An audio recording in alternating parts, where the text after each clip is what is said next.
Tarzan and the Ant-Men by Edgar Rice Burroughs. Narrated by Peter Silverleaf. Chapter 1.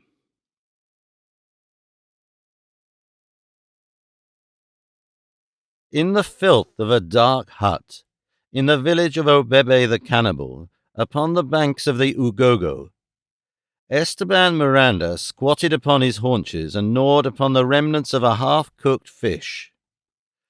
About his neck was an iron slave collar from which a few feet of rusty chain ran to a stout post set deep in the ground near the low entranceway that let upon the village street not far from the hut of Obebe himself.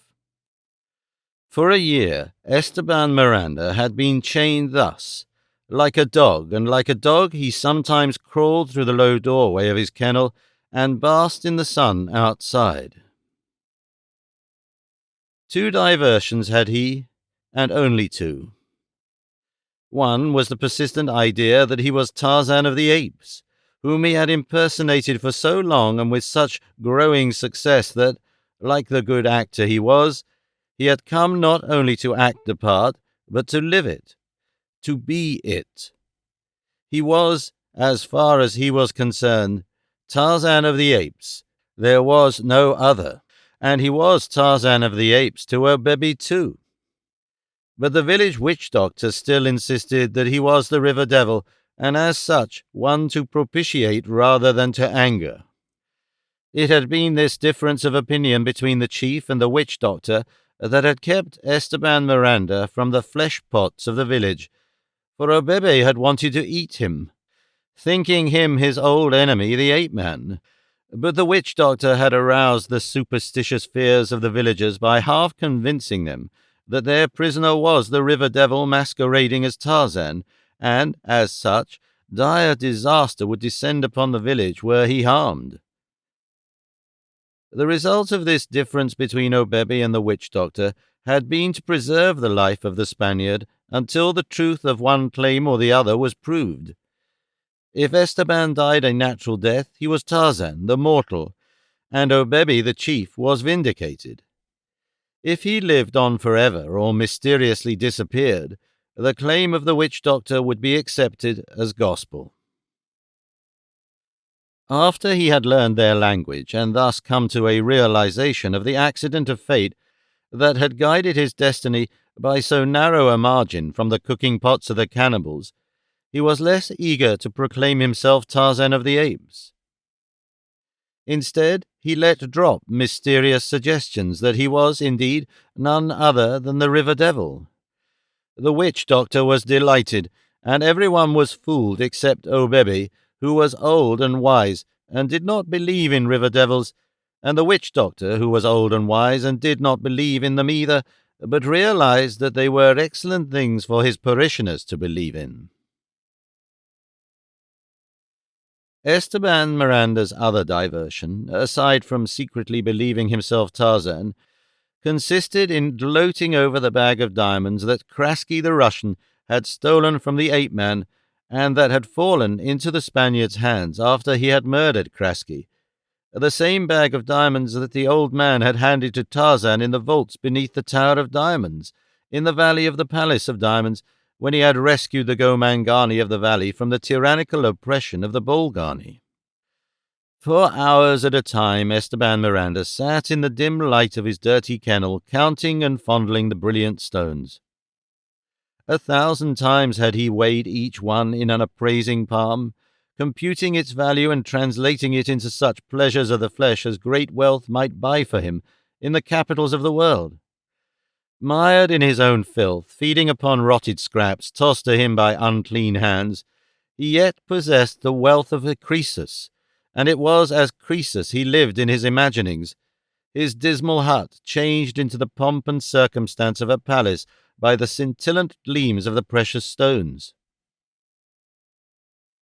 At the sound of each approaching footstep, he would hastily hide his fabulous fortune in the wretched loincloth that was his only garment, and once again become a prisoner in a cannibal hut. And now, after a year of solitary confinement, came a third diversion, in the form of Aha, the daughter of Karmis, the witch doctor. Aha was 14, comely and curious. For a year now she had watched the mysterious prisoner from a distance until at last familiarity had overcome her fears, and one day she approached him as he lay in the sun outside his hut. Esteban, who had been watching her half-timorous advance, smiled encouragingly. He had not a friend among the villagers. If he could make but one, his lot would be much the easier, and freedom a step nearer. At last Aha came to a halt a few steps from him. She was a child, ignorant and a savage. But she was a woman-child, and Esteban Miranda knew women. "I have been in the village of the chief Obebe for a year," he said haltingly, in the laboriously acquired language of his captors. "But never before did I guess that its walls held one so beautiful as you. What is your name?" Aha was pleased. She smiled broadly. "I am Aha," she told him. "My father is Karmis, the witch doctor." It was Esteban who was pleased now. Fate, after rebuffing him for long, was at last kind. She had sent to him one who, with cultivation, might prove a flower of hope indeed. "Why have you never come to see me before?" asked Esteban. "I was afraid," replied Aha simply. "Why?" "I was afraid. Afraid that I was the river devil and would harm you?" demanded the Spaniard, smiling. "Yes," she said. "Listen," whispered Esteban, "but to tell no one. I am the river devil, but I shall not harm you." "If you are the river devil, why then do you remain chained to a stake?" inquired Aha. "Why do you not change yourself to something else and return to the river?" "You wonder about that, do you?" asked Miranda, sparring for time that he might concoct a plausible answer. "It is not only Aha who wonders," said the girl. "Many others have asked the same question of late. Obebe asked it first, and there was none to explain. Obebe says that you are Tarzan, the enemy of Obebe and his people, but my father Karmis says that you are the river devil, and that if you wanted to get away you would change yourself into a snake and crawl through the iron collar that is about your neck. And the people wonder why you do not, and many of them are commencing to believe that you are not the river devil at all." "Come closer, beautiful Aha," whispered Miranda, "that no other ears than yours may hear what I am about to tell you." The girl came a little closer and leaned toward him where he squatted upon the ground. "I am indeed the river devil," said Esteban, "and I come and go as I wish. At night, when the village sleeps, I am wandering through the waters of the Ogogo, but always I come back again. I am waiting, Aha, to try the people of the village of Obebe, that I might know which are my friends and which my enemies. Already have I learned that Obebe is no friend of mine, and I am not sure of Karmis. Had Karmis been a good friend, he would have brought me fine food and beer to drink. I could go when I pleased, but I wait to see if there be one in the village of Obebe who will set me free. Thus may I learn which is my best friend. Should there be such a one, Aha, fortune would smile upon him always.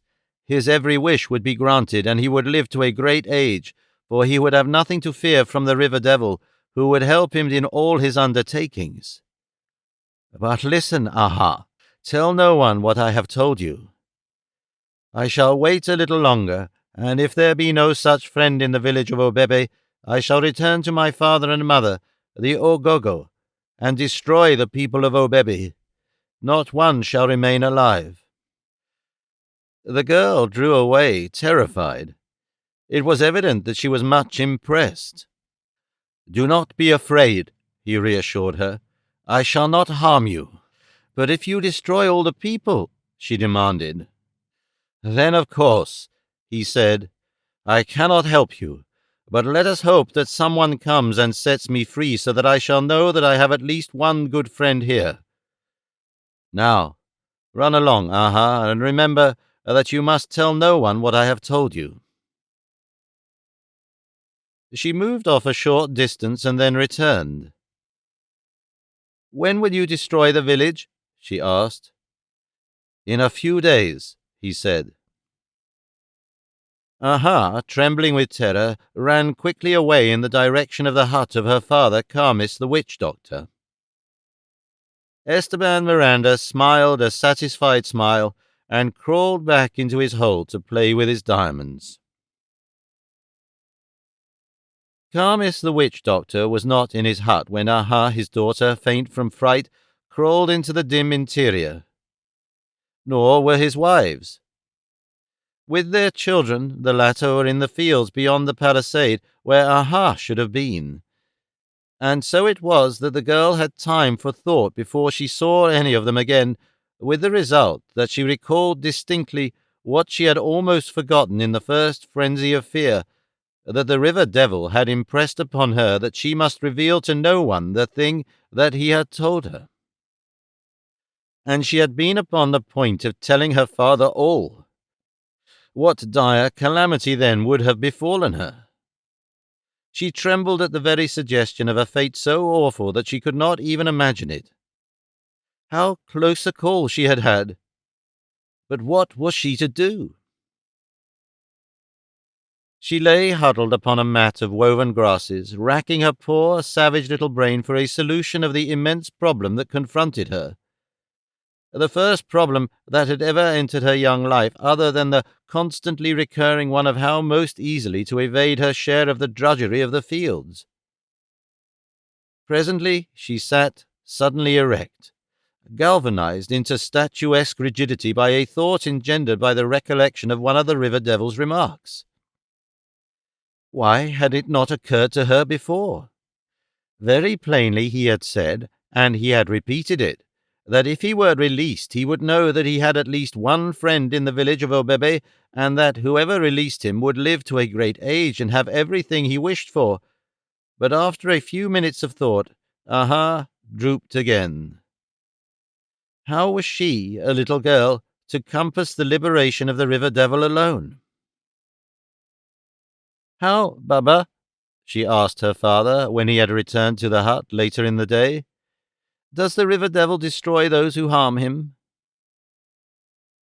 As the fish in the river, so are the ways of the river devil, without number, replied Carmis.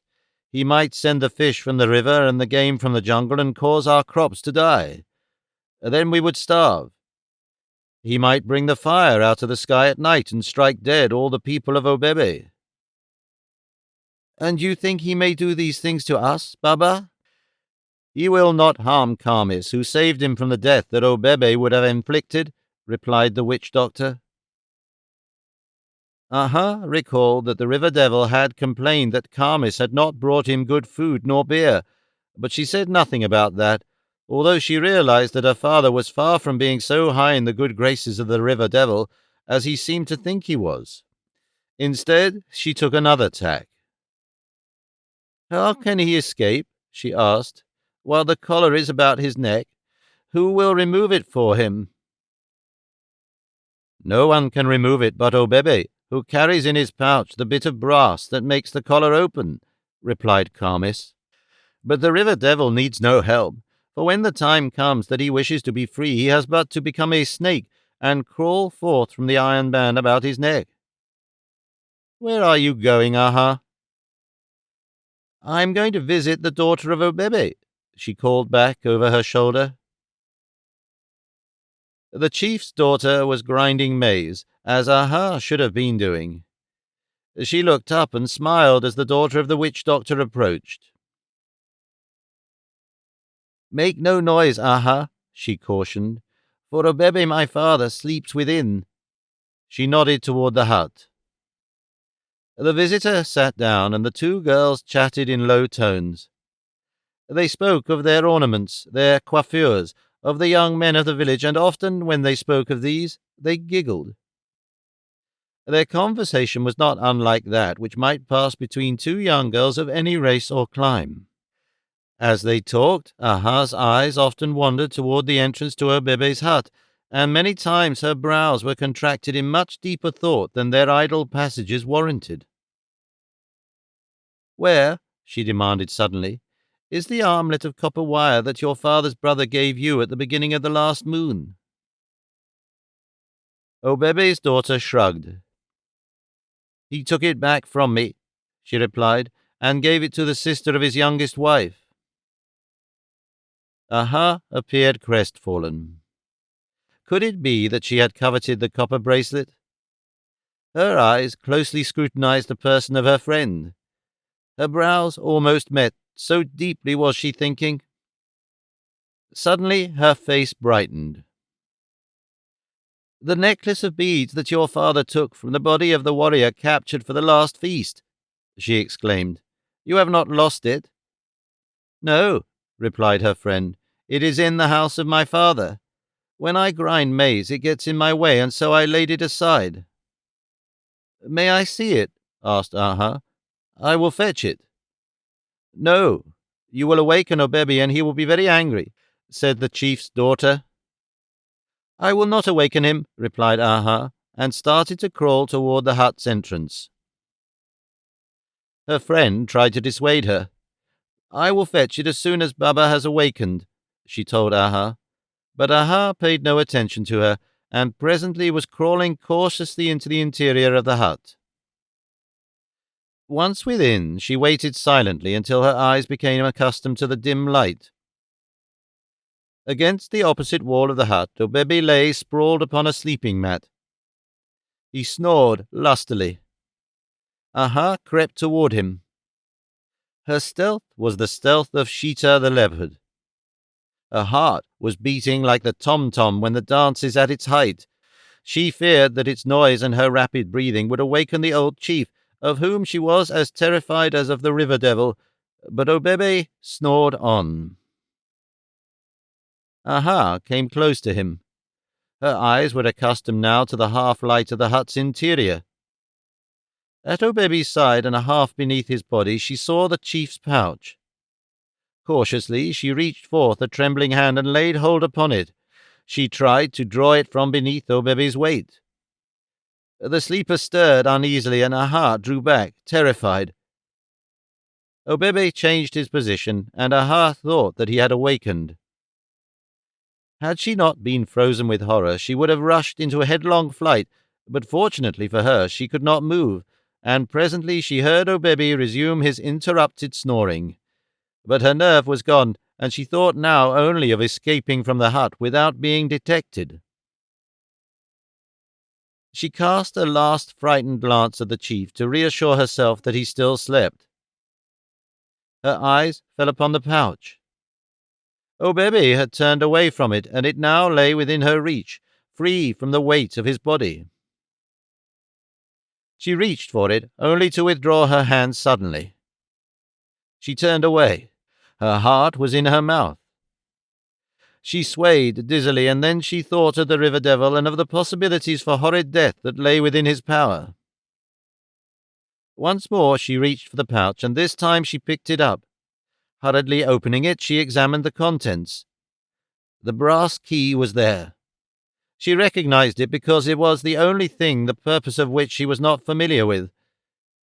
The collar, chain, and key had been taken from an Arab slave raider that Obebe had killed and eaten, and as some of the old men of Obebe's village had worn similar bonds in the past, there was no difficulty in adapting it to its intended purpose when occasion demanded.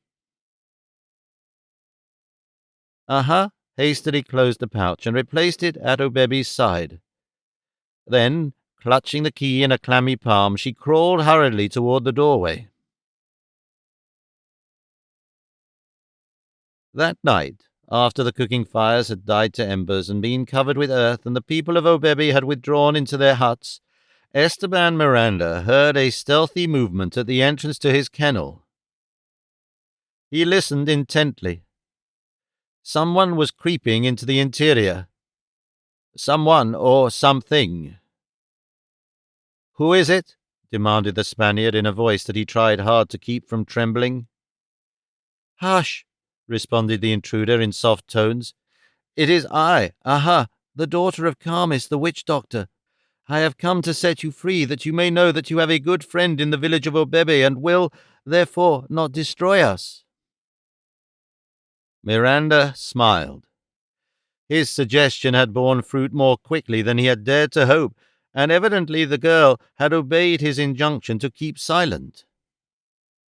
In that matter he had reasoned wrongly, but of what moment that, since his sole aim in life, freedom, was to be accomplished? He had cautioned the girl to silence, believing this the surest way to disseminate the word he had wished to spread through the village, where he was positive it would have come to the ears of some one of the superstitious savages, with the means to free him now that the incentive was furnished. "And how are you going to free me?" demanded Miranda. "See," exclaimed Aha, "I have brought the key to the collar about your neck." "Good," cried the Spaniard. "Where is it?" Aha crawled closer to the man and handed him the key. Then she would have fled. "Wait," demanded the prisoner. "When I am free you must lead me forth into the jungle. Whoever sets me free must do this if he would win the favor of the river god." Aha was afraid, but she did not dare refuse. Miranda fumbled with the ancient lock for several minutes before it at last gave to the worn key the girl had brought. Then he snapped the padlock again, and carrying the key with him, crawled toward the entrance. "Get me weapons," he whispered to the girl, and Aha departed through the shadows of the village street. Miranda knew that she was terrified, but was confident that this very terror would prove the means of bringing her back to him with the weapons. Nor was he wrong, for scarce 5 minutes had elapsed before Aha had returned with a quiver of arrows, a bow, and a stout knife. "Now, lead me to the gate," commanded Esteban. Keeping out of the main street and as much in rear of the huts as possible, Aha led the fugitive toward the village gates. It surprised her a little that he, a river devil, should not know how to unlock and open them, for she had thought that river devils were all-wise. But she did as he bid, and showed him how the great bar could be withdrawn, and helped him push the gates open enough to permit him to pass through. Beyond was the clearing that led to the river.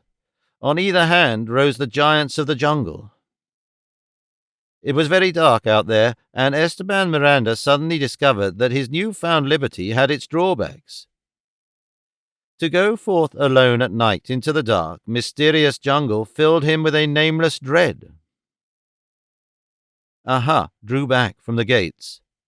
She had done her part and saved the village from destruction. Now she wished to close the gates again and hasten back to the hut of her father, there to lie, trembling in nervous excitement and terror against the morning that would reveal to the village the escape of the river devil. Esteban reached forth and took her by the arm. "Come," he said, "and receive your reward." Aha shrank away from him.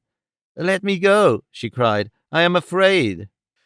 But Esteban was afraid too, and he had decided that the company of this little Negro girl would be better than no company at all in the depths of the lonely jungle.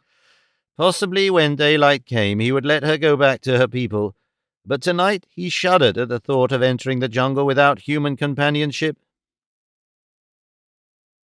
Aha tried to tear herself free from his grasp. She struggled like a little lion cub, and at last would have raised her voice in a wild scream for help, had not Miranda suddenly clapped his palm across her mouth, lifted her bodily from the ground, and running swiftly across the clearing, disappeared into the jungle. Behind them, the warriors of Obebe the cannibal slept in peaceful ignorance of the sudden tragedy that had entered the life of the little Aha, and before them, far out in the jungle, a lion roared thunderously.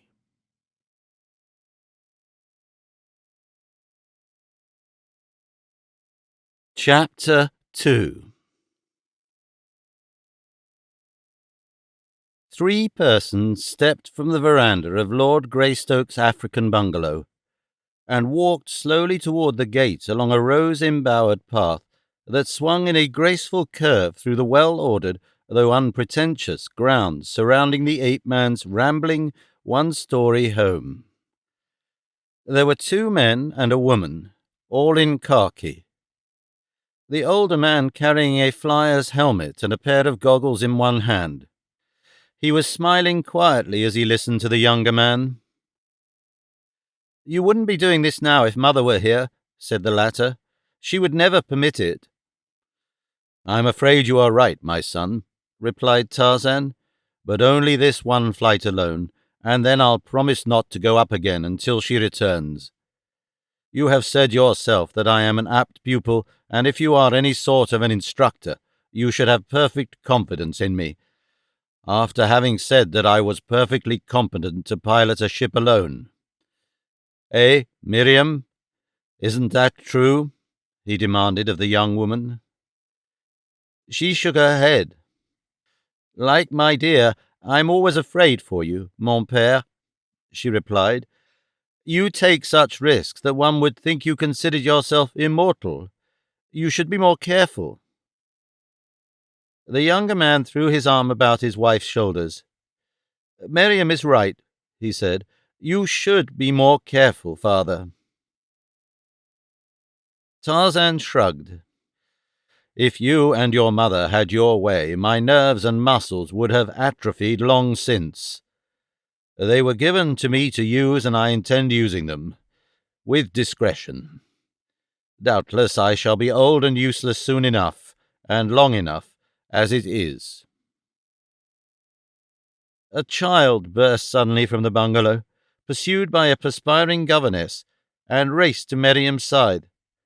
"Mother," he cried, "Dakido, Dakido." "Let him come along," urged Tarzan. "There!" exclaimed the boy, turning triumphantly upon the governess. "Dakido do yak." Out on the level plain that stretched away from the bungalow to the distant jungle, the verdant masses and deep shadows of which were vaguely discernible to the northwest, lay a biplane, in the shade of which lolled 2 Waziri warriors who had been trained by Korak, the son of Tarzan, in the duties of mechanicians, and later to pilot the ship themselves, a fact that had not been without weight in determining Tarzan of the Apes to perfect himself in the art of flying, since, as chief of the Waziri, it was not meet that the lesser warriors of his tribe should excel him in any particular. Adjusting his helmet and goggles, Tarzan climbed into the cockpit. "Better take me along," advised Korak. Tarzan shook his head, smiling good-naturedly. "Then one of the boys here," urged his son. "You might develop some trouble that would force you to make a landing, and if you have no mechanician along to make repairs, what are you going to do?" "Walk," replied the ape-man. "Turn her over, Andua," he directed one of the blacks.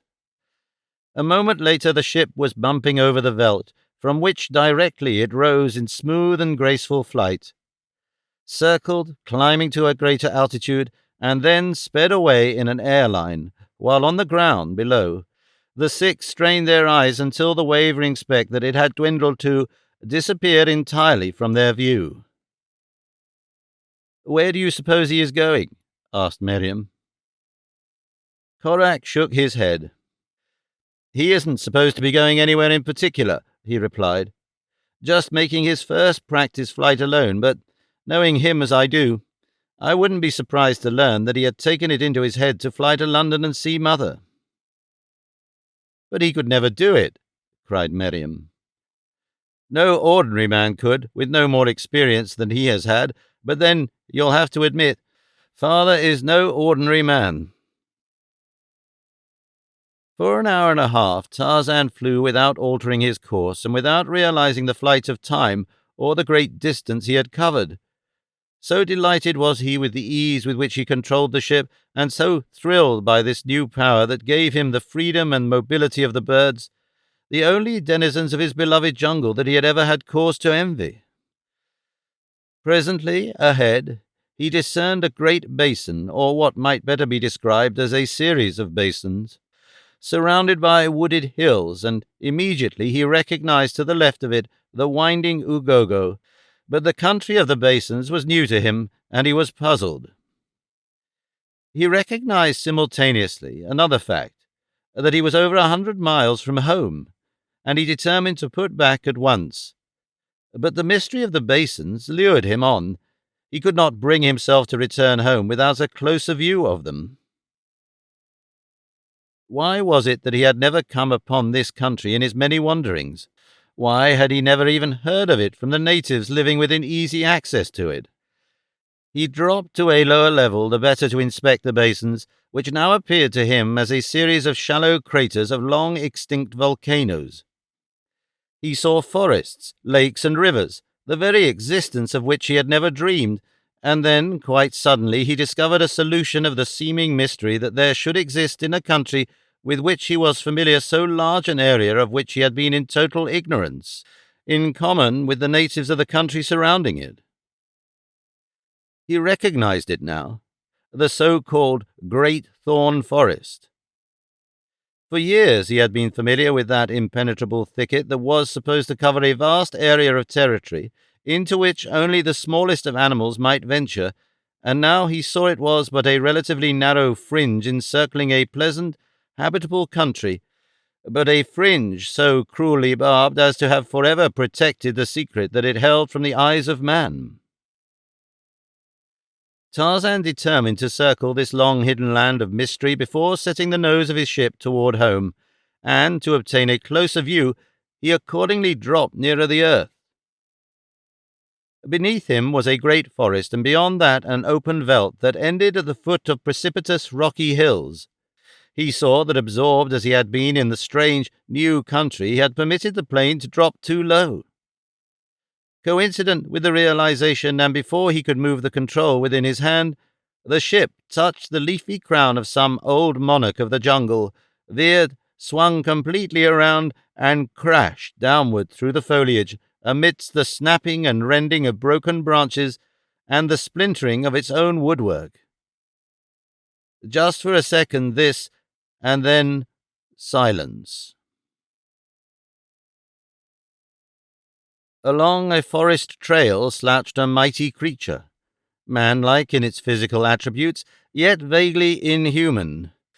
A great brute that walked erect upon 2 feet, and carried a club in one horny, calloused hand. Its long hair fell unkempt about its shoulders, and there was hair upon its chest and a little upon its arms and legs, though no more than is found upon many males of civilized races.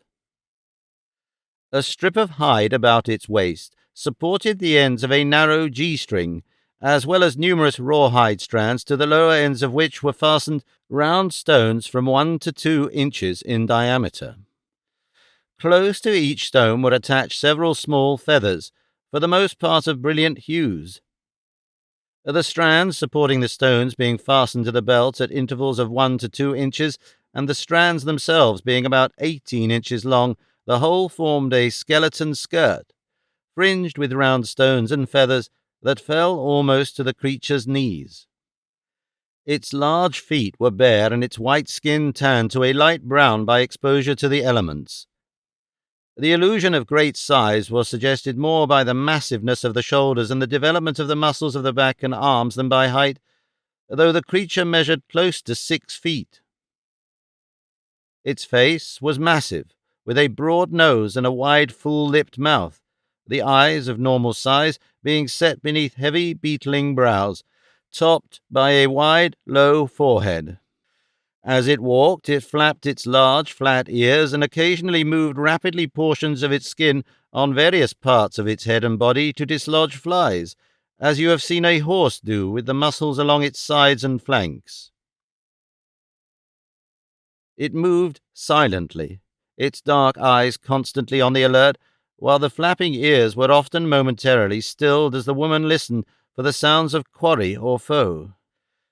She stopped now, her ears bent forward, her nostrils expanded, sniffing the air. Some scent or sound that our dead sensatory organs could not have perceived had attracted her attention.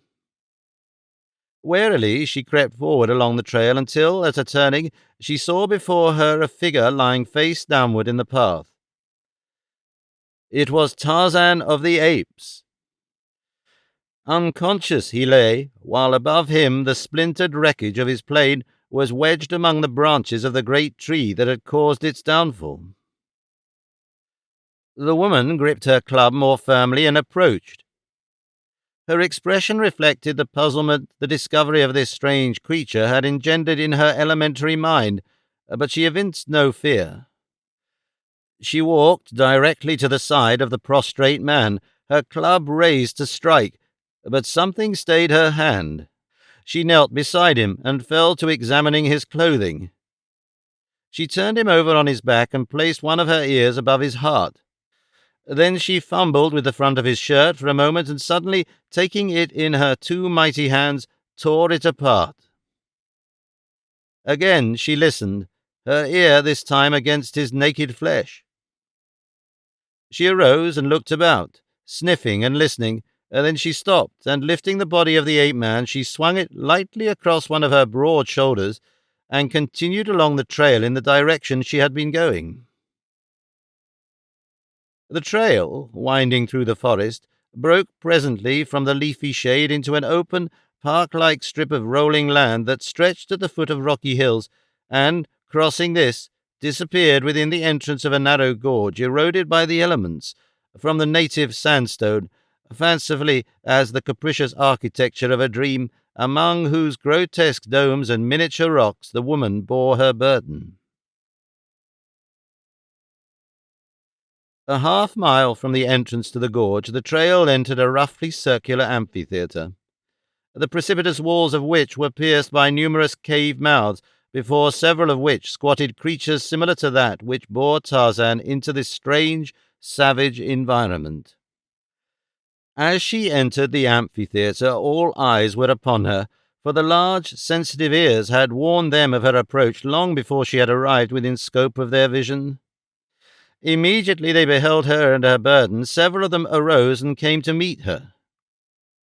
All females these, similar in physique and scant garb to the captor of the ape-man, though differing in proportions and physiognomy, as do the individuals of all races differ from their fellows. They spoke no words, nor uttered any sounds, nor did she whom they approached, as she moved straight along her way, which was evidently directed toward one of the cave mouths, but she gripped her bludgeon firmly and swung it to and fro, while her eyes, beneath their scowling brows, kept sullen surveillance upon the every move of her fellows. She had approached close to the cave, which was quite evidently her destination, when one of those who followed her darted suddenly forward and clutched at Tarzan. With the quickness of a cat, the woman dropped her burden, turned upon the temerarious one, and, swinging her bludgeon with lightning-like celerity, felled her with a heavy blow to the head, and then, standing astride the prostrate Tarzan, she glared about her like a lioness at bay, questioning dumbly who would be next to attempt to wrest her prize from her, but the others slunk back to their caves, leaving the vanquished one lying unconscious in the hot sand, and the victor to shoulder her burden undisputed, and continue her way to her cave, where she dumped the ape-man unceremoniously upon the ground just within the shadow of the entranceway, and, squatting beside him, facing outward that she might not be taken unaware by any of her fellows, she proceeded to examine her find minutely. Tarzan's clothing either piqued her curiosity or aroused her disgust, for she began almost immediately to divest him of it, and having had no former experience of buttons and buckles, she tore it away by main force. The heavy cardigan boots troubled her for a moment, but finally their seams gave way to her powerful muscles. Only the diamond-studded golden locket that had been his mother's she left untouched upon its golden chain about his neck. For a moment she sat contemplating him, and then she arose, and tossing him once more to her shoulder, she walked toward the center of the amphitheatre, the greater portion of which was covered by low buildings, constructed of enormous slabs of stone, some set on edge to form the walls, while others, lying across these, constituted the roofs. Joined end to end, with occasional wings at irregular intervals running out into the amphitheatre, they enclosed a rough oval of open ground that formed a large courtyard. The several outer entrances to the buildings were closed with two slabs of stone, one of which, standing on edge, covered the aperture, while the other, leaning against the first upon the outside, held it securely in place against any efforts that might be made to dislodge it from the interior of the building. To one of these entrances the woman carried her unconscious captive, laid him on the ground, removed the slabs that closed the aperture, and dragged him into the dim and gloomy interior, where she deposited him upon the floor and clapped her palms together sharply 3 times, with the result that there presently slouched into the room 6 or 7 children of both sexes, who ranged in age from 1 year to 16 or 17. The very youngest of them walked easily and seemed as fit to care for itself as the young of most lower orders at a similar age. The girls, even the youngest, were armed with clubs, but the boys carried no weapons either of offense or defense. At sight of them, the woman pointed to Tarzan, struck her head with her clenched fist, and then gestured toward herself, touching her breast several times with a calloused thumb.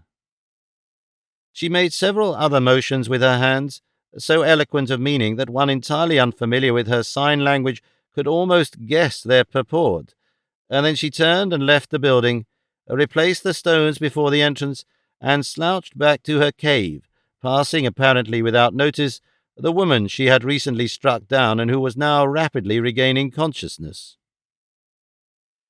As she took her seat before her cave mouth, her victim suddenly sat erect, rubbed her head for a moment, and then, after looking about dully, rose unsteadily to her feet. For just an instant she swayed and staggered, but presently she mastered herself, and with only a glance at the author of her hurt, moved off in the direction of her own cave. Before she had reached it, her attention, together with that of all the others of this strange community, or at least of all those who were in the open, was attracted by the sound of approaching footsteps. She halted in her tracks, her great ears up-pricked, listening, her eyes directed toward the trail leading up from the valley. The others were similarly watching and listening, and a moment later their vigil was rewarded by sight of another of their kind as she appeared in the entrance to the amphitheatre. A huge creature this, even larger than she who captured the ape-man, broader and heavier, though little, if any, taller, carrying upon one shoulder the carcass of an antelope, and upon the other the body of a creature that might have been half human and half beast, yet assuredly not entirely either the one or the other.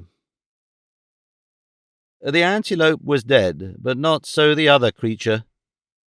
It wriggled weakly. Its futile movements could not have been termed struggles, as it hung, its middle across the bare brown shoulder of its captor, its arms and legs dangling limply before and behind, either in partial unconsciousness or in the paralysis of fear.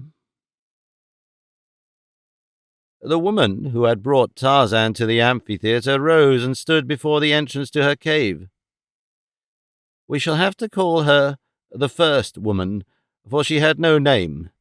In the muddy convolutions of her sluggish brain she never had sensed even the need for a distinctive specific appellation, and among her fellows she was equally nameless, as were they, and so, that we may differentiate her from the others, we shall call her the first woman, and similarly we shall know the creature that she felled with her bludgeon as the second woman, and she who now entered the amphitheatre with a burden upon each shoulder as the third woman. So the first woman rose, her eyes fixed upon the newcomer, her ears up-pricked. And the second woman rose, and all the others that were in sight, and all stood glaring at the third woman, who moved steadily along with her burden, her watchful eyes ever upon the menacing figures of her fellows.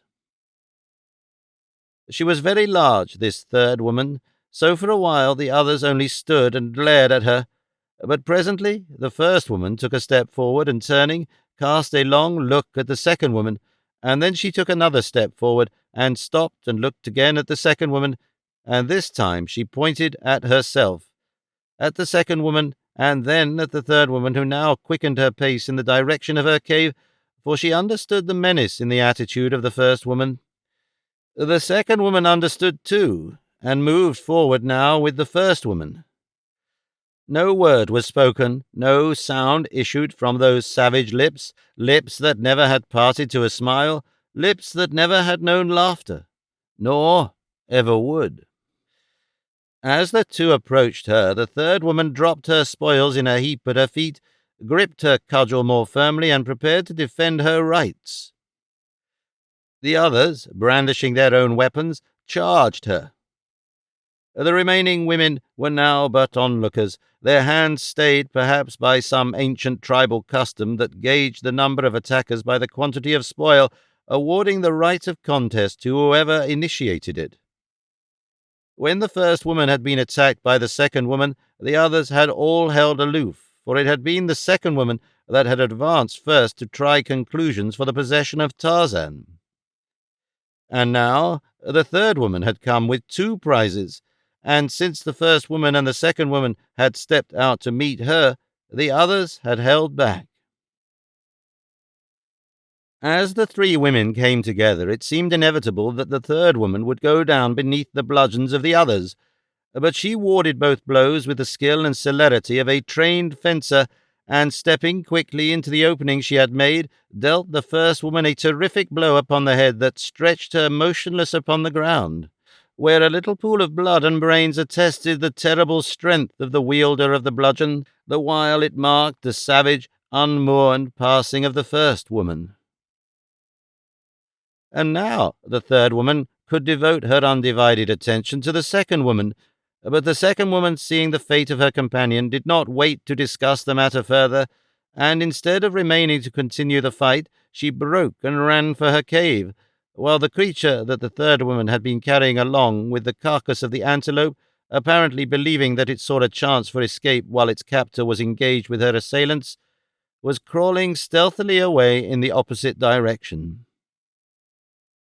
Its attempt might have proved successful had the fight lasted longer, but the skill and ferocity of the third woman had terminated the whole thing in a matter of seconds, and now, turning about, she espied a portion of her prey seeking to escape, and sprang quickly after it. As she did so, the second woman wheeled and darted back to seize the carcass of the antelope, while the crawling fugitive leapt to its feet and raced swiftly down the trail that led through the mouth of the amphitheatre toward the valley. As the thing rose to its feet, it became apparent that it was a man, or at least a male, and evidently of the same species as the women of this particular race, though much shorter and of proportionately lighter build. It stood about 5 feet in height, had a few hairs on its upper lip and chin, a much lower forehead than the women, and its eyes were set closer together. Its legs were much longer and more slender than those of the women, who seemed to have been designed for strength rather than speed, and the result was that it was apparent from the start that the third woman could have no hope of overhauling her escaping quarry, and then it was that the utility of the strange skirt of thongs and pebbles and feathers became apparent. Seizing one of the thongs, she disengaged it easily and quickly from the girdle that supported them about her hips, and grasping the end of the thong between a thumb and forefinger, she whirled it rapidly in a vertical plane until the feathered pebble at its end was moving with great rapidity. Then she let go the thong. Like an arrow, the missile sped toward the racing fugitive. The pebble, a fairly good-sized one, as large as an English walnut, struck the man upon the back of its head, dropping him, unconscious, to the ground. And then the third woman turned upon the second woman, who, by this time, had seized the antelope, and, brandishing her bludgeon, bore down upon her. The second woman, possessing more courage than good sense, prepared to defend her stolen flesh, and took her stand, her bludgeon ready. As the third woman bore down upon her, a veritable mountain of muscle, the second woman met her with threatening cudgel, but so terrific was the blow dealt by her mighty adversary that her weapon splintered, was swept from her hands, and she found herself at the mercy of the creature she would have robbed. Evidently she knew how much of mercy she might expect. She did not fall upon her knees in an attitude of supplication, not she. Instead, she tore a handful of the pebble missiles from her girdle in a vain attempt to defend herself. Futilest of futilities. The huge, destroying bludgeon had not even paused, but swinging in a great circle, fell crushingly upon the skull of the second woman. The third woman paused and looked about questioningly, as if to ask, "Is there another who wishes to take from me my antelope or my man? If so, let her step forward." But no one accepted the gage, and presently the woman turned and walked back to the prostrate man. Roughly, she jerked him to his feet and shook him. Consciousness was returning slowly, and he tried to stand. His efforts, however, were a failure, and so she threw him across her shoulder again and walked back to the dead antelope, which she flung to the opposite shoulder, and, continuing her interrupted way to her cave, dumped the two unceremoniously to the ground. Here, in the cave mouth, she kindled a fire, twirling a firestick dexterously amidst dry tinder in a bit of hollowed wood, and cutting generous strips from the carcass of the antelope, ate ravenously. While she was thus occupied, the man regained consciousness, and sitting up looked about, dazed. Presently his nostrils caught the aroma of the cooking meat, and he pointed at it. The woman handed him the rude stone knife that she had tossed back to the floor of the cave and motioned toward the meat.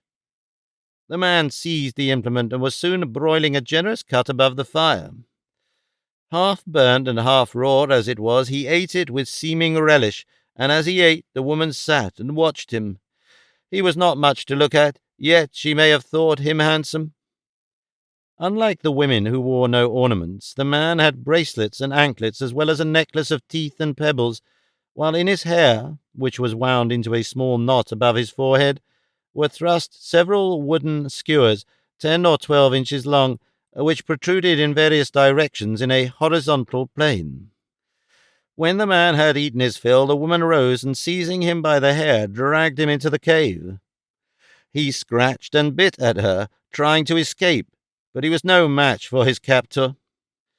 Upon the floor of the amphitheatre before the entrances to the caves lay the bodies of the first woman and the second woman, and black upon them swarmed the circling scavengers of the sky. Scar the vulture was first always to the feast.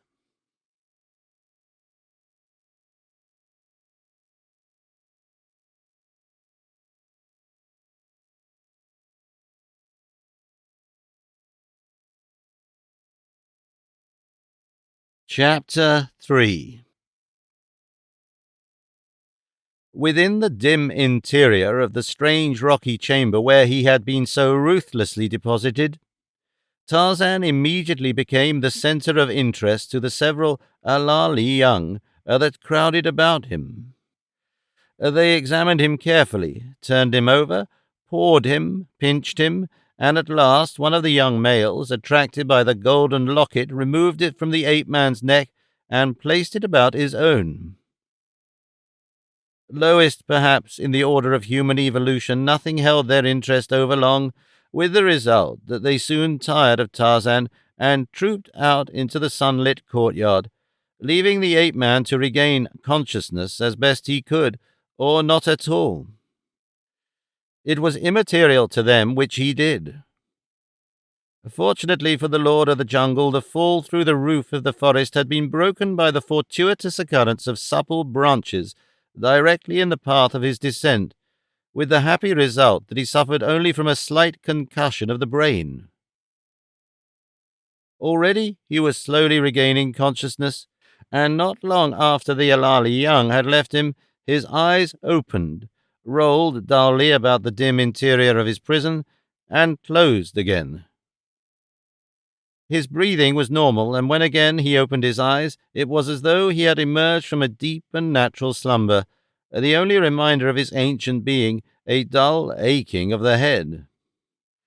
Sitting up, he looked about him, his eyes gradually accustoming themselves to the dim light of the chamber.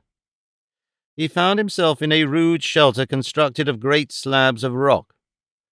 A single opening led into what appeared to be another similar chamber, the interior of which, however, was much lighter than that in which he lay. Slowly he rose to his feet and crossed to the opening. Across the second chamber he beheld another doorway leading into the fresh air and the sunshine. Except for filthy heaps of dead grasses on the floor, the rooms both were unfurnished and devoid of any suggestion that they were utilized as places of human habitation. From the second doorway to which he crossed, he looked out upon a narrow courtyard walled by great slabs of stone, the lower ends of which, embedded in the ground, caused them to remain erect. Here he saw the young Alali squatting about, some in the sun, others in the shadow. Tarzan looked at them in evident puzzlement. What were they? What was this place in which he was, all too evidently, incarcerated? Were these his keepers, or were they his fellow prisoners? How had he come hither? Running his fingers through his shock of black hair in a characteristic gesture of perplexity, he shook his head. He recalled the unfortunate termination of the flight. He even remembered falling through the foliage of the great tree, but beyond that all was blank. He stood for a moment examining the Alali, who were all unconscious of his near presence or his gaze upon them, and then he stepped boldly out into the courtyard before them, as a lion, fearless, ignores the presence of jackals.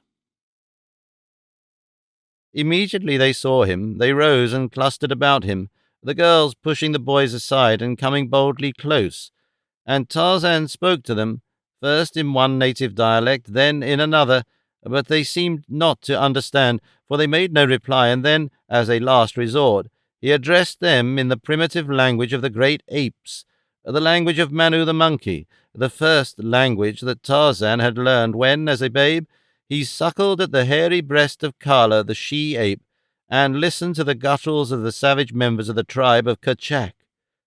But again his auditors made no response, at least no audible response, though they moved their hands and shoulders and bodies, and jerked their heads in what the ape-man soon recognized as a species of sign language, nor did they utter any vocal sounds that might indicate spoken language.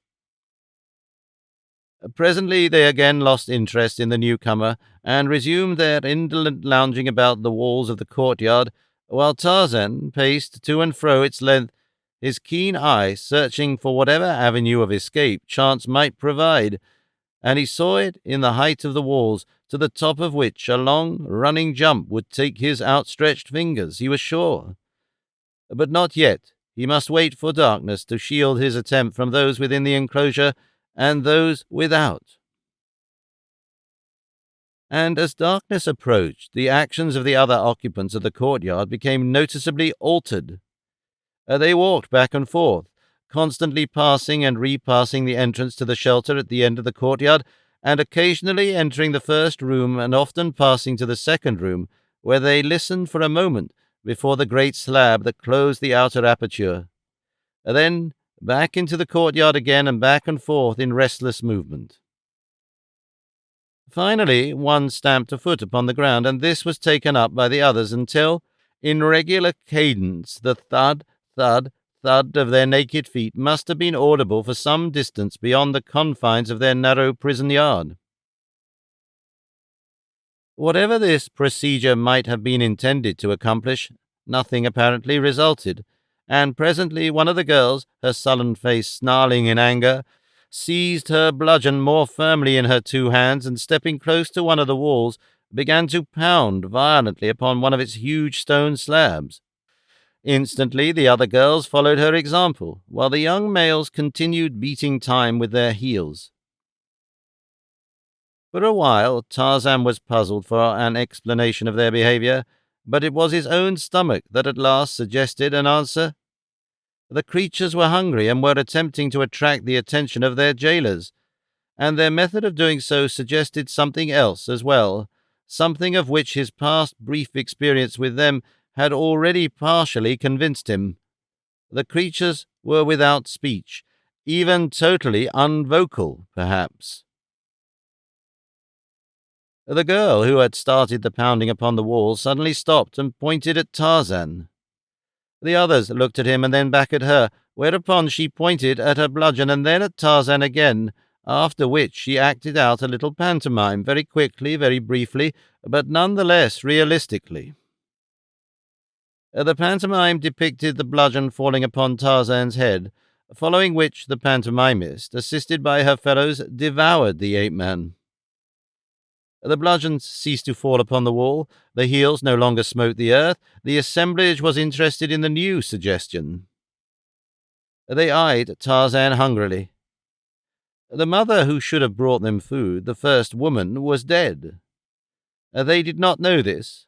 All they knew was that they were hungry and that the first woman had brought them no food since the day before. They were not cannibals. Only in the last stages of hunger would they have devoured one another, even as shipwrecked sailors of civilized races have been known to do, but they did not look upon the stranger as one of their own kind. He was as unlike them as some of the other creatures that the first woman had brought them to feed upon. It was no more wrong to devour him than it would have been to devour an antelope. The thought, however, would not have occurred to most of them. The older girl it was who had suggested it to them, nor would it have occurred to her had there been other food, for she knew that he had not been brought here for that purpose. He had been brought as the mate of the first woman, who, in common with the other women of this primitive race, hunted a new mate each season among the forests and the jungles, where the timid males lived their solitary lives except for the brief weeks that they were held captive in the stone corrals of the dominant sex, and where they were treated with great brutality and contempt even by the children of their temporary spouses. Sometimes they managed to escape, though rarely, but eventually they were turned loose, since it was easier to hunt a new one the following season than to feed one in captivity for a whole year. There was nothing approximating love in the family relations of these savage half-brutes. The young, conceived without love, knowing not their own fathers, possessed not even an elemental affection for one another, nor for any other living thing. A certain tie bound them to their savage mothers, at whose breasts they suckled for a few months, and to whom they looked for food until they were sufficiently developed to go forth into the forests and make their own kills or secure whatever other food bountiful nature provided for them. Somewhere between the ages of 15 and 17, the young males were liberated and chased into the forest, after which their mothers knew them not from any other male, and at a similar age the females were taken to the maternal cave, where they lived, accompanying their mothers on the daily hunt until they had succeeded in capturing a first mate. After that they took up their abodes in separate caves, and the tie between parent and child was cut as cleanly as though it had never existed, and they might, the following season, even become rivals for the same man, or at any time quarrel to the death over the spoils of the chase. The building of the stone shelters and corrals in which the children and the males were kept was the only community activity in which the women engaged, and this work they were compelled to do alone, since the men would have escaped into the forest at the first opportunity, had they been released from the corrals to take part in the work of construction, while the children, as soon as they had become strong enough to be of any assistance, would doubtless have done likewise, but the great shes were able to accomplish their titanic labors alone. Equipped by nature with mighty frames and thews of steel, they quarried the great slabs from a side hill overlooking the amphitheatre, slid them to the floor of the little valley, and pulled and pushed them into the position by main strength and awkwardness, as the homely saying of our forefathers has it.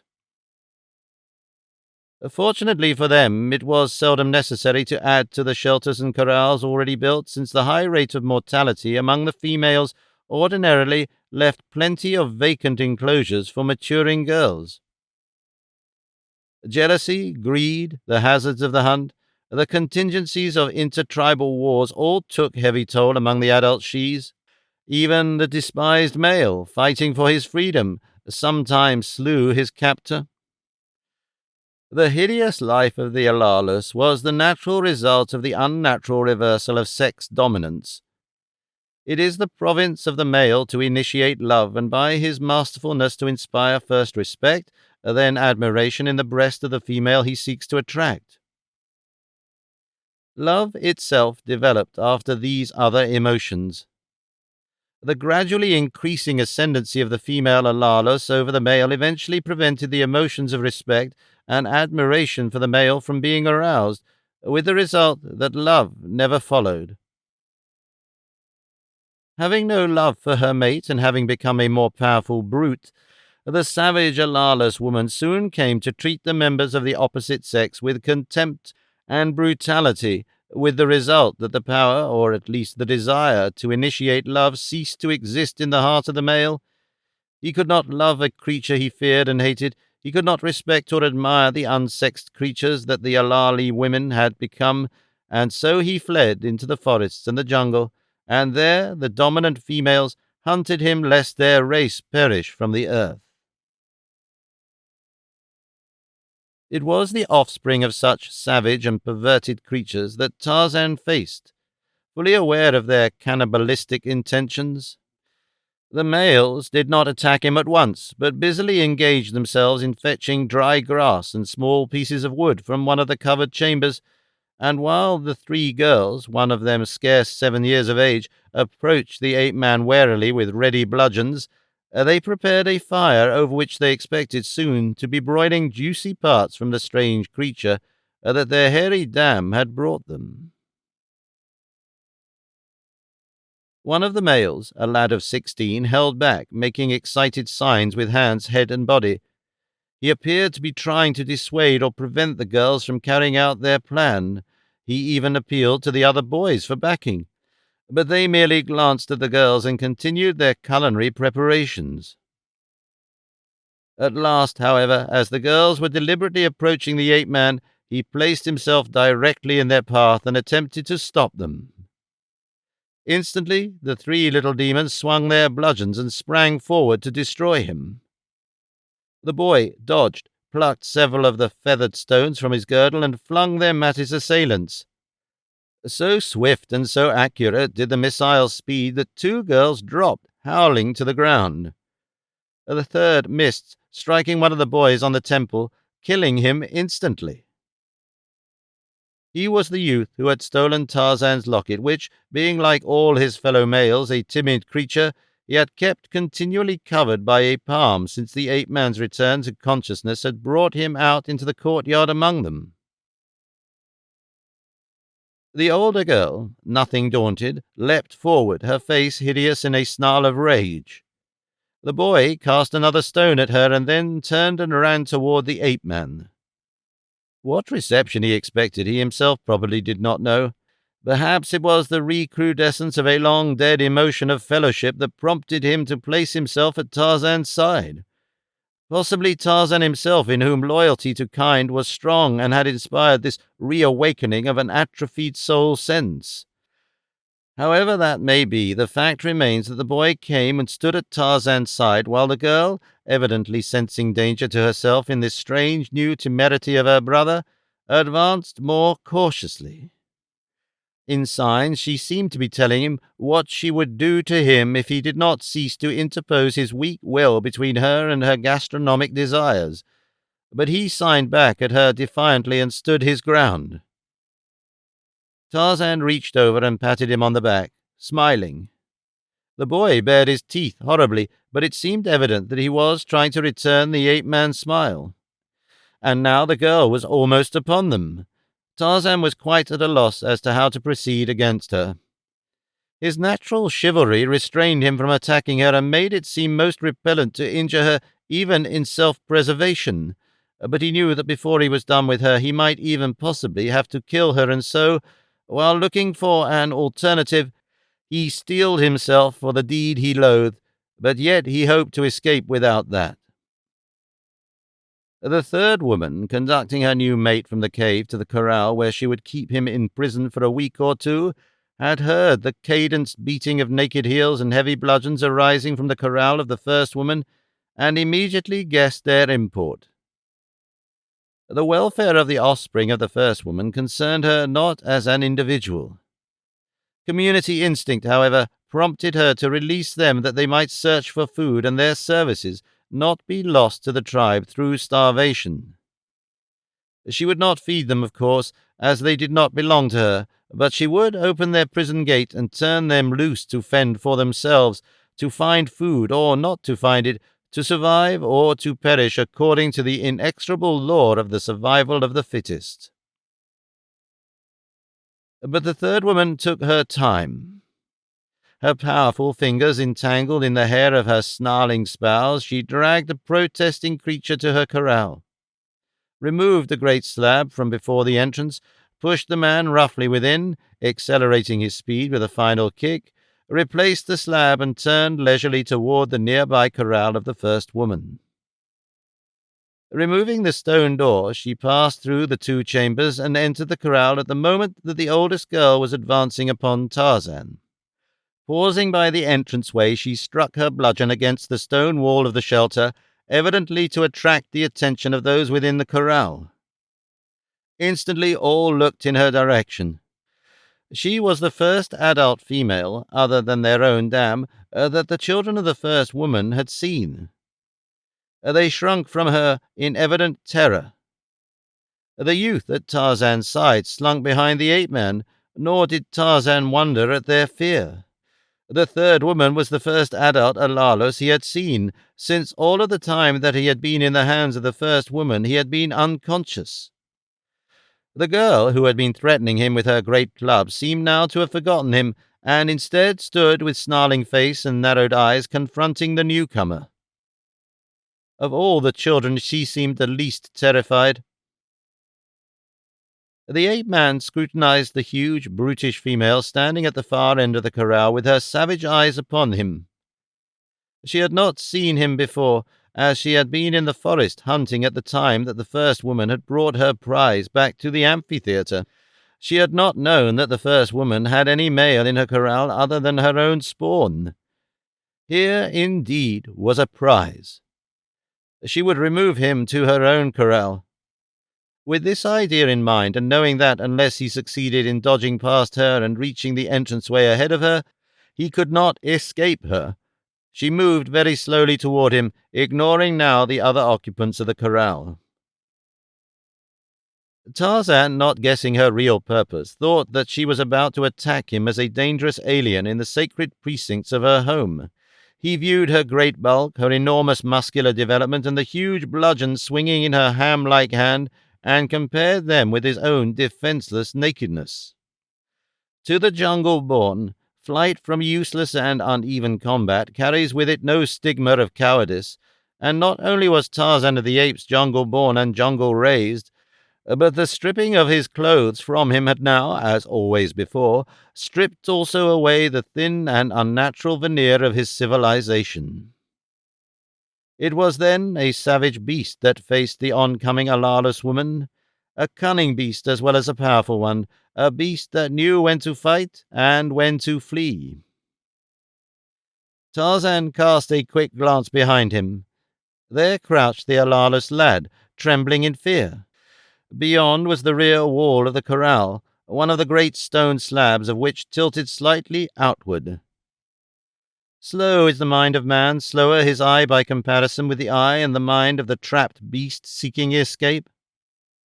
So quick was the ape-man that he was gone before the third woman had guessed that he was contemplating flight, and with him had gone the eldest Alalus boy. Wheeling, all in a single motion, Tarzan had swung the young male to his shoulder, leapt swiftly the few paces that had separated him from the rear wall of the corral, and, cat-like, run up the smooth surface of the slightly tilted slab until his fingers closed upon the top, drawn himself over without a single backward glance, dropped the youth to the ground upon the opposite side, following him so quickly that they alighted almost together. Then he glanced about. For the first time he saw the natural amphitheatre and the caves before several of which women still squatted. It would soon be dark. The sun was dropping behind the crest of the western hills. Tarzan saw but a single avenue of escape, the opening at the lower end of the amphitheatre, through which the trail led down into the valley and the forest below. Toward this he ran, followed by the youth. Presently a woman sitting before the entrance to her cave saw him. Seizing her cudgel, she leapt to her feet and gave immediate chase. Attracted by her, another and another took up the pursuit, until 5 or 6 of them thundered along the trail. The youth, pointing the way, raced swiftly ahead of the ape-man, but, swift as he was, he could not outdistance the lithe muscles that had so often in the past carried their master safely from the swift rush of a maddened Numa, or won him a meal against the fleetness of Bara the deer. The heavy, lumbering women behind them had no chance of overhauling this swift pair if they were to depend entirely upon speed, but that they had no intention of doing. They had their stone missiles with which, almost from birth, they had practiced until approximate perfection was attained by each in casting them at either stationary or moving targets. But it was growing dark, the trail twisted and turned, and the speed of the quarry made them elusive marks at which to cast an accurate missile that would be so timed as to stun rather than to kill. Of course, more often than not, a missile intended to stun did actually kill, but the quarry must take that chance. Instinct warned the women against killing the males, though it did not warn them against treating them with the utmost brutality. Had Tarzan realized why the women were pursuing him, he would have run even faster than he did, and when the missiles began to fly past his head, perhaps he did accelerate his speed a trifle. Soon the ape-man reached the forest, and as though he had dissolved into thin air, disappeared from the astonished view of his pursuers. For now, indeed, was he in his own element. While they looked for him upon the ground, he swung swiftly through the lower terraces, keeping in view the Alalas boy racing along the trail beneath him. But with the man escaped, the women stopped and turned back toward their caves. The youth they did not want. For 2 or 3 years he would roam the forests unmolested by his own kind, and if he escaped the savage beasts and the spears and arrows of the ant people, he would come to man's estate and be fair prey for any of the great shes during the mating season. For the time being, at least, he would lead a comparatively safe and happy existence. His chances of survival had been materially lessened by his early escape into the forest. Had the first woman lived, she would have kept him safely within the walls of her corral for another year at least, when he would have been even better fitted to cope with the dangers and emergencies of the savage life of the forest and the jungle. The boy, his keen ears telling him that the women had given up the pursuit, halted and looked back for the strange creature that had freed him from the hated corral, but he could see only a short distance through the darkness of the growing forest night. The stranger was not in sight. The youth pricked up his great ears and listened intently. There was no sound of human footsteps other than the rapidly diminishing ones of the retreating women. There were other sounds, however, unfamiliar forest sounds that filled his muddy brain with vague terrors. Sounds that came from the surrounding underbrush, sounds that came from the branches above his head, and, too, there were terrifying odors. Darkness, complete and impenetrable, had closed in upon him with a suddenness that left him trembling. He could almost feel it weighing down upon him, crushing him, at the same time leaving him exposed to nameless terrors. He looked about him and could see naught, so that it seemed to him that he was without eyes, and being without a voice, he could not call out either to frighten his enemies or attract the attention of the strange creature that had befriended him, and whose presence had so strangely aroused in his own breast an inexplicable emotion, a pleasurable emotion. He could not explain it. He had no word for it, who had no word for anything, but he felt it, and it still warmed his bosom, and he wished in his muddy way that he would make a noise that would attract that strange creature to him again. He was lonely and much afraid. A crackling of the bushes nearby aroused him to new and more intimate terror. Something large was approaching through the black night. The youth stood with his back against a great tree. He dared not move. He sniffed, but what movement of the air there was took course from him in the direction of the thing that was creeping upon him out of the terrible forest, and so he could not identify it, but his instinct told him that the creature had identified him, and was doubtless creeping closer to leap upon him and devour him. He knew naught of lions, unless instinct carries with it a picture of the various creatures of which the denizens of the wild are instinctively afraid. In all his life he had never been outside the corral of the first woman, and as his people are without speech, his dam could have told him nothing of the outside world. Yet when the lion roared, he knew that it was a lion.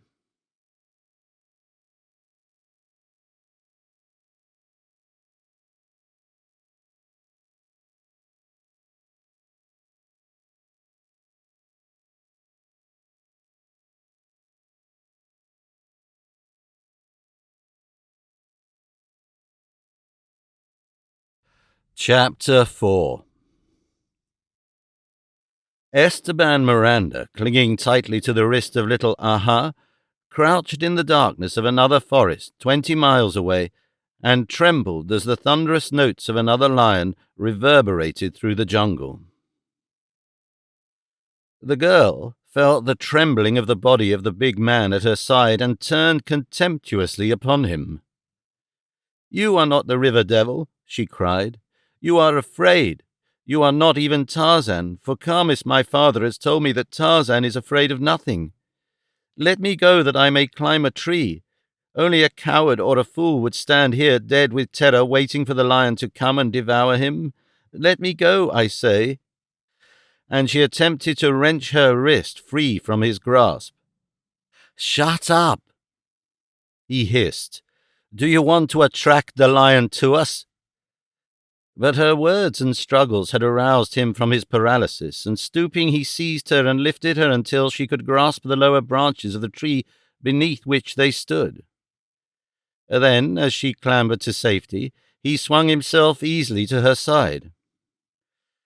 Presently, higher up among the branches, he found a safer and more comfortable resting place, and there the two settled down to await the coming of the dawn, while below them Numa the lion prowled for a while, coughing and grunting, and occasionally voicing a deep roar that shook the jungle.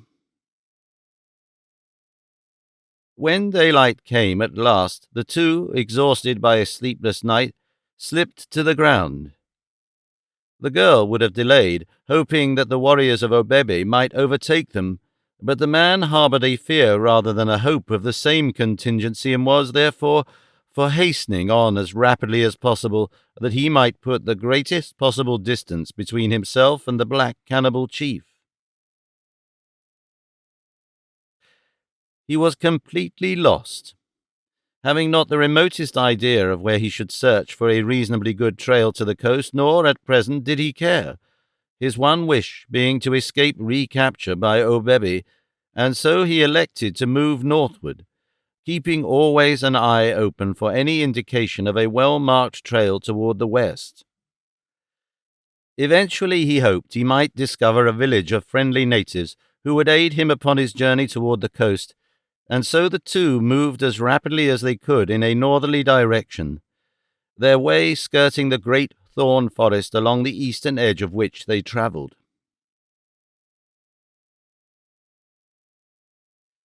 The sun, beating down upon the hot corral of the first woman, found it deserted of life. Only the corpse of a youth lay sprawled where it had fallen the previous evening. A speck appeared in the distant blue. It grew larger as it approached, until it took upon itself the form of a bird gliding easily upon motionless wings. Nearer and nearer it came, now and again winging great slow circles until at last it swung above the corral of the first woman. Once again it circled and then dropped to earth within the enclosure. Scar, the vulture, had come. Within the hour the body of the youth was hidden by a mantle of the great birds. It was a 2 days' feast, and when they left, only the clean-picked bones remained, and entangled about the neck of one of the birds was a golden chain, from which depended a diamond-encrusted locket. Scar fought the bauble that swung annoyingly beneath him when he flew, and impeded his progress when he walked upon the ground. But it was looped twice about his neck, and he was unable to dislodge it, and so he winged away across the great thorn forest, the bright gems gleaming and scintillating in the sun. Tarzan of the Apes, after eluding the woman that had chased him and the Alalus youth into the forest, halted in the tree beneath which the frightened son of the first woman had come to a terrified pause. He was there, close above him, when Numa charged, and reaching quickly down had seized the youth by the hair and dragged him to safety as the lion's raking talons embraced thin air beneath the feet of the Alalus. The following day the ape-man concerned himself seriously in the hunt for food, weapons, and apparel. Naked and unarmed as he was, it might have gone hard with him had he been other than Tarzan of the Apes, and it had gone hard, too, with the Alalus had it not been for the ape-man.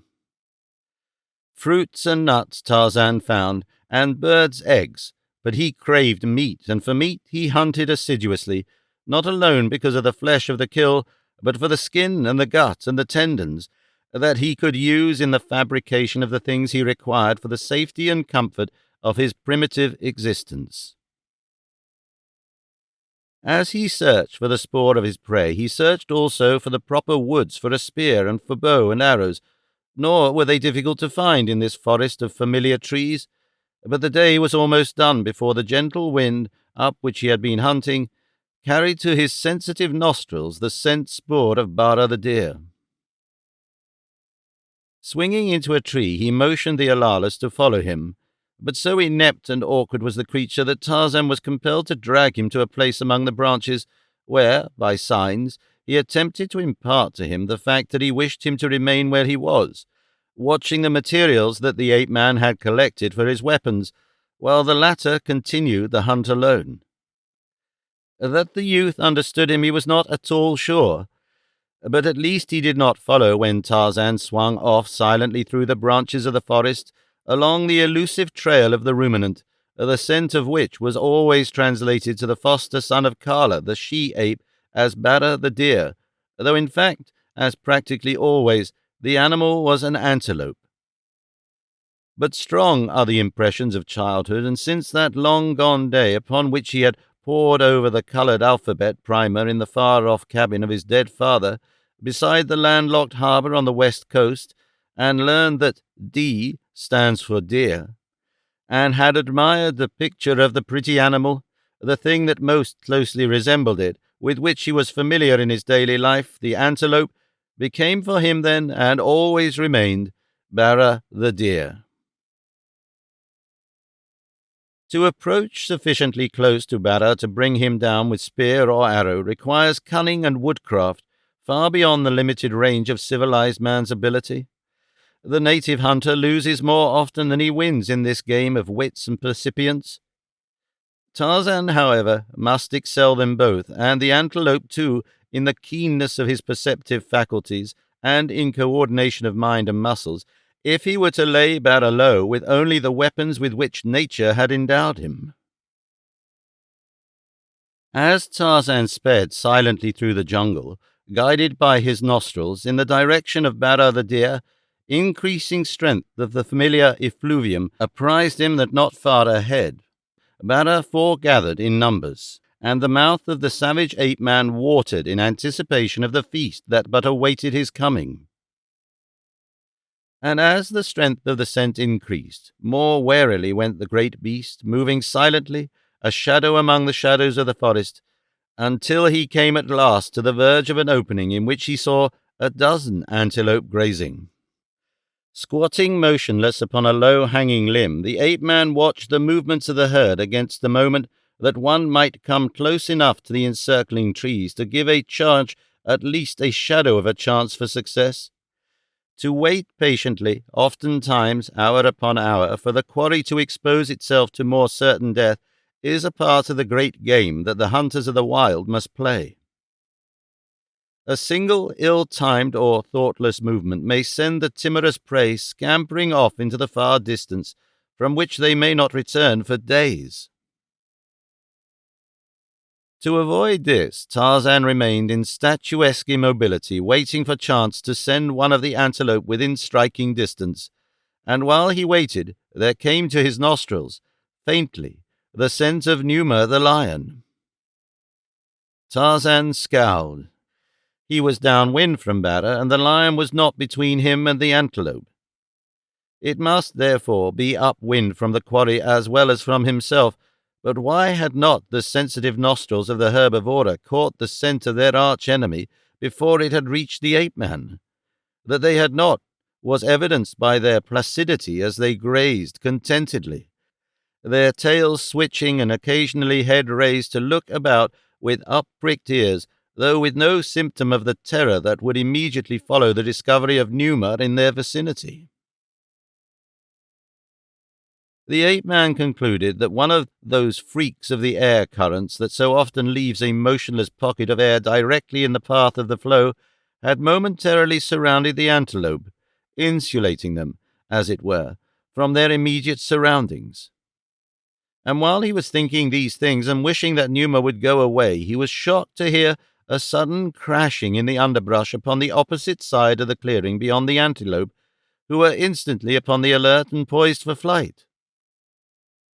Almost simultaneously there broke into view a young lion which, upon coming in sight of the antelope, set up a terrific roaring as it charged. Tarzan could have torn his hair in rage and disappointment. The blundering stupidity of a young lion had robbed him of his meat. The ruminants were scattering in all directions. The lion, charging futilely, had lost his own meat and Tarzan's too. But wait! What was this?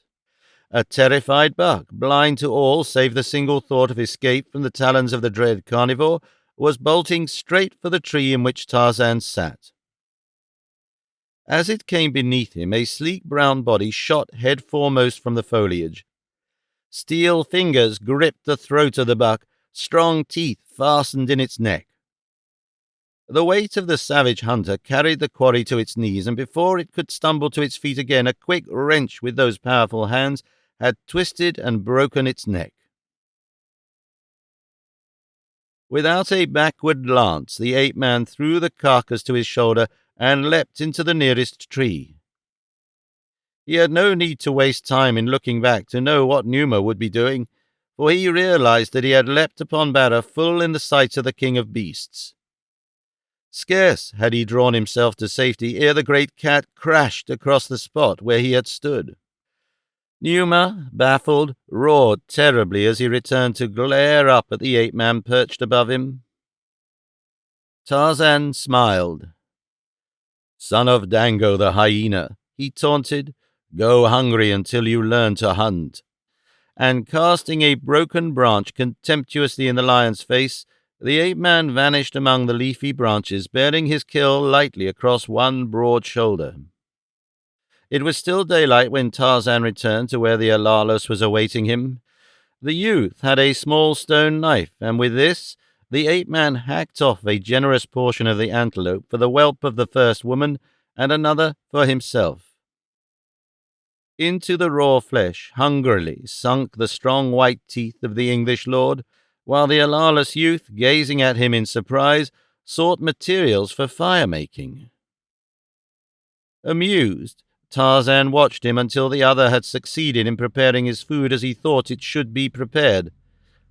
The outside burned to a cinder, the inside raw, yet it was cooked food and doubtless imparted to its partaker a feeling of great superiority over the low beasts that devoured their meat raw, just as though he had been a civilized epicure eating decaying game and putrid cheeses at some fashionable club in London. Tarzan smiled as he thought how vague, after all, the line that separates primitive from civilized man in matters pertaining to their instincts and their appetites. Some of his French friends, with whom he was dining upon a certain occasion, were horrified when they learned that, in common with many of the African tribes and the apes, he ate caterpillars, and they voiced their horror between mouthfuls of the snails they were eating with relish at the time. The provincial American scoffs at the French for eating frogs' legs, while he munches upon the leg of a pig. The Eskimo eat raw blubber.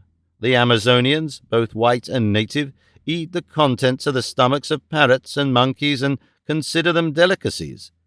The Chinese coolie asks not how his meat came by its death, nor how long since, and there is a man in New York, an estimable and otherwise harmless man, who eats Limburger cheese on Bartlett pears. The following day, with sufficient meat to last them several days, Tarzan set to work upon his weapons and his loincloth. Showing the Alalas how to scrape the antelope hide with his stone knife, the ape-man set to work with nothing more in the way of tools than bits of stone picked from the bed of a stream, to fashion weapons with which to cope successfully with the Alalai women, the great carnivores, and whatever other enemies time might reveal to him. And as he worked, he watched the Alalas youth and wondered of what use the poor creature could be to him in finding his way through the encircling thorn forest that he must pass to reach familiar country and the trail for home. That the poor thing was timid had been evidenced by its manner when fleeing from the Alalai women, and its terror when confronted by Numa.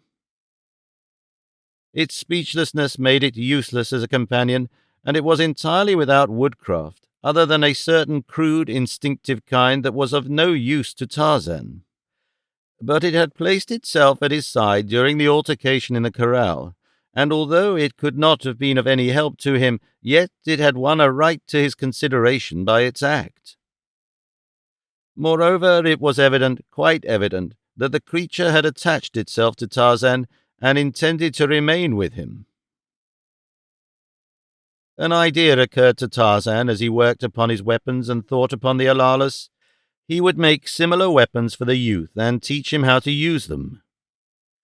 He had seen that the crude weapons of the Alalai would be no match against one armed with a bow and arrows, or even a good spear. Accurately, they could not hope to throw their missiles as far as a good bowman could speed his shaft, and their bludgeons were helpless in the face of a well-thrown spear. Yes, he would make weapons for the youth and train him in their use, and then he could be made of service in the hunt and, if necessary, in the fight. And as Tarzan of the Apes thought upon the matter of the Alalas, suddenly paused in his work and bent an ear close to the ground, and then he lifted his head and turned his eyes upon Tarzan, pointing at him, at his ear, and then at the ground.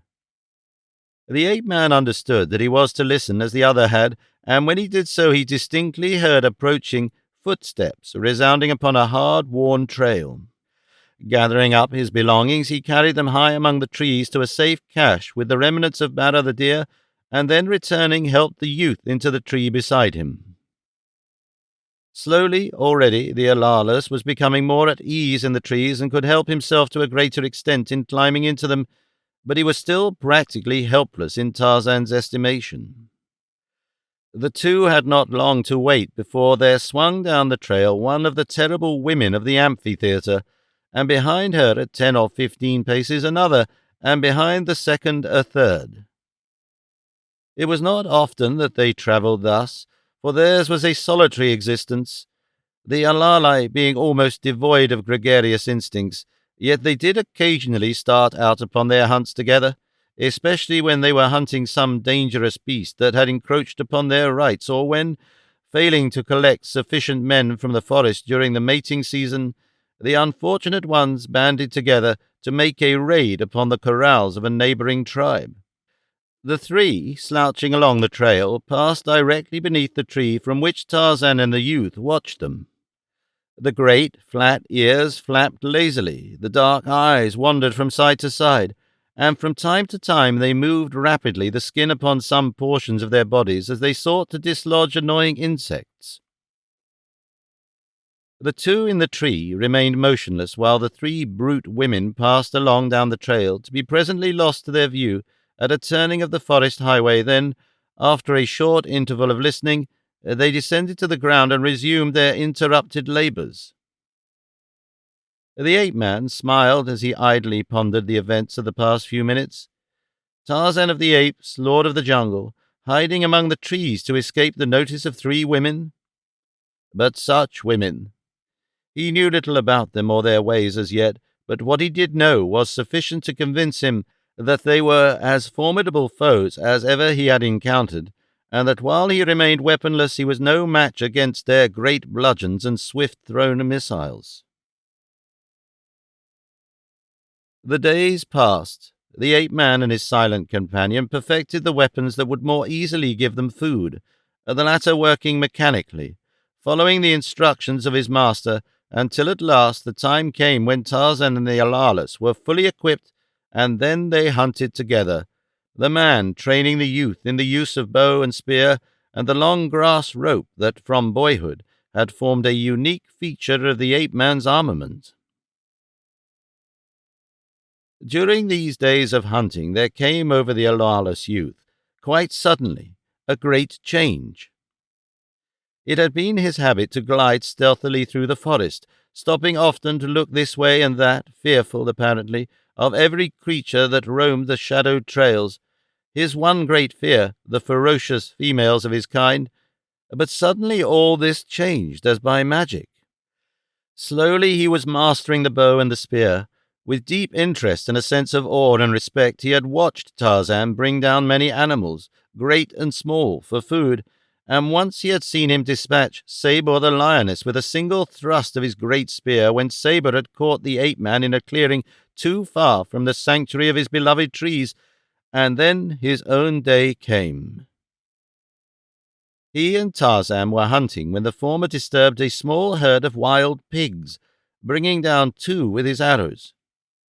The others scattered in all directions, and one of these, a boar, sighting the Alalas, charged him. The youth was of a mind to flee, for ages of inherited instinct prompted him to flight.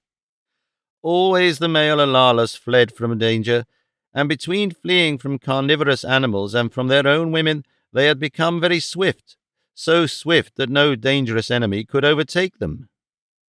An Alalas man could be captured only by craft. He could have escaped the boar by flight, and for an instant he was upon the verge of flight, but a sudden thought checked him. Back flew his spear hand, as the ape-man had taught him, and then forward with all the weight of his body behind the cast. The boar was coming straight for him.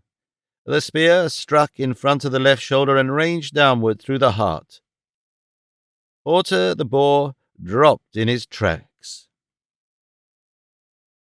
A new expression came into the eyes and spread over the countenance of the Alalas. He no longer wore that hunted expression. He no longer slunk through the forest, casting fearful glances from side to side. Now he walked erect, boldly and with fearless mien, and perhaps instead of dreading the appearance of a female, he rather courted the event. He was the personification of avenging manhood. Within him rankled countless ages of contemptuous treatment and abuse at the hands of his shes. Doubtless he never thought of the matter in this way at all, but the fact remained, and Tarzan realized it, that the first woman unfortunate enough to stumble upon this youth was going to get the surprise of her life.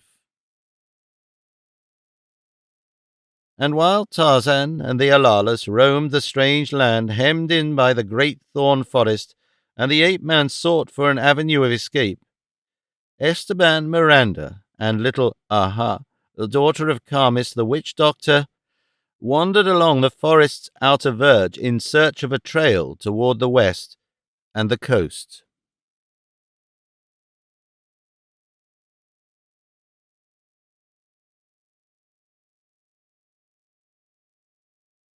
Chapter 5.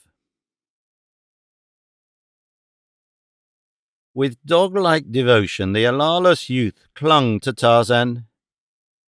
The latter had mastered the meagre sign language of his protege, giving them a means of communication that was adequate for all their needs.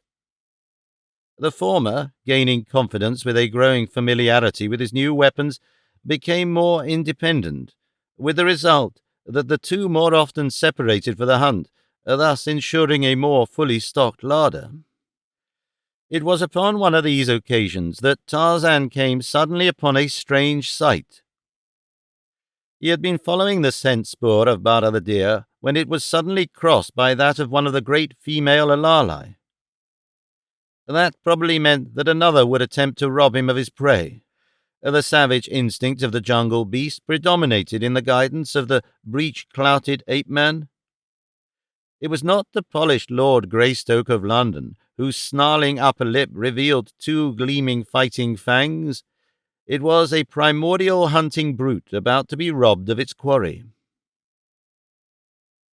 Taking to the trees, he moved rapidly in the direction of the Alalus woman, but before he came within sight of her, a new scent impinged upon his nostrils, a strange new scent that puzzled him. It was the scent of man, yet strange and unfamiliar to a degree. Never before had anything like it arrested his attention. It was very faint, and yet, somehow, he knew that it was close, and then, ahead of him, he heard voices, low musical voices that came faintly to his ears, and though they were low and musical, there was something in the quality and pitch of them that suggested excitement. Now Tarzan went more carefully, Bara the deer all but forgotten. As he drew nearer, he realized that there were many voices and much commotion, and then he came upon a large plain that stretched away to distant hills, and in the foreground, not 100 yards from him, he looked upon a sight that might well have caused him to doubt the veracity of his own eyes. The only familiar figure was a giant Alalus woman. Surrounding her was a horde of diminutive men, tiny white warriors mounted upon what appeared to be a form of the royal antelope of the west coast. Armed with lances and swords, they repeatedly charged at the huge legs of the Alalus, who, backing slowly toward the forest, kicked viciously at her assailants and struck at them with a heavy bludgeon. It quickly became evident to Tarzan that they were attempting to hamstring her, and had they been successful they might easily have slain her then, but though there must have been fully 100 of them, their chances of success appeared small, since, with a single kick of her mighty foot, the woman could lay low a dozen or more of her assailants at a time. Already fully half the force was hors de combat, their bodies, with those of many of their mounts, being scattered out onto the plain, marking the trail of the combat up to the time that Tarzan had come upon the scene. The courage of the survivors, however, filled Tarzan with admiration as he watched them hurl themselves upon almost certain death in their stubborn efforts to bring down the female, and then it was that the ape-man saw the reason, or the apparent reason, for the mad sacrifice of life. In her left hand the Alalus clutched one of the tiny warriors. It was to rescue him, evidently, that the others were maintaining this forlorn hope. If the warriors filled Tarzan with admiration, to scarcely a lesser extent did their courageous and agile mounts. Always had he thought of the royal antelope, the smallest known member of its family, as the most timid of creatures, but not so these cousins of theirs. Slightly larger, standing perhaps 15 inches at the withers, they were in all other outward respects identical. Yet, at the guidance of their riders, they leapt fearlessly into close range of those enormous feet and the great slashing bludgeon.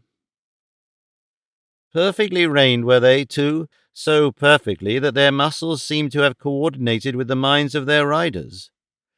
In and out they bounded, scarcely touching the ground before they were out of harm's way again. 10 or a dozen feet they covered at a leap, so that Tarzan wondered not only at their agility, but at the almost marvelous riding ability of the warriors who could keep their seats so perfectly upon these leaping, bounding, turning, twisting mounts.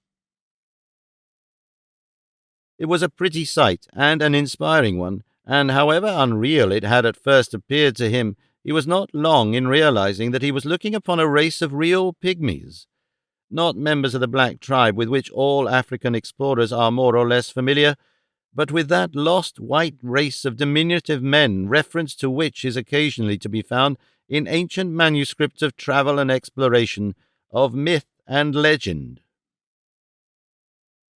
While the encounter interested him and he viewed it at first as a disinterested neutral, he soon found his sympathies gravitating to the tiny warriors, and when it became evident that the Alalus woman was going to make good her escape into the forest with her captive, the ape-man decided to take a hand in the affair himself. As he stepped from the concealment of the forest, the little warriors were the first to see him. Evidently they mistook him at first for another of their giant enemies, for a great cry of disappointment rose from them, and they fell back for the first time since Tarzan had been watching the unequal struggle. Wishing to make his intentions clear before the little men set upon him, he moved quickly in the direction of the woman who, the instant that her eyes fell upon him, made imperative signs for him to join her in dispatching the balance of the pygmies.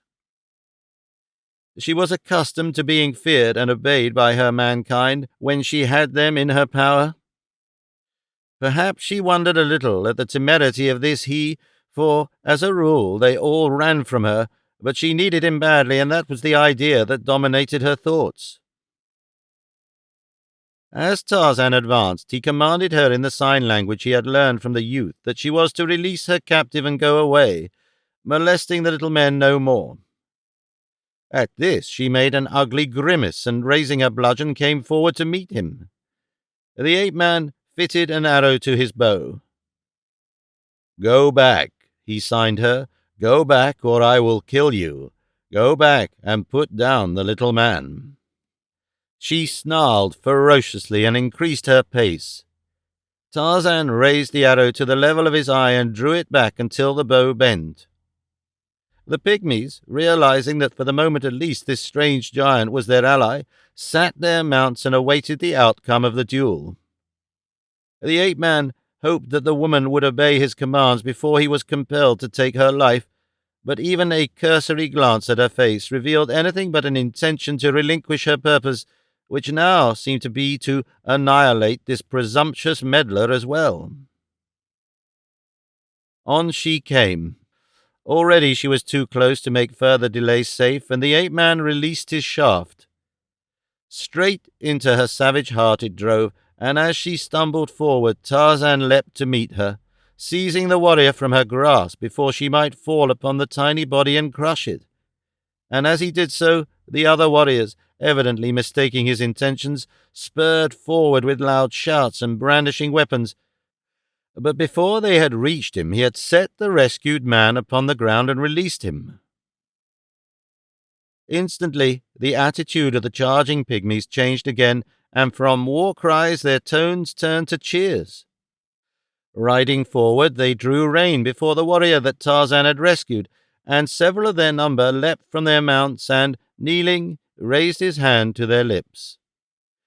It was evident then to the ape-man that he had rescued one who stood high among them, their chief perhaps, and now he wondered what would be their attitude toward him as, with a look of amused tolerance upon his grim features, he watched them as one might watch the interesting doings of a swarm of ants. As they felicitated their fellow upon his miraculous escape, Tarzan had an opportunity to inspect them more closely. The tallest of them stood about 18 inches in height. Their white skins were tanned by exposure to a shade a trifle darker than his own, yet there was no question but that they were white men. Their features were regular and well proportioned, so that by any standards of our race they would have been considered handsome. There were, of course, variations and exceptions, but on the whole those that he saw before him were fine-looking men.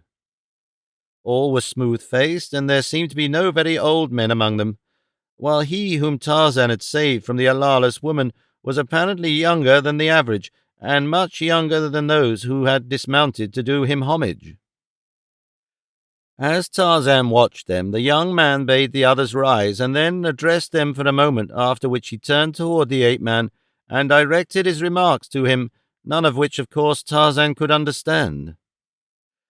By his manner, however, he guessed that the other was thanking him, and possibly, too, asking his further intentions toward them, and, in reply, the ape-man endeavored to assure them that he desired their friendship. Further to emphasize his peaceful intentions, he cast his weapons aside and took a step toward them, his arms thrown slightly outward, his open palms in their direction. The young man seemed to understand his friendly overtures, for he too advanced, offering his hand to Tarzan. The ape-man knew that the other meant that he should kiss it, but this he did not do, preferring to assume a role of equality with their highest. Instead, he kneeled upon one knee that he might more easily reach the proffered hand of the pygmy, and pressing the tiny fingers gently, inclined his head slightly in a formal bow which carried no suggestion of servility. The other seemed satisfied, returned the bow with equal dignity, and then attempted to convey to the ape-man that he and his party were about to ride off across the plain, inviting him to accompany them. Rather curious to see more of these remarkable little people, Tarzan was nothing loath to accept the invitation. Before the party set out, however, they dispersed to gather up their dead and wounded, and to put out of their misery any of the injured antelope that were too severely hurt to travel. This they did with the relatively long, straight sword which was part of the armament of each. Their lances they left resting in cylindrical boots attached to the right side of their saddles. For other weapons, Tarzan could discover nothing but a tiny knife carried in a scabbard at the right side by each warrior. The blade, like the blade of the rapier, was two-edged, but only about 1.5 inches long, with a very sharp point. Having gathered the dead and wounded, the latter were examined by the young leader of the party, who was accompanied by the 5 or 6 who had gathered about him at the time that Tarzan had released him. These Tarzan took to be lieutenants or under-chiefs. He saw them question the wounded, and in 3 cases, each evidently a hopeless one, the leader ran his sword quickly through the hearts of the unhappy men. While this cruel yet unquestionably sound military measure was being carried out, the balance of the warriors, directed by under-officers, were excavating a long trench beside the dead, of which there were 20, their tool being a stout shovel blade carried attached to the saddle, and which could be quickly fitted to the butt of the spear or lance. The men worked with extreme rapidity, and under a plan that seemed to abhor lost motion, of which there was the absolute minimum, until in an incredibly short time they had excavated a trench 50 inches in length, 18 inches wide, and 9 inches deep, the equivalent of which to men of normal size would have been nearly 17 feet long, 6 feet wide, and 3 feet deep. Into this they packed the dead like sardines, and in 2 layers. They then shoveled back sufficient earth to fill the interstices between the bodies and to come to a level with the top of the upper layer, after which loose stones were rolled in until the bodies were entirely covered by 2 inches of stones. The remaining earth from the excavation was then piled over all. By the time this work was completed, the loose antelope had been caught and the wounded strapped to their backs. At a word from their commander, the party formed with military precision. A detail started ahead with the wounded, and a moment later the balance of the troop was mounted and on the way. The method of mounting and taking up the march was unique and a source of considerable interest to Tarzan. The dismounted warriors were standing in line facing the young leader who was mounted, as were the several officers who accompanied him. Each warrior held his mount by the bridle. The commander made a rapid signal with the raised point of his sword. There was no spoken word of command. Immediately after which he dropped the point quickly at his side, simultaneously wheeling his mount, which leapt quickly off in the direction that the troop was facing, the mounts of his officers wheeling with him as though actuated by a single brain, and at the same instant the mount of each alternate warrior in the line leapt forward, and as it leapt its rider swung to his saddle, vaulting to his seat as lightly as a feather. The instant the first line had cleared them, the antelopes of the second line leapt in pursuit, their riders mounted as had the others before them, and with a second and longer leap the intervals were closed and the whole troop raced forward in a compact line. It was a most clever and practical evolution, and one that made it possible to put mounted troops in motion as rapidly as foot troops. There was no long delay caused by taking distance, mounting, and closing ranks. As the troop galloped away, 10 warriors wheeled from the left flank and, following one of the officers who had detached himself from the party of the commander of the troop, returned to Tarzan. By signs, the officer conveyed to the ape-man the intelligence that he was to follow this party, which would guide him to their destination. Already the main body was far away across the open plain, their lithe mounts clearing as many as 5 or 6 feet in a single bound. Even the swift Tarzan could not have kept pace with them. As the ape-man started away under the guidance of the detachment, his thoughts reverted for an instant to the allarless youth who was hunting alone in the forest behind them, but he soon put the creature from his mind with the realization that it was better equipped to defend itself than any of its kind, and that when he had made his visit to the country of the pygmies, he could doubtless return and find the allarless if he so desired. Tarzan, inured to hardship and to long and rapid marches, fell into a dog-trot such as he could keep up for hours at a time without rest, while his guides, trotting their graceful mounts, kept just ahead of him. The plain was more rolling than it had appeared from the verge of the forest, with here and there a clump of trees. The grass was plentiful, and there were occasional bands of the larger species of antelope grazing at intervals. At sight of the approaching riders and the comparatively giant-like figure of Tarzan, they broke and ran. Once they passed a rhinoceros, the party making only a slight detour to avoid it, and later, in a clump of trees, the leader halted his detachment suddenly and, seizing his lance, advanced again slowly toward a clump of bushes, at the same time transmitting an order to his men which caused them to spread and surround the thicket. Tarzan halted and watched the proceedings. The wind was blowing from him in the direction of the thicket, so that he could not determine what manner of creature, if any, had attracted the attention of the officer, but presently, when the warriors had completely surrounded the bushes and those upon the other side had ridden into it, their spears couched and ready, he heard an ugly snarl issuing from the center of the thicket, and an instant later an African wild cat sprang into view, leaping directly at the officer waiting with ready spear to receive it. The weight and momentum of the beast all but unseated the rider, the point of whose spear had met the cat full in the chest. There were a few spasmodic struggles before death ensued, during which, had the spear broken, the man would have been badly mauled and perhaps killed, for the cat was relatively as formidable a beast as is the lion to us. The instant that it died, 4 warriors leapt forward, and with their sharp knives removed the head and skin in an incredibly short time. Tarzan could not but note that everything these people did was accomplished with maximum efficiency. Never did there seem to be any lost motion. Never was one at a loss as to what to do. Never did one worker get in the way of another. Scarcely 10 minutes had elapsed from the moment that they had encountered the cat before the detachment was again moving, the head of the beast fastened to the saddle of one of the warriors, the skin to that of another. The officer who commanded the detachment was a young fellow, not much, if any, older than the commander of the troop.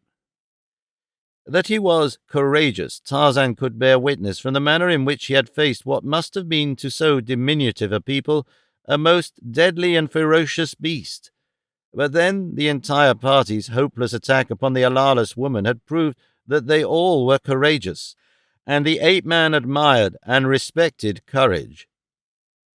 Already he liked these little men, although it was at times still difficult for him to accept them as a reality. So prone are we to disbelieve in the possibility of the existence of any form of life with which we are not familiar by association or credible repute. They had been travelling for almost 6 hours across the plain. The wind had changed, and there was borne to Tarzan's nostrils clearly the scent of Bara the deer ahead. The ape-man, who had tasted no food that day, was ravenous, with the result that the odor of meat aroused all the savage instincts fostered by his strange upbringing. Springing forward abreast the leader of the detachment that was escorting him, he signed them to halt, and then, as clearly as he could, through the comparatively laborious and never quite satisfactory medium of further signs, explained that he was hungry, that there was meat ahead, and that they should remain in the rear until he had stalked his prey and made his kill. The officer, having understood and signified his assent, Tarzan crept stealthily forward toward a small clump of trees, beyond which his keen scent told him there were several antelope, and behind Tarzan followed the detachment, so noiselessly that even the keen ears of the ape-man heard them not. Sheltered by the trees, Tarzan saw a dozen or more antelope grazing a short distance beyond, the nearest being scarce 100 feet from the small grove. Unslinging his bow and taking a handful of arrows from his quiver, the ape-man moved noiselessly to the tree nearest the antelope. The detachment was not far behind him, though it had stopped the moment the officer saw the game that Tarzan was stalking, lest it be frightened away. The pygmies knew naught of bows and arrows, and so they watched with deep interest every move of the ape-man. They saw him fit an arrow to his bow, draw it far back, and release it almost all in a single movement.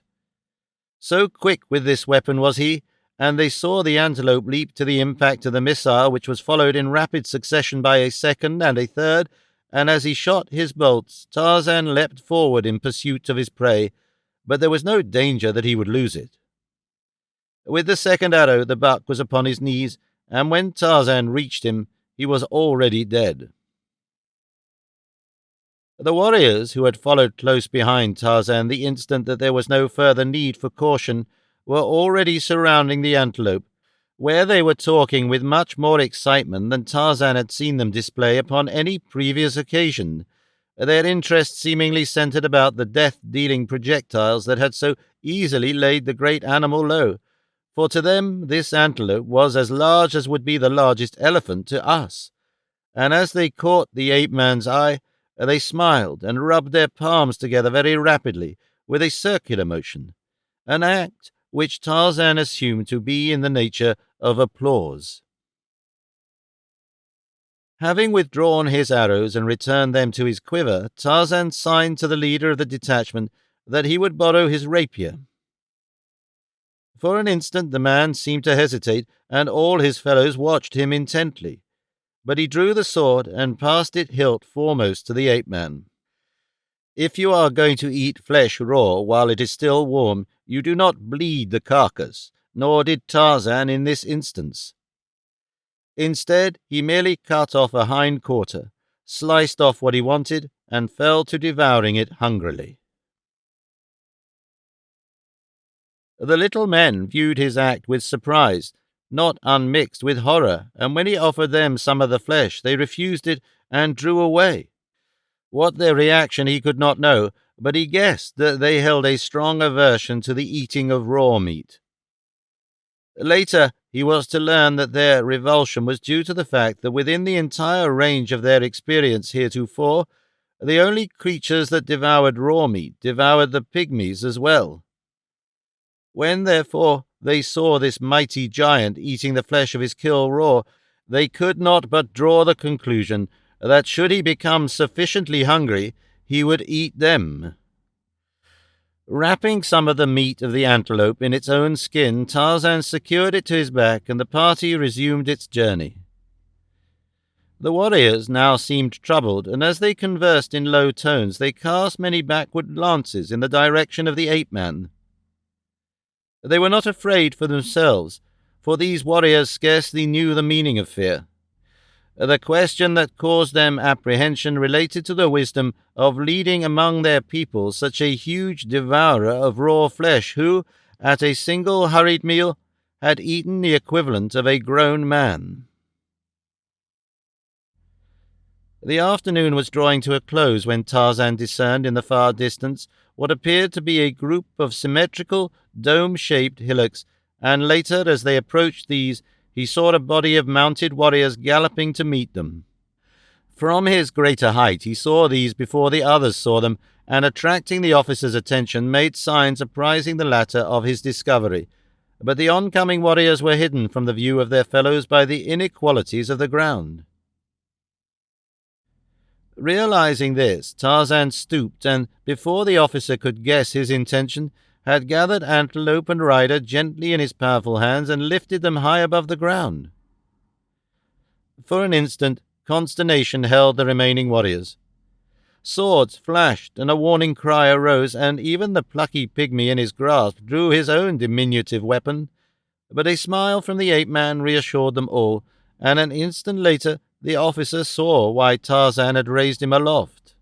He called down to the others below him then, and from their manner as from that of him whom he held, the ape-man guessed that the approaching party was composed of friends of his escort, and so, a few minutes later, it proved, when he was surrounded by several hundreds of the pygmies, all friendly, eager, and curious. Among them was the leader whom he had rescued from the Alalus woman, and him he greeted with a handshake. A consultation now took place between the leader of the detachment that had escorted the ape-man, the young commander of the larger party, and several older warriors. By the expressions of their faces and the tone of their voices, Tarzan judged that the matter was serious, and that it concerned him, he was sure, from the numerous glances that were cast in his direction. He could not know, though, that the subject of their discussion was based upon the report of the commander of the escort that their mighty guest was an eater of raw flesh, and the consequent danger of bringing him among their people. The chief among them, the young commander, settled the question, however, by reminding them that though the giant must have been very hungry to have devoured as much flesh as they told him he had, nevertheless he had travelled for many hours with only a small number of their warriors, always within easy reach of him, and had not offered to molest them. This seemed a conclusive argument of his good intentions, and consequently the cavalcade set forth without further delay in the direction of the hillocks that were now in plain view a mile or two away.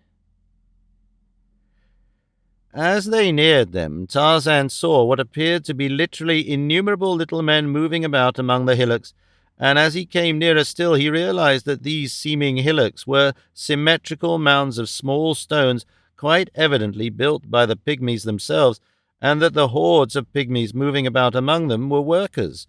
For here was a long line all moving in one direction, emerging from a hole in the ground and following a well-defined path to a half-completed hillock that was evidently in course of construction.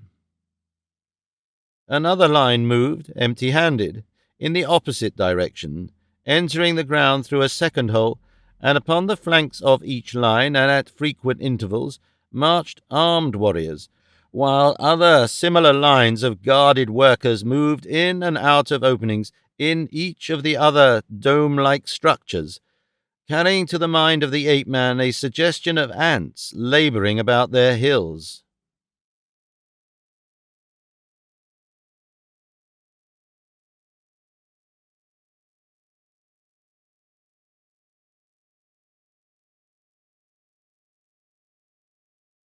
Chapter 6. Scar, the vulture, winged his way leisurely in great circles far above the right bank of the Ugogo. The pendant locket, sparkling in the sunlight, had ceased to annoy him while on the wing. Only when he alighted and walked upon the ground did it become an encumbrance. Then he stepped upon it and tripped, but long since had he ceased to fight it, accepting it now as an inescapable evil. Beneath him he presently descried the still, recumbent form of Gorgo, the buffalo, whose posture proclaimed that he was already fit food for Scar. The great bird dropped, alighting in a nearby tree. All was well. No foes were in evidence. Satisfied of this, Scar flapped down to the fallen beast. Miles away, a giant white man crouched in the concealment of a dense thicket with a little black girl. The fingers of one of the man's hands were across her mouth. Those of the other held a knife at her heart. The man's eyes were not upon the girl, but were straining through the dense foliage toward a game trail along which two ebon warriors were advancing. Succor was close at hand for Aha, the daughter of Karmis the witch doctor, for the two approaching were hunters from the village of Obebe the chief. But she dared not call aloud to attract them, lest the sharp knife of Miranda's knife slip into her young heart. And so she heard them come and go until, their voices lost in the distance, the Spaniard arose and dragged her back upon the trail, where they took up what seemed to Aha their endless and fruitless wanderings through the jungle. In the village of the Ant-Men, Tarzan found a warm welcome, and having decided to remain for a while that he might study them and their customs, he set to work, as was his wont when thrown among strange peoples, to learn their language as quickly as possible. Having already mastered several languages and numerous dialects, the ape-man never found it difficult to add to his linguistic attainments, and so it was only a matter of a comparatively short time before he found it possible to understand his hosts and to make himself understood by them. It was then that he learned that they had at first thought that he was some form of Alalus, and had consequently believed that it ever would be impossible to communicate with him by other means than signs. They were greatly delighted, therefore, when it had become apparent that he could utter vocal sounds identical to theirs, and when they comprehended that he desired to learn their tongue, Adendrahakis, the king, placed several instructors at his disposal and gave orders that all his people, with whom the giant stranger might come in contact, should aid him to an early understanding of their language. Adendrahakis was particularly well inclined toward the ape-man because of the fact that it had been the king's son, Komodo Florencel, whom Tarzan had rescued from the clutches of the Alalus woman, and so it was that everything was done to make the giant's stay among them a pleasant one. 100 slaves brought his food to him where he had taken up his abode beneath the shade of a great tree that grew in lonely majesty just outside the city. When he walked among the group of dome houses, a troop of cavalry galloped ahead to clear the path for him, lest he trod upon some of the people of the city, but always was Tarzan careful of his hosts, so that no harm ever befell one of them because of him. As he mastered the language, he learned many things concerning these remarkable people. Prince Komodo Florencel almost daily took it upon himself to assist in the instruction of his colossal quest, and it was from him that Tarzan learned most. Nor were his eyes idle as he strolled around the city. Particularly interesting was the method of construction used in erecting the comparatively gigantic dome houses, which towered high above even the great Tarzan.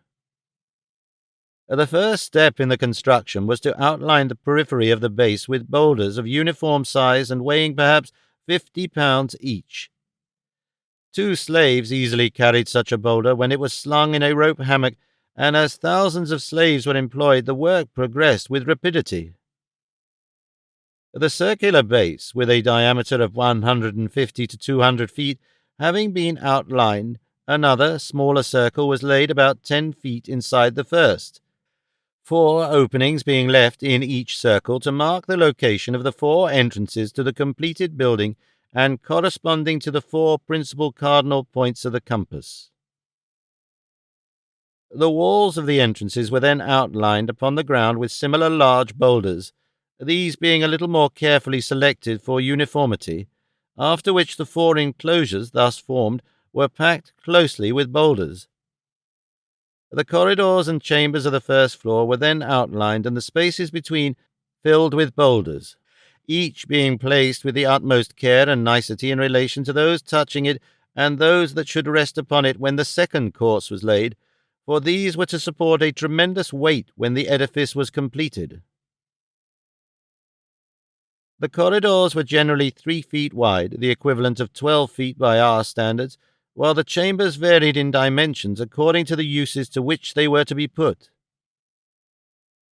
In the exact center of the building, a circular opening was left that measured 10 feet in diameter, and this was carried upward as the building progressed until the whole formed an open shaft from ground floor to roof in the completed edifice. The lower course having been built up in this manner to a height of 6 inches, wooden arches were placed at intervals the lengths of the corridors, which were now sealed over by the simple expedient of fastening thin wooden strips lengthways of the corridors from arch to arch until the corridors were entirely roofed. The strips or boards which overlapped one another were fastened in place by wooden dowels driven through them into the peripheries of the arches. As this work was progressing, the walls of the various chambers and the outer wall of the building were raised to a height of 24 inches, bringing them to the level of the ceilings of the arched corridors, and the spaces between chambers and corridors were packed with boulders, the interstices between which were filled with smaller stones and gravel. The ceiling beams were then placed across the other chambers, timbers 6 inches square hewn from a hard, tough wood being used, and in the larger chambers these were further supported at intervals by columns of the same dimensions and material. The ceiling beams being in place, they were covered over with tight-fitting boards doweled to place. The ceilings of the chambers now projected 6 inches above the surrounding course of the structure, and at this juncture hundreds of cauldrons were brought in, which a crude asphaltum was heated until it became liquid, and the interstices of the next 6-inch course were filled with it, bringing the entire completed course to the same level at a height of 30 inches, over all of which a second 6-inch course of rock and asphaltum was laid, and the second story laid out and completed in a similar manner. The palace of Ahendraharkis, constructed in this way, was 220 feet in diameter and 110 feet high, with 36 floors capable of housing 80,000 people, a veritable ant-hill of humanity. The city consisted of 10 similar domes, though each slightly smaller than the king's, housing a total of 500,000 people, 2/3 of whom were slaves, these being for the most part the artisans and body servants of the ruling class. Another 500,000 slaves, the unskilled labourers of the city, dwelt in the subterranean chambers of the quarries from which the building material was obtained. The passageways and chambers of these mines were carefully shored and timbered as the work progressed, resulting in fairly commodious and comfortable quarters for the slaves upon the upper levels at least, and as the city was built upon the surface of an ancient ground moraine, on account of the accessibility of building material, the drainage was perfect, the slaves suffering no inconvenience because of their underground quarters. The domes themselves were well ventilated through the large central air shaft, and the numerous windows that pierced the outer walls at frequent intervals at each level above the ground floor, in which, as previously explained, there are but 4 openings. The windows, which were 6¼ inches wide by 18½ inches high, admitted a certain amount of light as well as air, but the interior of the dome, especially the gloomy chambers midway between the windows and the central light and air shaft, was illuminated by immense, slow-burning, smokeless candles. Tarzan watched the construction of the new dome with keenest interest, realizing that it was the only opportunity that he ever would have to see the interior of one of these remarkable human hives, and as he was thus engaged, Komodo Florenzel and his friends hastened to initiate him into the mysteries of their language, and while he learned the language of his hosts, he learned many other things of interest about them. The slaves, he discovered, were either prisoners of war or the descendants of prisoners of war. Some had been in bondage for so many generations that all trace of their origin had become lost, and they considered themselves as much citizens of Trohana Dalmarcus, the city of King Adandrahakis, as did any of the nobility. On the whole, they were treated with kindness and were not overworked after the second generation. The recent prisoners and their children were, for the most part, included in the caste of unskilled labour from which the limit of human endurance was exacted. They were the miners, the quarriers, and the builders, and fully 50% of them were literally worked to death. With the second generation, the education of the children commenced, those who showed aptitude for any of the skilled crafts being immediately transferred from the quarries to the domes, where they took up the relatively easy life of a prosperous and indulged middle class. In another manner might an individual escape the quarries, by marriage, or rather by selection as they chose to call it, with a member of the ruling class. In a community where class consciousness was such a characteristic of the people, and where caste was almost a fetish, it was rather remarkable that such connections brought no odium upon the inferiors, but, on the contrary, automatically elevated the lesser to the caste of the higher contracting party. "It is thus, deliverer of the son of Adanrahakis," explained Commodore Florenzel, in reply to Tarzan's inquiry relative to this rather peculiar exception to the rigid class distinction the king's son had so often impressed upon him. "Ages ago, during the reign of Clama-Tamarassul in the city of Trohana Damalkis, the warriors of Velto-Pishago, king of the city of Velto-Pismacus, marched upon our fair Trohana Damalkis, and in the battle that ensued, the troops of our ancestors were all but annihilated. Thousands of our men and women were carried away into slavery, and all that saved us from being totally wiped out was the courageous defense that our own slaves waged for their masters. Clamata Ramaraso, from whom I am descended, fighting in the thick of the fray, noted the greater stamina of the slaves. They were stronger than the warriors of either city, and seemed not to tire at all, while the high caste nobility of the fighting clans, though highly courageous, became completely exhausted after a few minutes of fighting. After the battle was over, Clamata Amaraso called together all the chief officers of the city, or rather all who had not been killed or taken prisoner, and pointed out to them that the reasons our city had been defeated was not so much because of the greater numbers of the forces of the king of Velta-Bashago as to the fact that our own warriors were physical weaklings, and he asked them why this should be and what could be done to remedy so grievous a fault. The youngest man among them, wounded and weak from loss of blood, was the only one who could offer a reasonable explanation or suggest a means of correcting the one obvious weakness of the city. He called their attention to the fact that, of all the race of Minunians, the people of the city of Trohana Dalmarcus were the most ancient, and that for ages there had been no infusion of new blood, since they were not permitted to mate outside their own caste, while their slaves, recruited from all the cities of Minunai, had interbred, with the result that they had become strong and robust, while their masters, through inbreeding, had grown correspondingly weaker. He exhorted Clamatamaraso to issue a decree elevating to the warrior class any slave that was chosen as mate by either a man or woman of that class, and further to obligate each and every warrior to select at least one mate from among their slaves.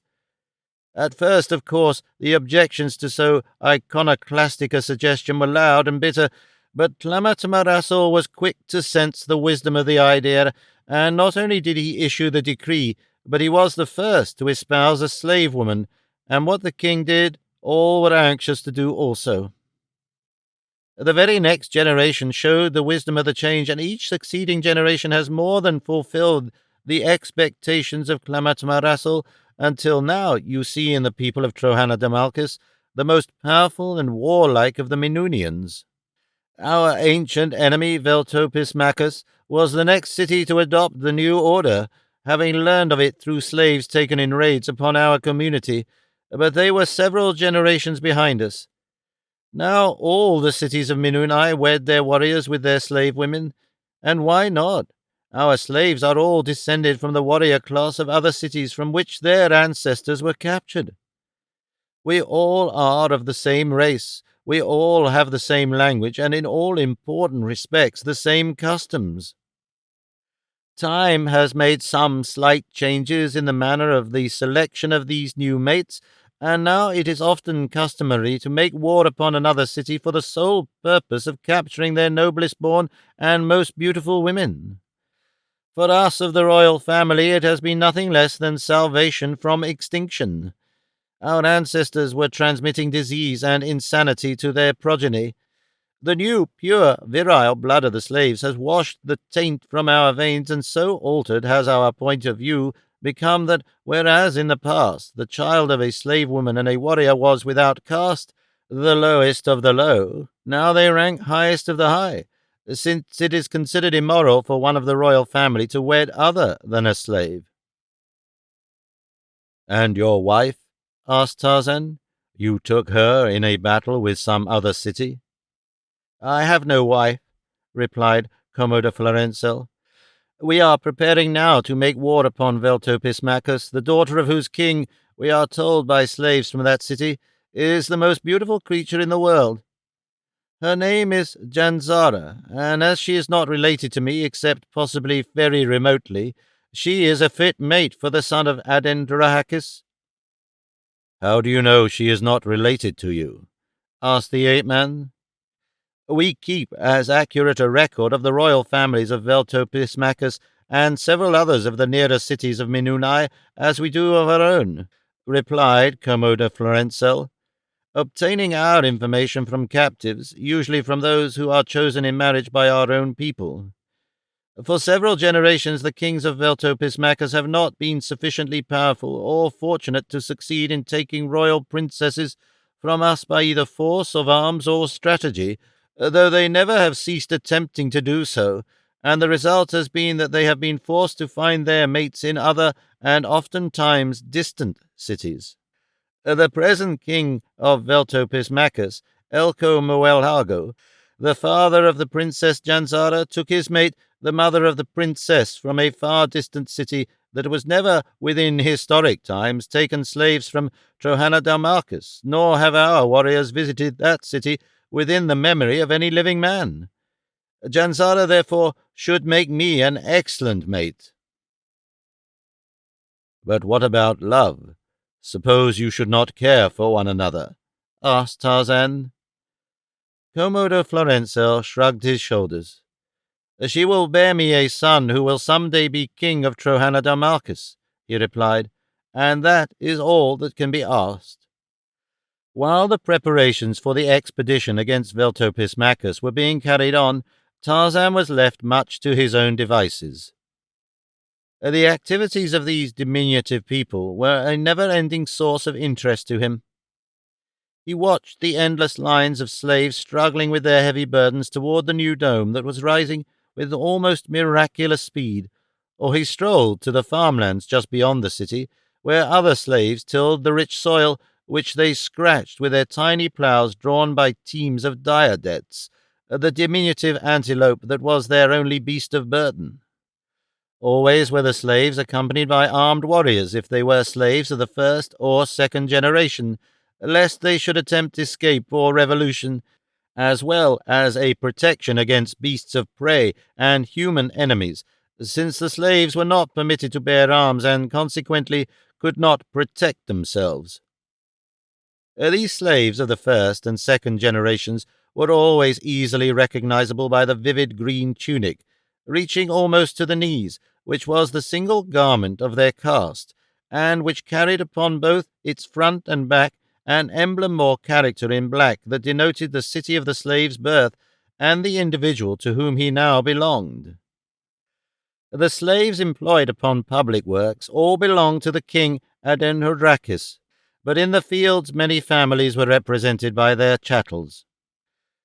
Moving about the city upon their various duties were thousands of white-tunicked slaves. They exercised the mounts of their masters, they oversaw much of the more menial and laborious work of the lower caste slaves, they plied their trades and sold their wares in perfect freedom, but like the other slaves they wore but a single garment, together with rough sandals which were common to both classes. On their breasts and backs in red were the emblems of their masters. The second-generation slaves of the green tunics had a smaller emblem, these having been born in the city and being consequently considered a part of it. There were other, though minor, distinguishing marks upon the tunics of the higher caste slaves, small insignia upon one shoulder or upon both or upon a sleeve, denoting the occupation of the wearer. Groom, body servant, major domo, cook, hairdresser, worker in gold and silver, potter. One could tell at a glance the vocation of each, and each belonged, body and soul, to his master, who was compelled to feed and clothe these dependents, the fruits of whose labours belonged exclusively to him. The wealth of one warrior family might lie in the beauty and perfection of the gold and silver ornaments it sold to its wealthy fellows, and in such an instance all its skilled slaves, other than those required for personal and household duties, would be employed in the designing and fabrication of these articles.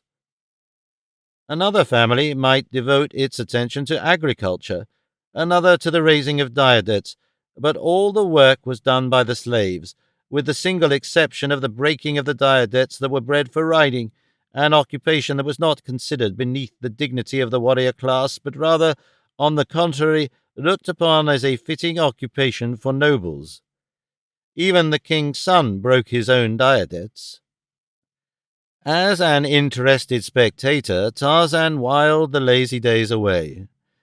To his repeated queries as to the possibility of a way out of this bizarre, thorn-infested world, his host replied that it was naught to penetrate the forest of thorn trees, but that as it continued indefinitely to the uttermost extremities of matter, it were quite useless to attempt to penetrate it at all, their conception of the world being confined to what they actually had seen, a land of hills, valleys, and forests, surrounded by thorn trees.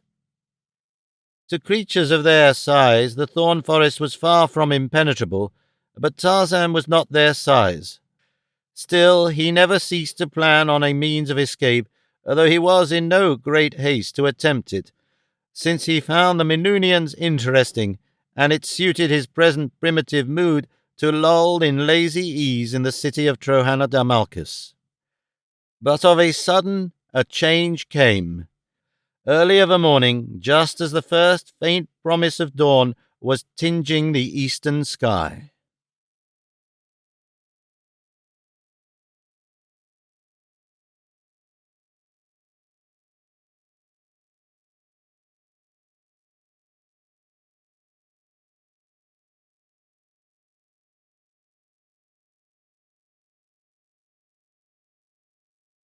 Chapter 7.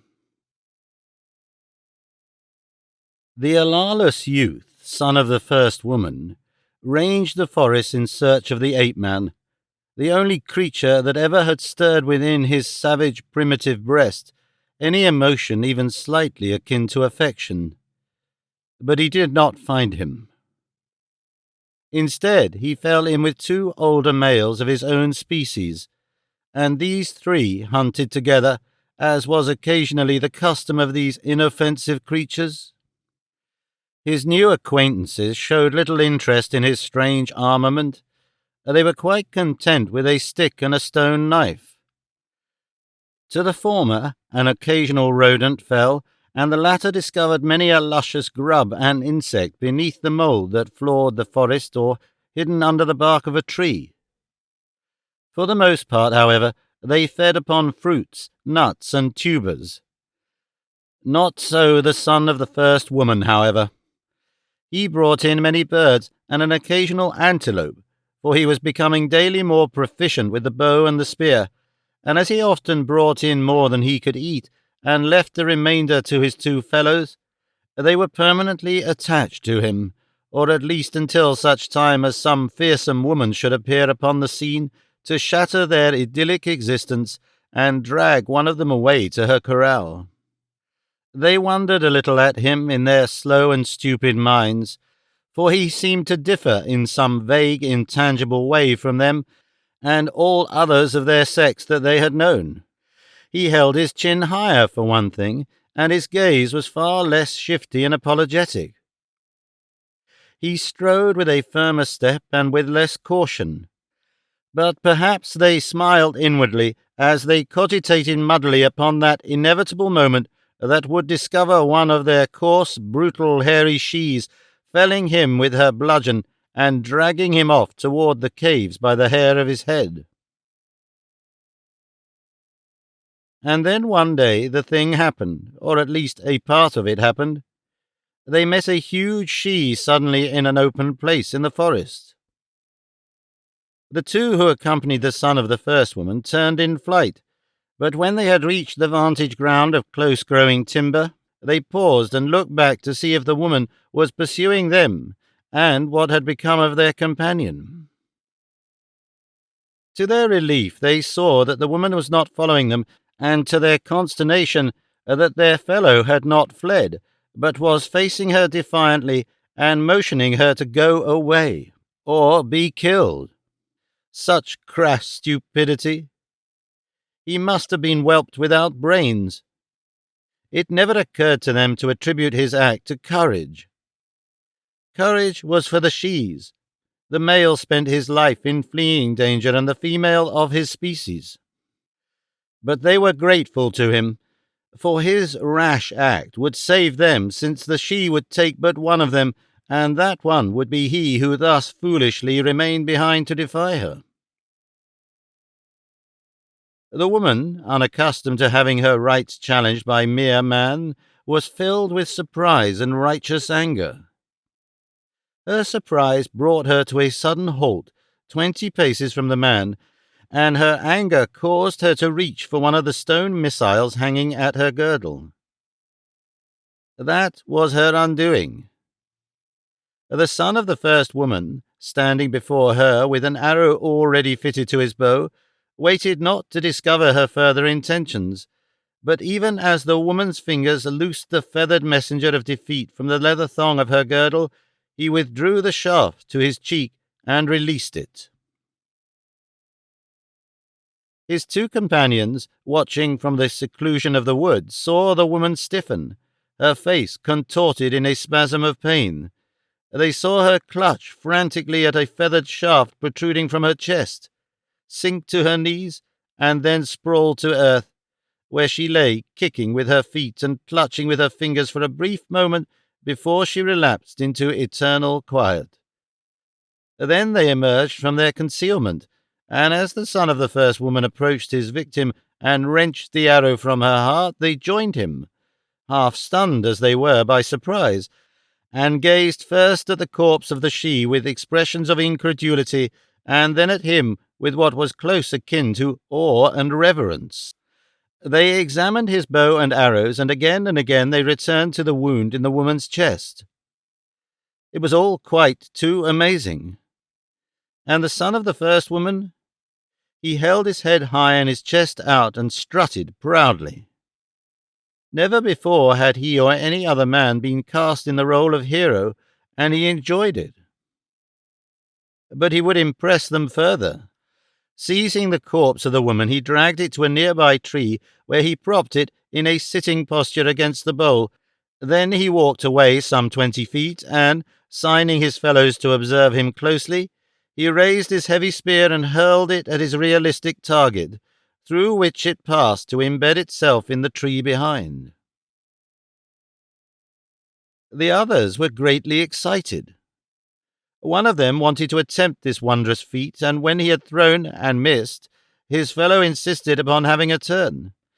Later they craved practice with the bow and arrow. For hours the three remained before their grisly target, nor did they desist until hunger prompted them to move on, and the son of the first woman had promised to show them how to fashion weapons similar to his own. A momentous occurrence in the history of the Alali, though these three sensed it as little as did the hundreds of Alalus women repairing to their caves that night in blissful ignorance of the blow that had been struck at their supremacy by the militant suffragists of the Minunai. And as suddenly, with more immediate results, the even tenor of Tarzan's existence in the city of Trohanna-Dalmarcus was altered, and a series of events initiated that were to lead to the maddest and most unbelievable denouement. The ape-man lay upon a bed of grasses beneath a great tree that grew beside the city of King Adenodrakis. Dawn was flushing the sky above the forest to the east of Trohanna-Dalmarcus, when Tarzan, his ear close to the ground, was suddenly awakened by a strange reverberation that seemed to come faintly from the bowels of the earth. It was such a dim and distant sound that it would scarce have been appreciable to you or to me, had we placed an ear flat against the ground after having been told that the noise existed. But to Tarzan it was an interruption of the ordinary noises of the night, and therefore, however slight, of sufficient import to impinge upon his consciousness, even in sleep. Awakened, he still lay listening intently. He knew that the sound did not come from the bowels of the earth, but from the surface, and he guessed that it originated at no great distance, and also he knew that it was coming closer, rapidly. For just a moment it puzzled him, and then a great light dawned upon him, and he sprang to his feet. The dome of the king at Dendraharkis lay 100 yards away, and toward it he bent his steps. Just before the south entrance he was challenged by a tiny sentinel. "Take word to your king," the ape-man directed him, "that Tarzan hears many diadettes galloping toward Trohanna-Dalmarcus, and that unless he is much mistaken, each carries a hostile warrior upon its back." The sentinel turned and hallooed down the corridor leading from the entrance, and a moment later an officer and several other warriors appeared. At sight of Tarzan they halted. "What is wrong?" demanded the officer. "The king's guest says that he heard many diadettes approaching," replied the sentinel. "From what direction?" demanded the officer, addressing Tarzan. "From that direction the sounds appeared to come," replied the ape-man, pointing toward the west. "The Veltopismachiusians!" exclaimed the officer, and then, turning to those who had accompanied him from the interior of the king's dome, "Quick, arouse Trohanna-Dalmarcus. I will warn the king's dome and the king." And he wheeled and ran quickly within, while the others sped away to awaken the city. In an incredibly short space of time, Tarzan saw thousands of warriors streaming from each of the 10 domes. From the north and the south doors of each dome rode mounted men, and from the east and west marched the foot soldiers. There was no confusion. Everything moved with military precision, and evidently in accordance with a plan of defense in which each unit had been thoroughly drilled. Small detachments of cavalry galloped quickly to the 4 points of the compass. These were scouts, each detail of which spread fan-wise just beyond the limits of the domes until the city was encircled by a thin line of mounted men that would halt when it had reached a predetermined distance from the city and fall back with information before an advancing enemy. Following these, stronger detachments of mounted men moved out to north and south and east and west to take positions just inside the line of scouts.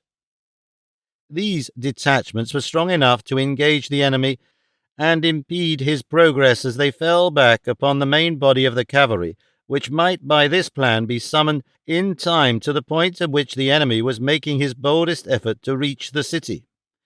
And then the main body of the cavalry moved out, and in this instance toward the west, from which point they were already assured the foe was approaching, while the infantry, which had not paused since it emerged from the domes, marched likewise toward the 4 points of the compass in 4 compact bodies, of which by far the largest moved toward the west.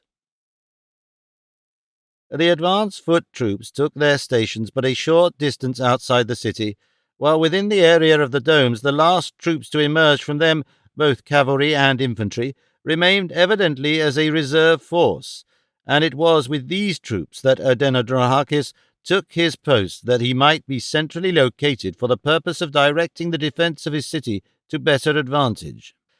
Commodore Florenzal the Prince had gone out in command of the main body of cavalry that was to make the first determined stand against the oncoming foe. This body consisted of 7,500 men, and its position lay 2 miles outside the city, half a mile behind a cavalry patrol of 500 men, of which there were 4, one at each point of the compass, and totaling 2,000 men. The balance of the 10,000 advance troops consisted of the 500 mounted scouts, or vedettes, who in turn were half a mile in advance of the picket patrols, at 200-foot intervals, entirely surrounding the city at a distance of 3 miles. Inside the city, 15,000 mounted men were held in reserve. In the increasing light of dawn, Tarzan watched these methodical preparations for defense with growing admiration for the tiny Muninians. There was no shouting and no singing, but on the face of every warrior who passed close enough for the ape-man to discern his features was an expression of exalted rapture. No need here for war cries or battle hymns to bolster the questionable courage of the weak. There were no weak. The pounding of the hooves of the advancing Veltopis-Macusian horde had ceased. It was evident that their scouts had discovered that the intended surprise had failed. Were they altering the plan or point of attack, or had they merely halted the main body temporarily to await the result of reconnaissance? Tarzan asked a nearby officer if, perchance, the enemy had abandoned his intention of attacking at all. The man smiled and shook his head. "Muninians never abandon an attack," he said. As Tarzan's eyes wandered over the city's 10 domes, illuminated now by the rays of the rising sun, he saw in each of the numerous window embrasures that pierced the domes at regular intervals at each of their 30-odd floors a warrior stationed at whose side lay a great bundle of short javelins, while just to his rear was piled a quantity of small, round stones. The ape-man smiled. They overlook no possible contingency, he thought. But the quarry slaves, what of them? Would they not turn against their masters at the first opportunity for escape that an impeding battle such as this would be almost certain to present to them? He turned again to the officer and put the question to him. The latter turned and pointed toward the entrance to the nearest quarry, where Tarzan saw hundreds of white-tunicked slaves piling rocks upon it, while a detachment of infantry leaned idly upon their spears as their officers directed the labor of the slaves. "There is another detachment of warriors bottled up inside the quarry entrance," explained the officer to Tarzan. "If the enemy gains the city and this outer guard is driven into the domes or killed or captured, the inner guard can hold off an entire army, as only one man can attack them at a time. Our slaves are safe, therefore, unless the city falls, and that has not happened to any Menunian city within the memory of man. The best that the Veltop-Macusians can hope for now is to pick up a few prisoners, but they will doubtless leave behind as many as they take. Had their surprise been successful, they might have forced their way into one of the domes, and made way with many women and much loot. Now, though, our forces are too well disposed to make it possible for any but a greatly superior force to seriously threaten the city itself. I even doubt if our infantry is engaged at all." "How is the infantry disposed?" asked Tarzan. 5,000 men are stationed within the windows of the domes," replied the officer. 5,000 more comprise the reserve which you see about you, and from which detachments have been detailed to guard the quarries. A mile from the city are 4 other bodies of infantry, those to the east, north, and south, having a strength of 1,000 men each, while the one to the west, facing the probable point of attack, consists of 7,000 warriors." "And then you think the fighting will not reach the city?" asked Tarzan. "No. The lucky men today are in the advance cavalry. They will get whatever fighting there is. I doubt if an infantryman draws a sword or casts a spear, but that is usually the case. It is the cavalry that fights, always." "I take it that you feel unfortunate in not being attached to a cavalry unit." Could you not be transferred? Oh, we must all take our turns of duty in each branch, explained the officer. We are all mounted except for defense of the city, and for that purpose we are assigned to the foot troops for 4 moons, followed by 5 moons in the cavalry. The word he used was diadatax, 5,000 men being transferred from one to the other the night of each new moon. Tarzan turned and looked out across the plain toward the west. He could see the nearer troops standing at ease, awaiting the enemy. Even the main body of cavalry 2 miles away he could discern, because there were so many of them, but the distant pickets and vedettes were invisible. As he stood leaning upon his spear, watching this scene, a scene such as no other man of his race ever had witnessed, and realized the seriousness of these little men in the business of war that confronted them, he could not but think of the people of his own world lining up their soldiers for purposes usually far less momentous to them than the call to arms that had brought the tough little warriors of Adendraharkis swarming from their pallets in the defense of home and city. No chicanery of politics here, no thinly veiled ambition of some potential tyrant, no mad conception of hare-brained dreamers seized by the avaricious criminal for self-aggrandizement and riches. None of these, but patriotism of purest strain, energized by the powerful urge of self-preservation. The perfect fighters, the perfect warriors, the perfect heroes, these.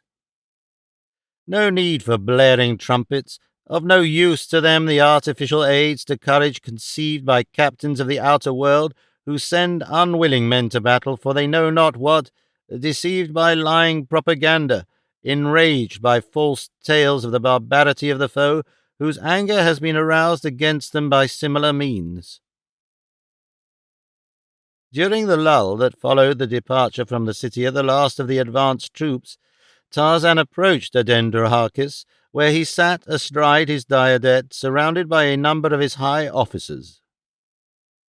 The king was resplendent in golden jerkin, a leathern garment upon which small discs of gold were sewn, overlapping one another.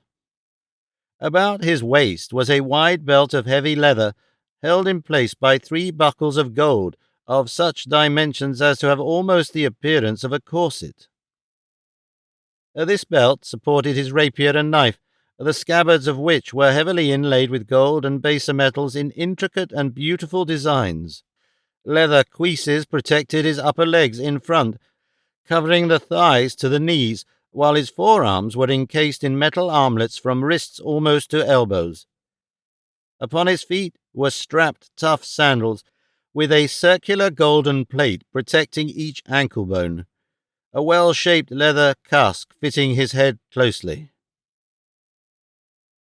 As Tarzan stopped before him, the king recognized the ape-man with a pleasant greeting. "The captain of the guard reports that it is to you we owe the first warning of the coming of the Veltopis Macusians. Once again you have placed the people of Trohana Dalmarcus under deep obligations. However are we to repay our debt?" Tarzan gestured deprecatively. "You owe me nothing, King of Trohana Dalmarcus," he replied. "Give me your friendship and tell me that I may go forward and join your noble son, the prince. Then all the obligations shall be upon my head." "Until the worms of death devour me, I shall be your friend always, Tarzan," returned the king graciously.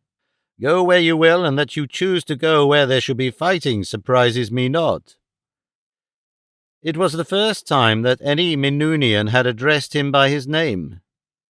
Always had he been called Saviour of the Prince, Guest of the King, Giant of the Forest, and by other similar impersonal appellations.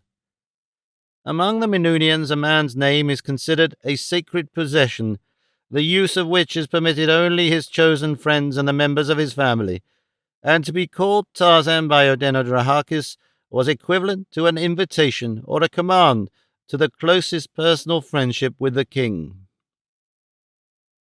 The ape-man acknowledged the courtesy with a bow. "The friendship of Adendraharkis is a sacred honor, ennobling those who wear it. I shall guard it always with my life, as my most treasured possession," he said in a low voice, nor was the Lord of the Jungle moved by any maudlin sentimentality as he addressed the king. For these little people he had long since acknowledged to himself a keen admiration, and for the personal character of Adenodorhakis he had come to have the most profound respect. Never since he had learned their language had he ceased his inquiries concerning the manners and the customs of these people, and he had found the personality of Adenodorhakis so inextricably interwoven with the lives of his subjects that in receiving the answers to his questions he could not but absorb unquestionable evidence of the glory of the king's character. Adenodorhakis seemed pleased with his words, which he acknowledged graciously, and then the ape-man withdrew and started toward the front.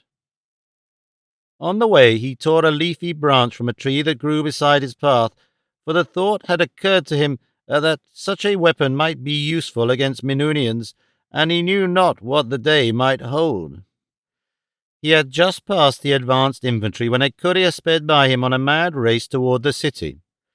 Tarzan strained his eyes ahead, but he could see no sign of battle, and when he reached the main cavalry advance, there was still no indication of an enemy as far ahead as he could see.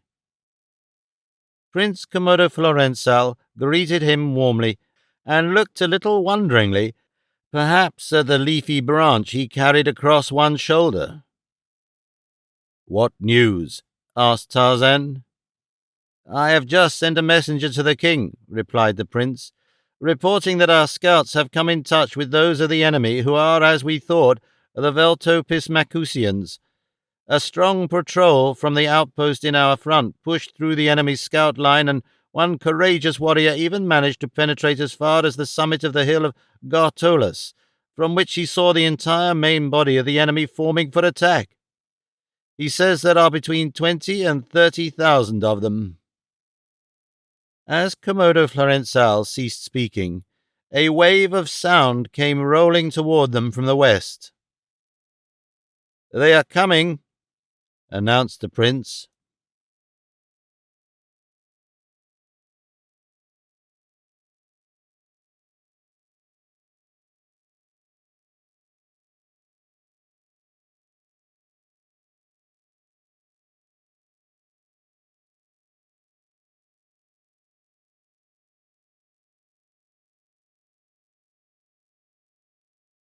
Chapter 8. Scar, perched upon the horn of dead Gorgo, became suddenly aware of a movement in a nearby thicket. He turned his head in the direction of the sound and saw Saber the lioness emerge from the foliage and walk slowly toward him. Scar was not terrified. He would leave, but he would leave with dignity. He crouched to spring upward and extended his great wings to aid him in taking off. But Scar the vulture never rose. As he essayed to do so, something pulled suddenly upon his neck and held him down. He scrambled to his feet and, violently this time, strove to fly away. Again he was dragged back. Now Scar was terrified. The hateful thing that had been dangling about his neck for so long was holding him to earth. The swinging loop of the golden chain had caught around the horn of Gorgo the buffalo. Scar was trapped. He struggled, beating his wings. Sabor stopped to regard him and his wild antics. Scar was flopping around in a most surprising manner. Sabor had never seen Scar behave thus before, and lions are sensitive, temperamental animals. So Sabor was not surprised only, she was inclined to be frightened. For another moment she watched the unaccountable antics of Scar, and then she turned tail and slunk back into the undergrowth, turning an occasional growling countenance back upon the vulture, as much as to say, "Pursue me at your peril." But Scar had no thought of pursuing Sabor. Never again would Scar the vulture pursue aught. "They are coming," announced Komodo Florensal, Prince of Trohanadarmalchus. As Tarzan looked out across the rolling country in the direction of the enemy, he presently saw, from his greater height, the advance of the Veltopismacusians. "Our scouts are falling back," he announced to Komodo Florensal. "You can see the enemy?" demanded the prince. "Yes." "Keep me advised as to their movements." "They are advancing in several long lines, deployed over a considerable front," reported the ape-man. "The scouts are falling back upon the outpost, which seems to be standing its ground to receive them. It will be overwhelmed, if not by the first line, then by those that succeed it." Komodo Florensal gave a short command. 1,000 mounted men leapt forward, urging their diadettes into bounding leaps that cleared 5, 6, and 7 feet at a time. Straight for the outpost ahead of them they raced, deploying as they went. Another 1,000 moved quickly toward the right, and a third toward the left of the advance cavalry's position, following Tarzan's announcement that the enemy had divided into 2 bodies just before it engaged the outpost, and that one of these was moving as though with the intention of turning the right flank of the main cavalry of Trohanadalmarcus, while the other circled in the direction of the left flank. "They are striking boldly and quickly for prisoners," said the prince to Tarzan. "Their second and third lines are ploying upon the center and moving straight for us," said Tarzan. "They have reached the outpost, which is racing forward with them, giving battle vigorously with rapiers." Komodo Florensal was dispatching messengers toward the rear. "It is thus that we fight," he said, evidently in explanation of the action of the outpost. "It is time that you return to the rear, for in another few moments you will be surrounded by the enemy if you remain. When they reach us, we too will turn and fight them hand to hand back toward the city. If it still is their intention to enter the city, the battle will resemble more a race than aught else, for the speed will be too great for effective fighting. But if they have abandoned that idea and intend contenting themselves with prisoners, there will be plenty of fighting before we reach the infantry, past which I doubt if they will advance. With their greatly superior numbers, they will take some prisoners, and we shall take some. But quick, you must get back to the city if it already is not too late." "I think I shall remain here," replied the ape-man. "But they will take you prisoner or kill you." Tarzan of the Apes smiled and shook his leafy branch. "I do not fear them," he said, simply. "This is because you do not know them," replied the prince. "Your great size makes you overconfident, but remember that you are only 4 times the size of a Minunian, and there may be 30,000 seeking to overthrow you." The Veltopismacusians were driving swiftly forward. The prince could give no more time to what he saw was but a futile attempt to persuade Tarzan to retreat, and while he admired the strange giant's courage, he likewise deplored his ignorance. Komodo Florensal had grown fond of their strange guest, and he would have saved him had it been possible, but now he must turn to the command of his troops, since the enemy was almost upon them. Tarzan watched the coming of the little men on their agile, wiry mounts. Line after line poured across the rolling country toward him, carrying to his mind a suggestion of their similarity to the incoming rollers of the ocean's surf, each drop of which was soft and harmless, but in their countless numbers combined into a relentless and terrifying force of destruction, and the ape-man glanced at his leafy bough and smiled, albeit a trifle ruefully.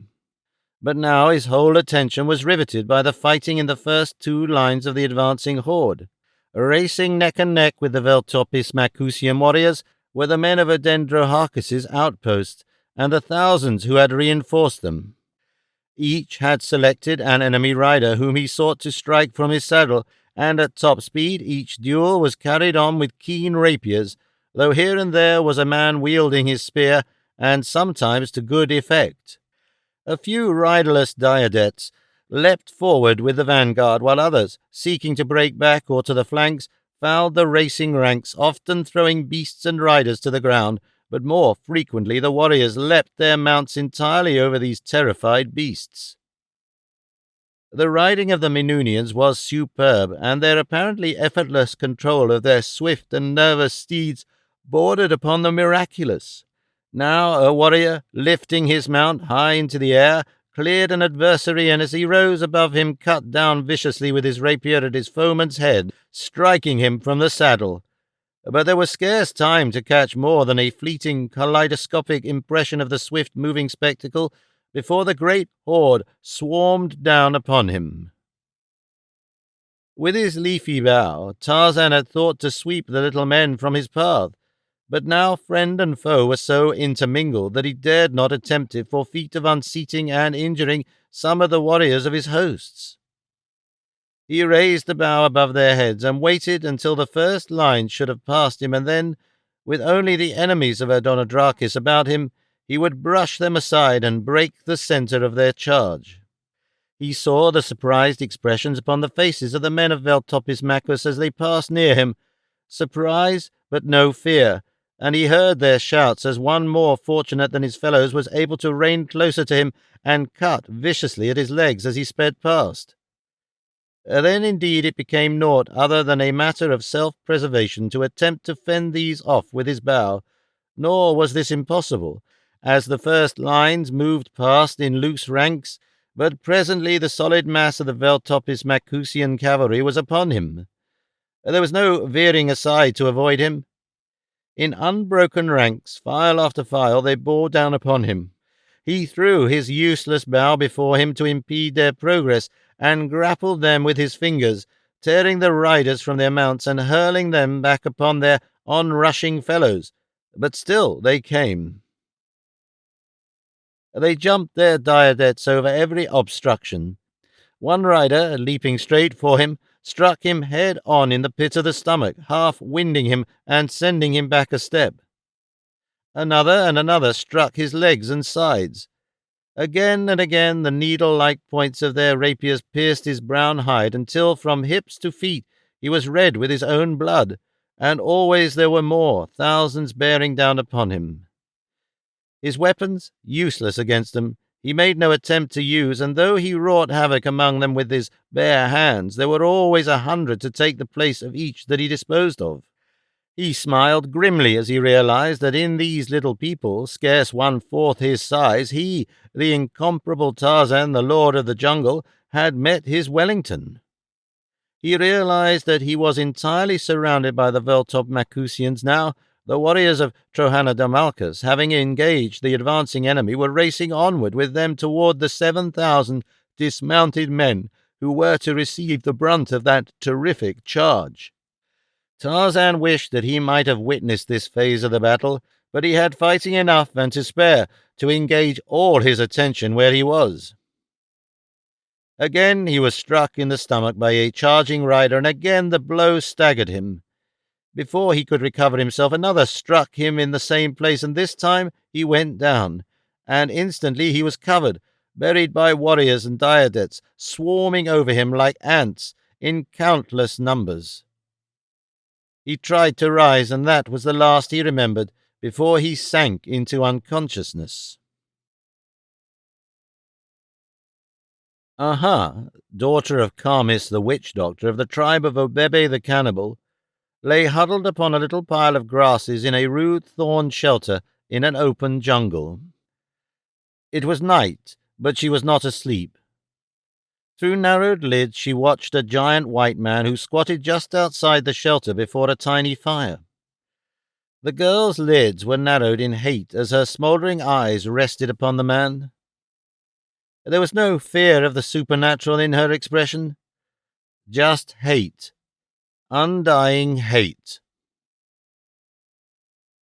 Long since had Aha ceased to think of Esteban Miranda as the river devil. His obvious fear of the greater beasts of the jungle and of the black men, beasts had at first puzzled and later assured her that her companion was an impostor. River devils do not fear anything.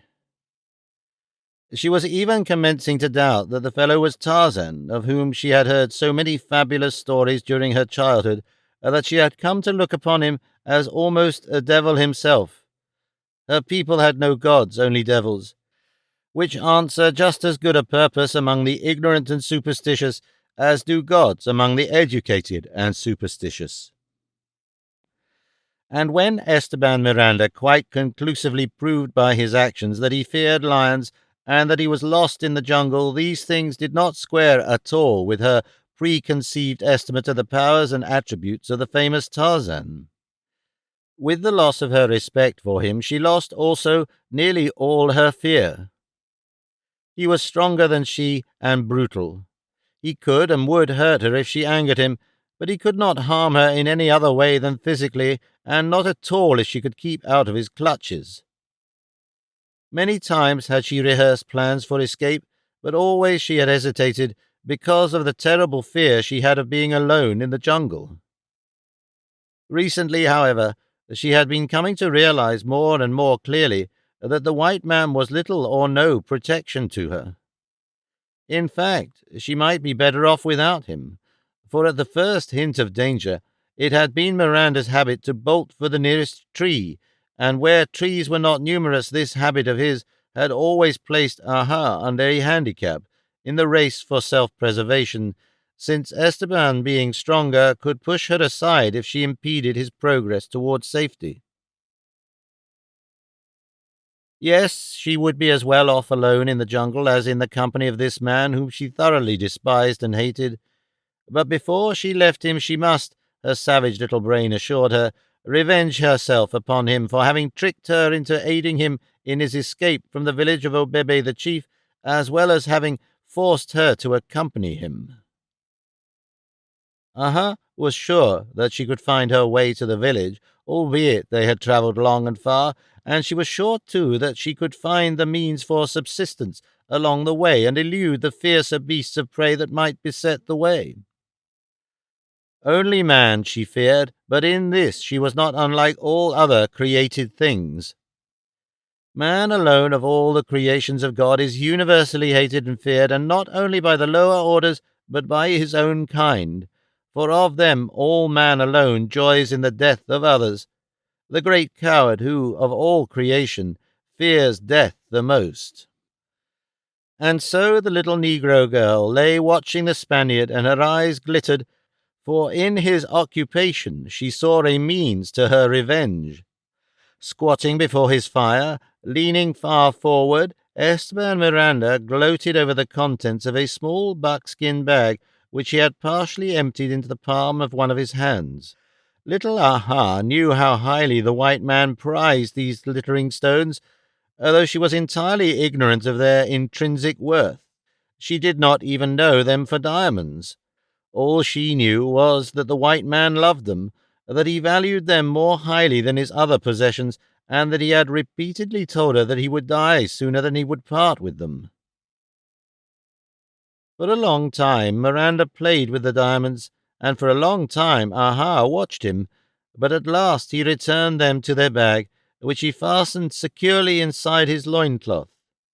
Then he crawled beneath the thorn shelter, dragged a pile of thorns into the entrance close to it against the inroads of prowling beasts, and lay down upon the grasses beside Aha.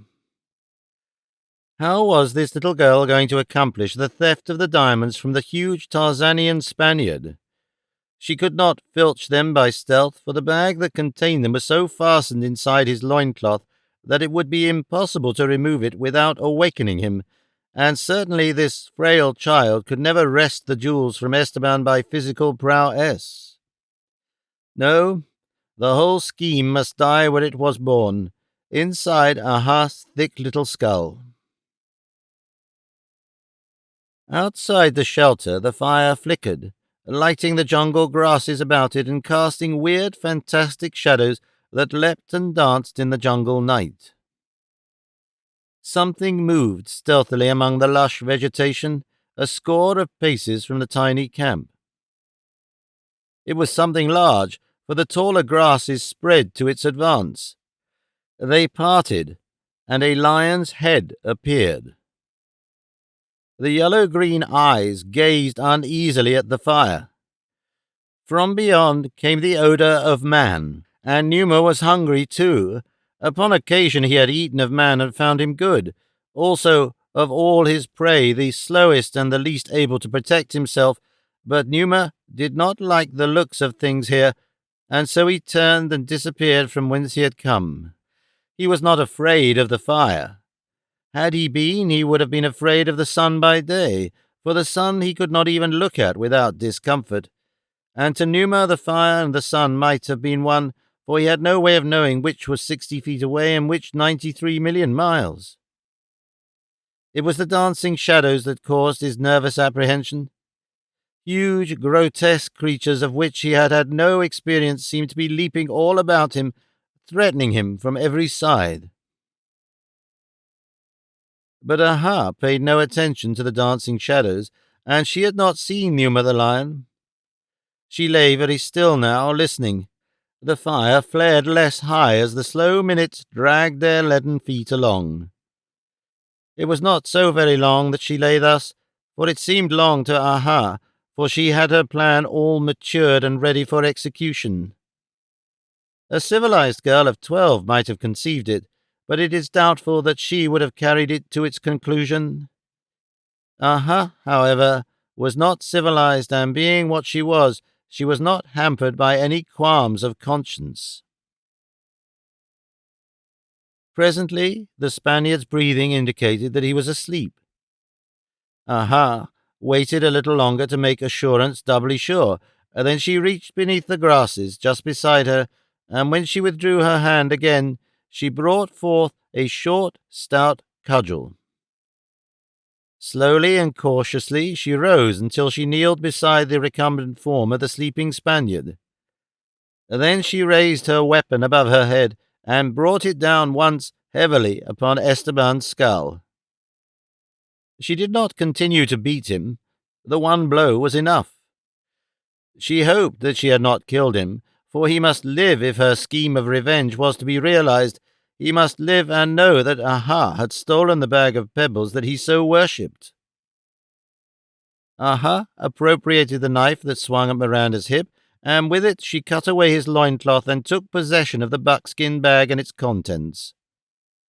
Then she removed the thorns from the entrance to the shelter, slipped out into the night, and vanished into the jungle. During all her wanderings with the Spaniard, she had not once lost her sense of the direction which pointed toward her home, and now, free, she set her face resolutely toward the southwest and the village of Obebe the cannibal. An elephant trail formed a jungle highway along which she moved at a swinging walk, her way lighted by the rays of a full moon that filtered through the foliage of a sparse forest. She feared the jungle night and the nocturnal beasts of prey, but she knew that she must take this chance that she might put as great a distance as possible between herself and the white man before he regained consciousness and started in pursuit. 100 yards ahead of her, in the dense thicket that bordered the trail, Numa the lion sniffed and listened with up-pricked ears bent in her direction. No dancing shadows here to suggest menacing forms to Numa's high-strung nervous system, only the scent of man coming closer and closer. A young she-man, most tender of its kind. Numa licked his slavering jowls and waited. The girl came rapidly along the trail. Now she was abreast the lion, but the king of beasts did not spring. There is something in the scent of the man-thing and the sight of the man-thing that awakens strange terrors in the breast of Numa. When he stalks Horta the boar or Bara the deer, there is nothing in the near presence of either that arouses a similar sensation in the savage carnivore. Then he knows no hesitancy when the instant comes to spring upon his prey. It is only the man-thing, helpless and leaden-footed, that causes him to pause in indecision at the crucial moment. Aha passed, ignorant of the fact that a great lion, hunting and hungry, stood within 2 paces of her. When she had passed, Numa slunk into the trail behind her, and there he followed, stalking his tender quarry until the moment should come when the mists of his indecision should be dispelled. And so they went through the jungle night. The great lion creeping on stealthy, noiseless pads, and just ahead of him, the little black girl, unconscious of the grim death stalking through the dappled moonlight.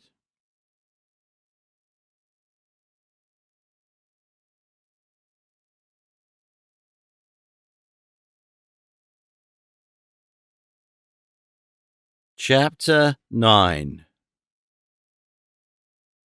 When Tarzan of the Apes regained consciousness, he found himself lying upon an earthen floor in a large chamber. As he first opened his eyes, before complete consciousness returned, he noticed that the room was well, but not brilliantly lighted, and that there were others there besides himself. Later, as he commenced to collect and dominate his faculties of thought, he saw that the room was lighted by two immense candles that appeared to be fully 3 feet in diameter, and, though evidently partially melted away, yet at least 5 feet tall. Each supported a wick fully as large as a man's wrist, and though the manner of their burning was similar to the candles with which he was familiar, yet they gave off no smoke, nor were the beams and boards of the ceiling directly above them smoke-blackened.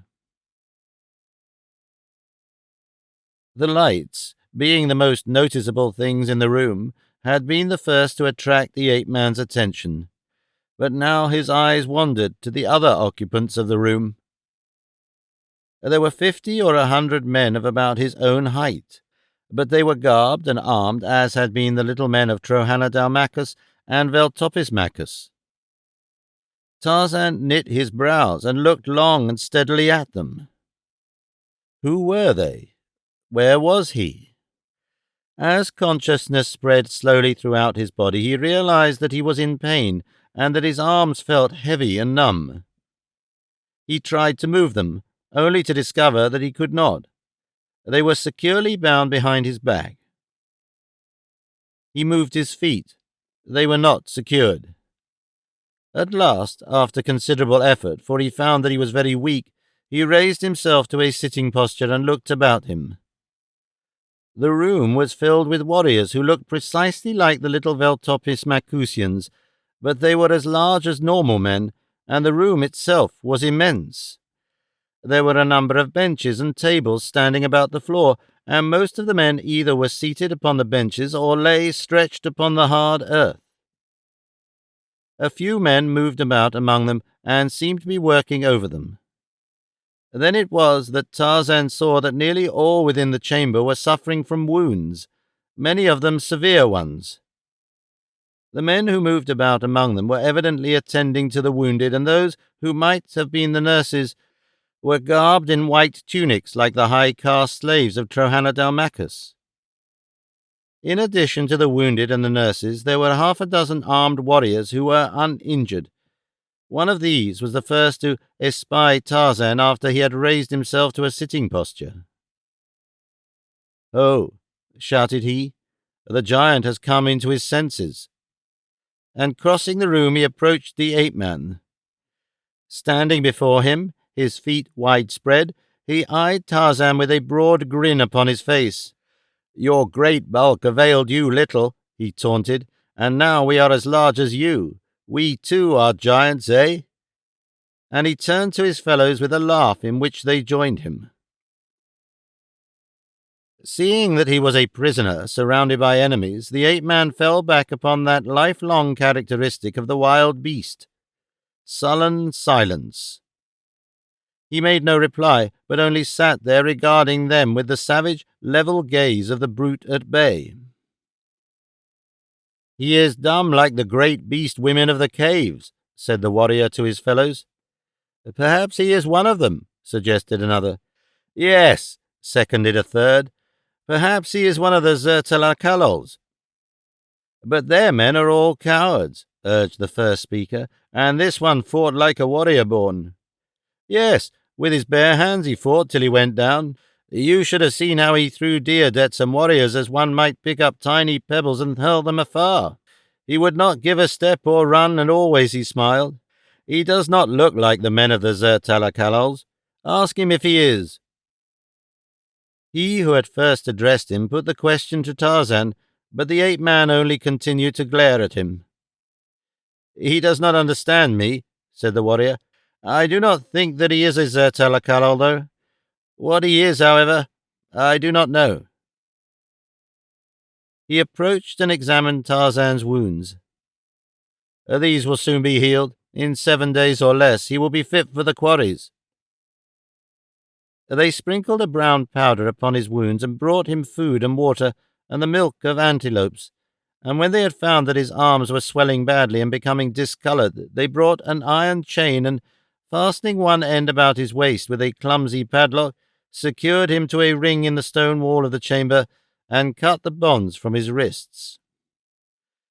As they believed that he did not understand their language, they spoke freely before him, but as their tongue was almost identical with that employed by the Trohanodalmacusians, Tarzan understood everything that they said, and thus he learned that the battle before the city of Adenodorahakis had not gone as well for the Veltopismacusians as Alcomuelhago, their king, had desired. They had lost many in killed and prisoners, and in return had not killed near so many of the enemy, and had taken comparatively few prisoners, though Elcomoelago, he learned, considered him worth the entire cost of the brief war. How they had changed themselves into men of his own stature, Tarzan could not comprehend, nor did any of the remarks he overheard shed any light upon this mystery of mysteries. But the climax of improbability was attained a few days later, when he saw pass through the corridor upon which the room of his incarceration was located a file of warriors as large as he, each of whom was mounted upon a huge antelope fully as tall at the shoulder as the great eland, though obviously from its contour and markings a royal antelope, which is the smallest known. Tarzan ran his brown fingers through his thatch of black hair, and gave up attempting to solve the enigmas that surrounded him.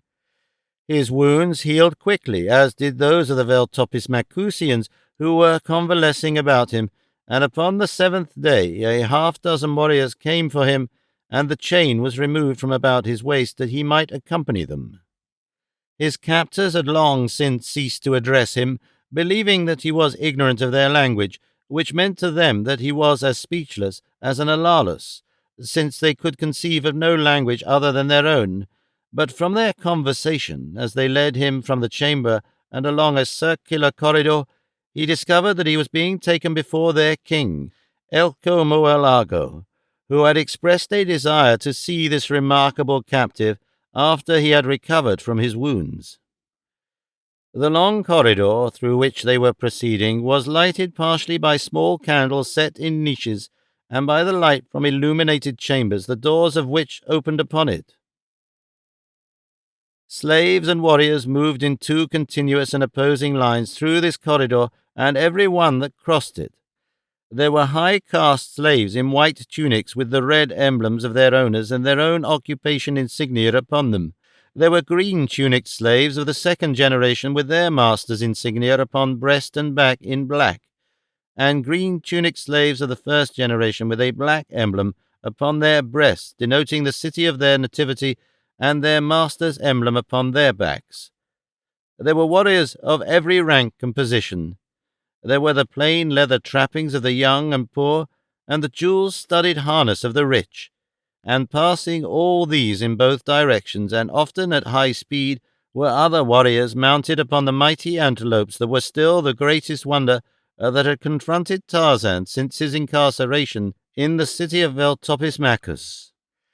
At intervals along the corridor, Tarzan saw ladders extending to a floor above, but as he never saw one descending to a lower level, he assumed that they were then upon the lowest floor of the structure. From the construction that he noted, he was convinced that the building was similar to the dome he had seen in the course of construction in the city of Adenodorahakis. But when he permitted his mind to dwell upon the tremendous proportions of such a dome capable of housing men of his own size, he was staggered. Had Adenodorahakis's dome been duplicated in these greater dimensions, though in the same proportions, it would have been 880 feet in diameter and 440 feet high. It seemed preposterous to think that any race existed capable of accomplishing such an architectural feat with only the primitive means that these people might be able to command. Yet here were the corridors with the arched roofs, the walls of neatly laid boulders, and the great chambers with their heavy ceiling beams and stout columns, all exactly as he had seen the dome in Trohanodalmacusi, but on a vastly larger scale. As his eyes and mind dwelt upon these enigmas which confronted them, His escort led him from the circular corridor into one that ran at right angles to it, where presently they stopped at the entrance to a chamber filled with row upon row of shelving packed full with all manner of manufactured articles. There were large candles and small candles, candles of every conceivable size and shape.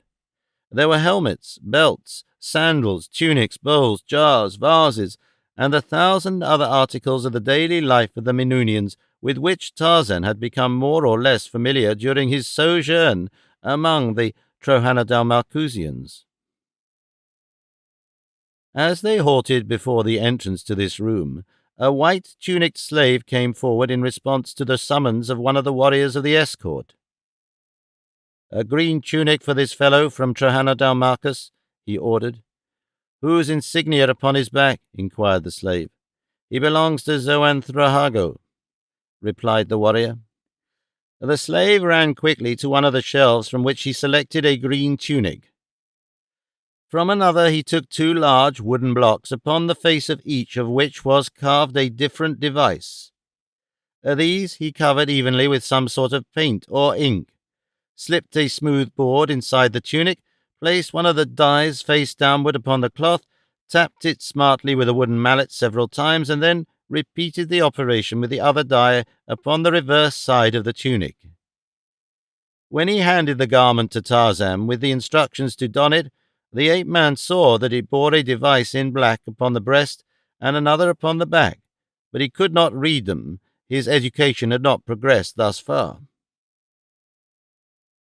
The slave then gave him a pair of sandals, and when he had strapped these to his feet, the warriors motioned him on down the corridor, which, as they proceeded, he was aware changed rapidly in appearance. The rough, boulder walls were plastered now and decorated with coloured paintings, portraying most often battle scenes and happenings of the hunt, usually framed in panels bordered in intricate, formal designs. Vivid colourings predominated.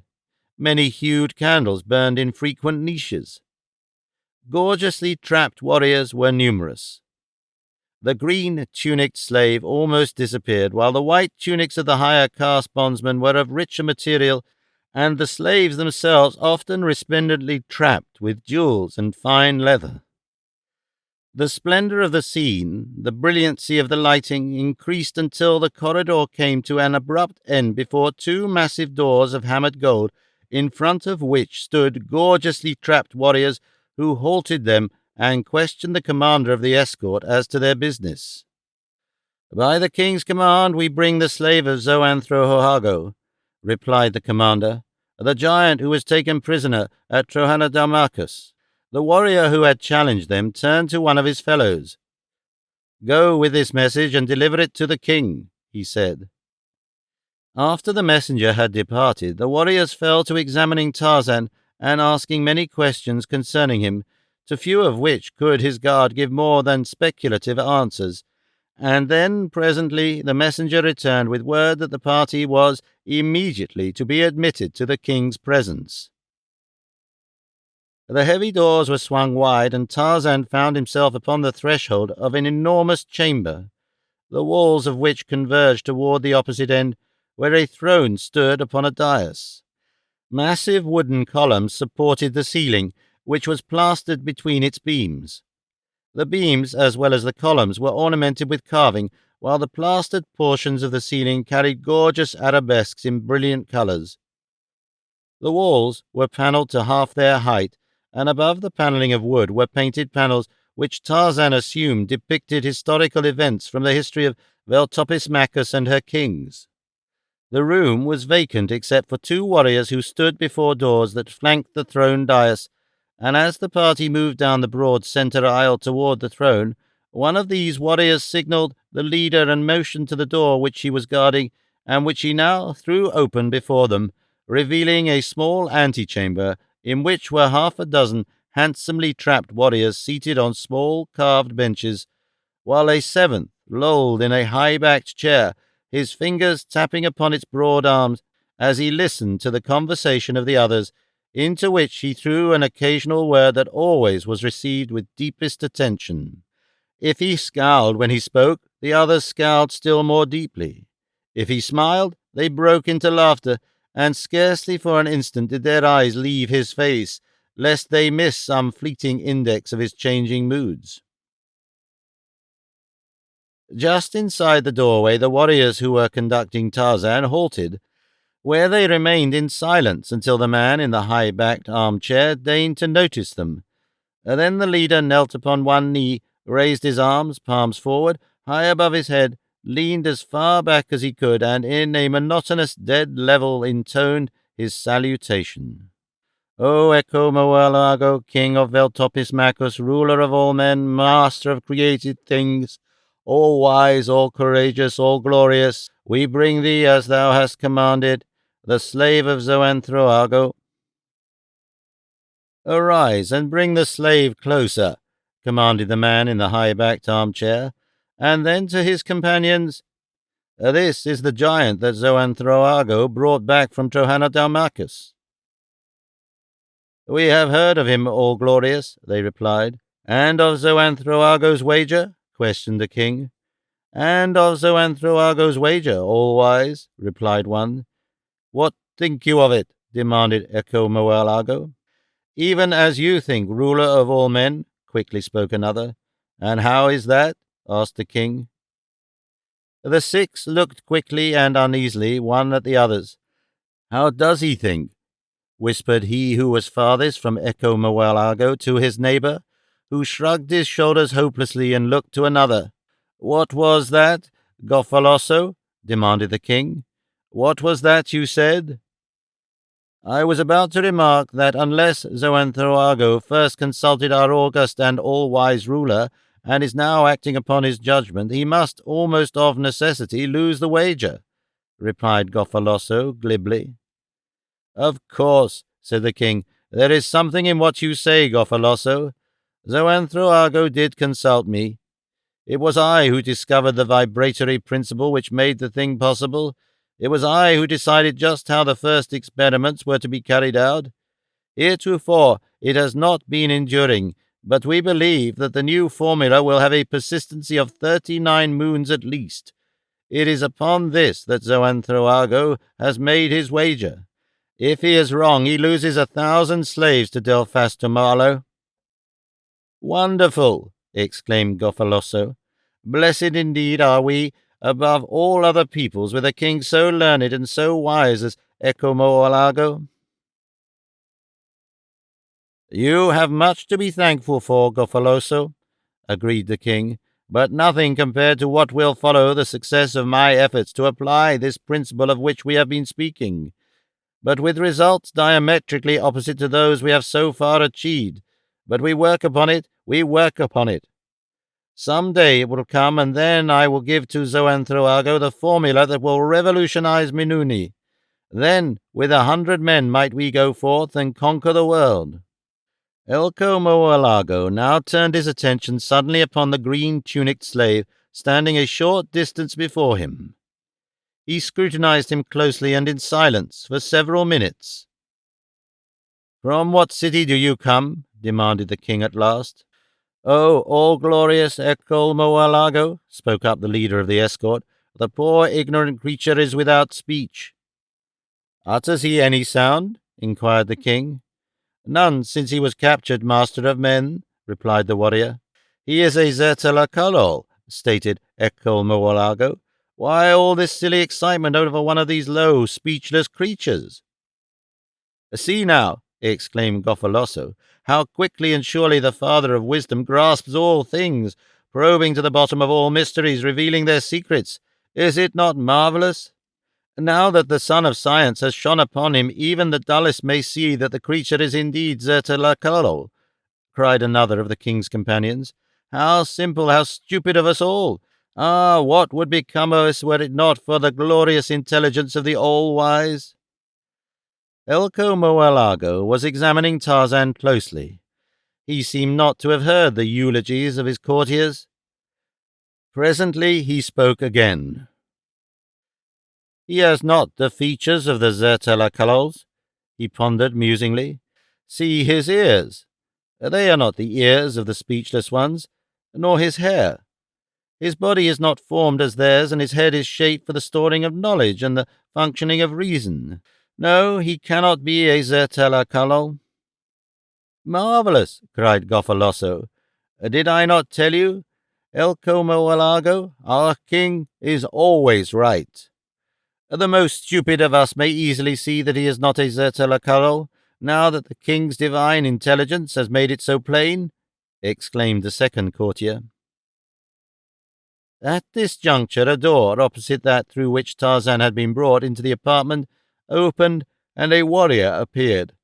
"O El Comoalago, king of Veltopismachus," he droned, "thy daughter the Princess Janzara has come.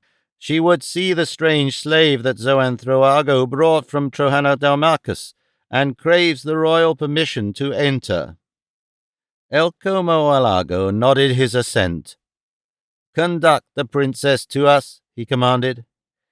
The princess must have been waiting within earshot immediately outside the door, for scarcely had the king spoken when she appeared upon the threshold, followed by two other young women, behind whom were a half-dozen warriors. At sight of her, the courtiers rose, but not the king. "Come in, Janzara," he said, "and behold the strange giant who is more discussed in Veltopismachus than Veltopismachus's king." The princess crossed the room and stood directly in front of the ape-man, who remained standing as he had since he had entered the chamber, with arms folded across his broad chest, an expression of absolute indifference upon his face. He glanced at the princess as she approached him and saw that she was a very beautiful young woman. Except for an occasional distant glimpse of some of the women of Trohanodalmachus, she was the first Minunian female Tarzan had seen.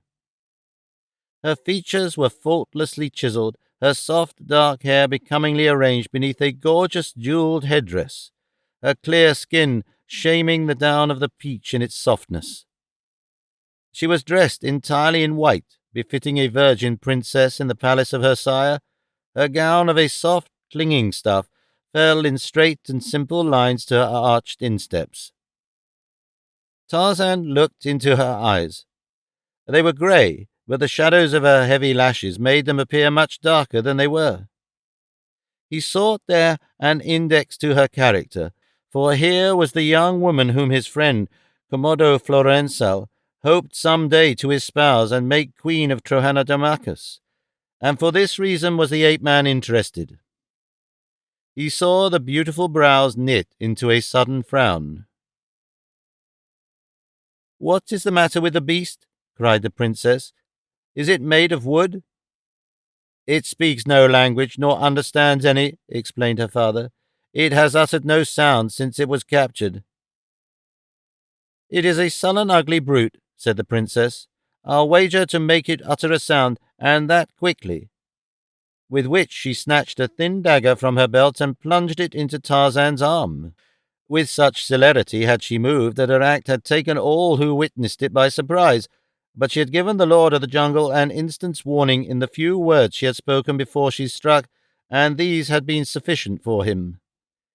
He could not avoid the blow, but he could and did avoid giving her the satisfaction of seeing her cruel experiment succeed, for he uttered no sound. Perhaps she would have struck again, for she was very angry now, but the king spoke sharply to her. "Enough, Janzara," he cried. "We would have no harm befall this slave upon whom we are conducting an experiment that means much more to the future of Veltopismachus." "He has dared to stare into my eyes," cried the princess, "and he has refused to speak when he knew that it would give me pleasure. He should be killed." "He is not yours to kill," returned the king. "He belongs to Zoanthroago. I will buy him." And turning to one of her warriors, "Fetch Zoanthroago."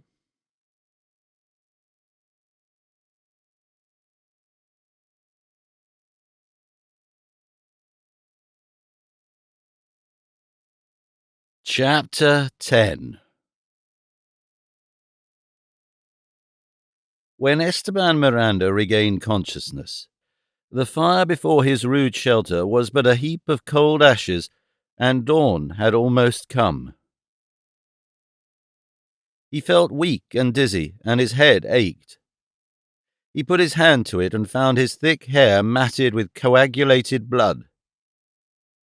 He found something else as well, a great wound in his scalp that made him shudder and turn sick, so that he fainted. When again he opened his eyes, it was quite daylight. He looked about him questioningly. Where was he? He called aloud in Spanish, called to a woman with a musical name. Not Flora Hawkes, but a soft Spanish name that Flora never had heard. He was sitting up now, and presently he regarded his nakedness in evident surprise. He picked up the loincloth that had been cut from his body. Then he looked all about him on the ground, his eyes dull, stupid, wondering. He found his weapons and, picking them up, examined them. For a long time he sat fingering them and looking at them, his brows puckered in thought. The knife, the spear, the bow and arrows he went over time and time again. He looked out upon the jungle scene before him, and the expression of bewilderment on his face but increased. He half rose, remaining upon his knees. A startled rodent scurried across the clearing. At sight of it, the man seized his bow and fitted an arrow, but the animal was gone before he could loose his shaft. Still kneeling, the bewildered expression upon his countenance deepening, he gazed in mute astonishment upon the weapon he held so familiarly in his hand. He arose, gathered up his spear and knife and the balance of his arrows, and started off into the jungle. 100 yards from his shelter, he came upon a lion feeding upon the carcass of its kill that it had dragged into the bushes beside the wide elephant trail along which the man made his way. The lion growled ominously. The man halted, listening intently. He was still bewildered, but only for an instant did he remain motionless in the trail. With the spring of a panther he gained the low swinging limb of the nearest tree. There he squatted for a few minutes. He could see Numa the lion feeding upon the carcass of some animal. What the animal had been he could not determine. After a while the man dropped silently from the tree and went off into the jungle in the opposite direction from that he had at first chanced upon. He was naked, but he did not know it. His diamonds were gone, but he would not have known a diamond had he seen one. Aha had left him, but he did not miss her, for he knew not that she ever had existed. Blindly and yet well, his muscles reacted to every demand made upon them in the name of the first law of nature. He had not known why he leapt to a tree at the sound of Numa's growl, nor could he have told why he walked in the opposite direction when he saw where Numa lay up with his kill. He did not know that his hand leapt to a weapon at each new sound or movement in the jungle about him. Aha had defeated her own ends. Esteban Miranda was not being punished for his sins for the very excellent reason that he was conscious of no sins nor of any existence. Aha had killed his objective mind. His brain was but a storehouse of memories that would never again be raised above the threshold of consciousness. When acted upon by the proper force they stimulated the nerves that controlled his muscles, with results seemingly identical with those that would have followed had he been able to reason. An emergency beyond his experience would, consequently, have found him helpless, though ignorant of his helplessness. It was almost as though a dead man walked through the jungle. Sometimes he moved along in silence. Again he babbled childishly in Spanish, or perhaps quoted whole pages of Shakespeare in English. Could Aha have seen him now, even she, savage little cannibal, might have felt remorse at the horror of her handiwork, which was rendered even more horrible because its miserable object was totally unconscious of it. But Aha was not there to see it, nor any other mortal. and the poor clay that once had been a man moved on aimlessly through the jungle, killing and eating when the right nerves were excited, sleeping, talking, walking as though he lived as other men live, and thus, watching him from afar, we see him disappear amidst the riotous foliage of a jungle trail.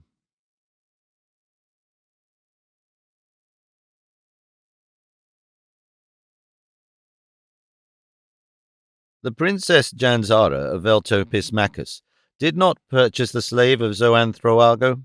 Her father, the king, would not permit it, and so, very angry, she walked from the apartment where she had come to examine the captive, and when she had passed into the next room, and was out of her royal sire's range of vision, she turned and made a face in his direction, at which all her warriors and the two handmaidens laughed.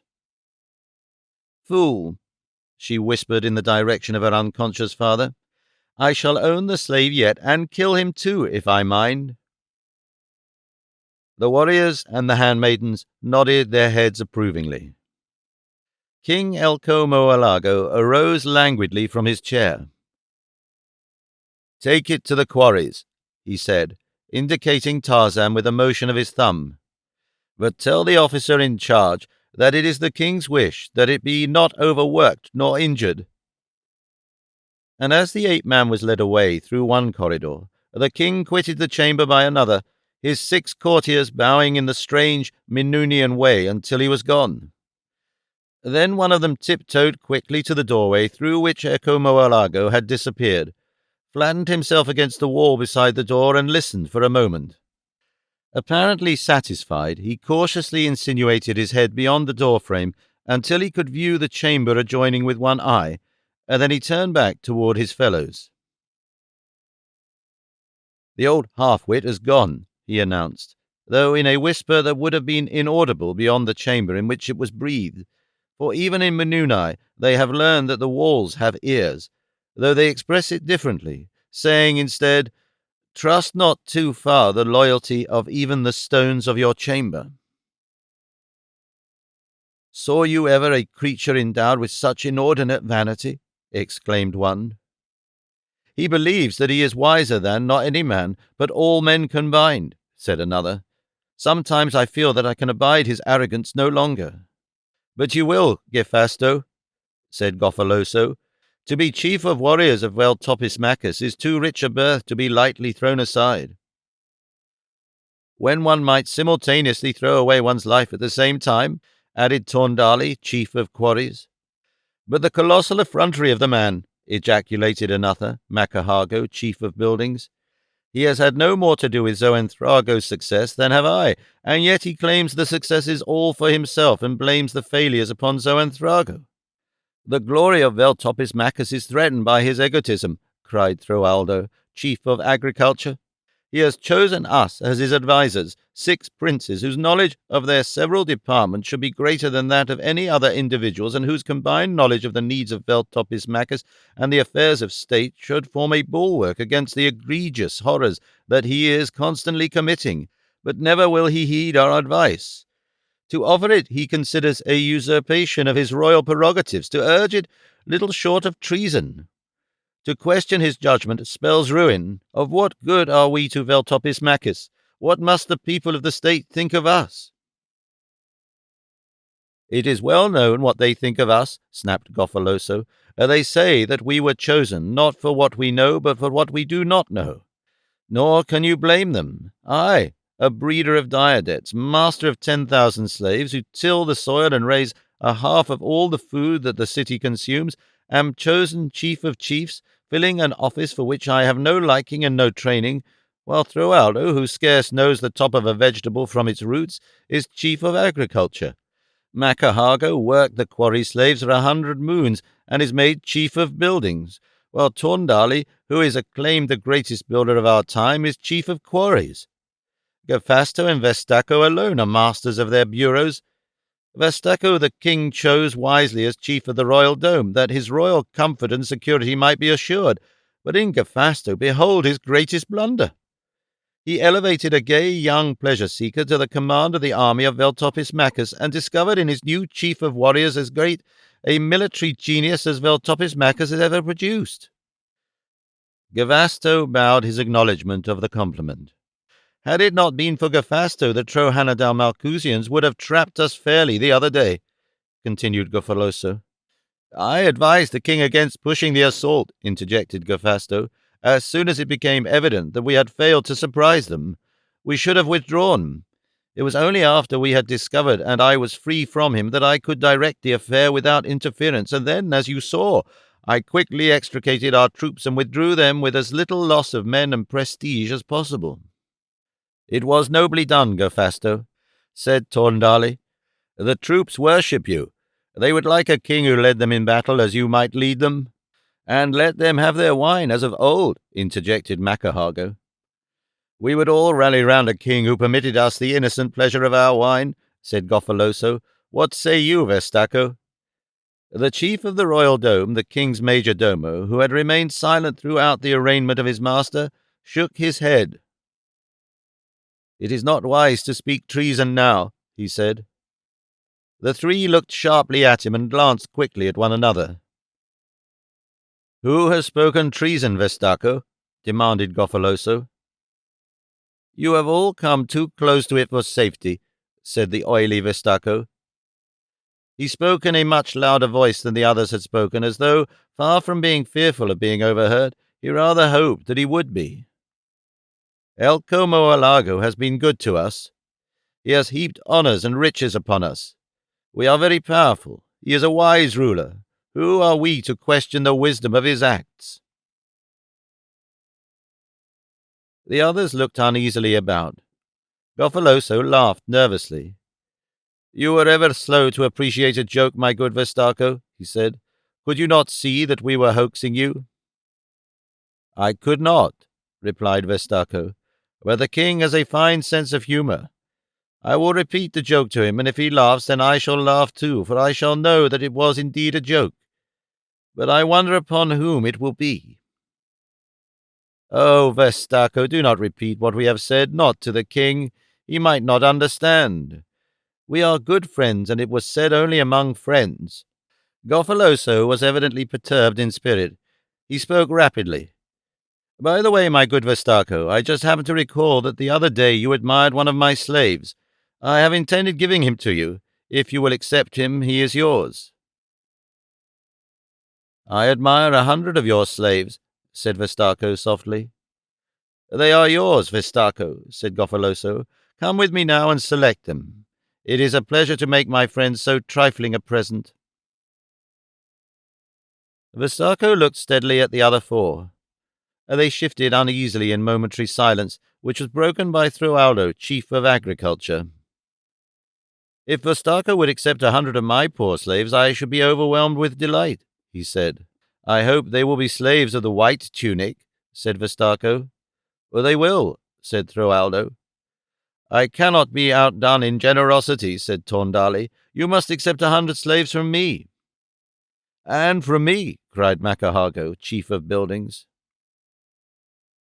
If you will send them to my head slave at my quarters before the sun enters the warrior's corridor, I shall be overwhelmed with gratitude, said Vestaco, rubbing his palms and smiling unctuously. Then he looked quickly and meaningly at Gavasto, chief of warriors of Veltopis Macus.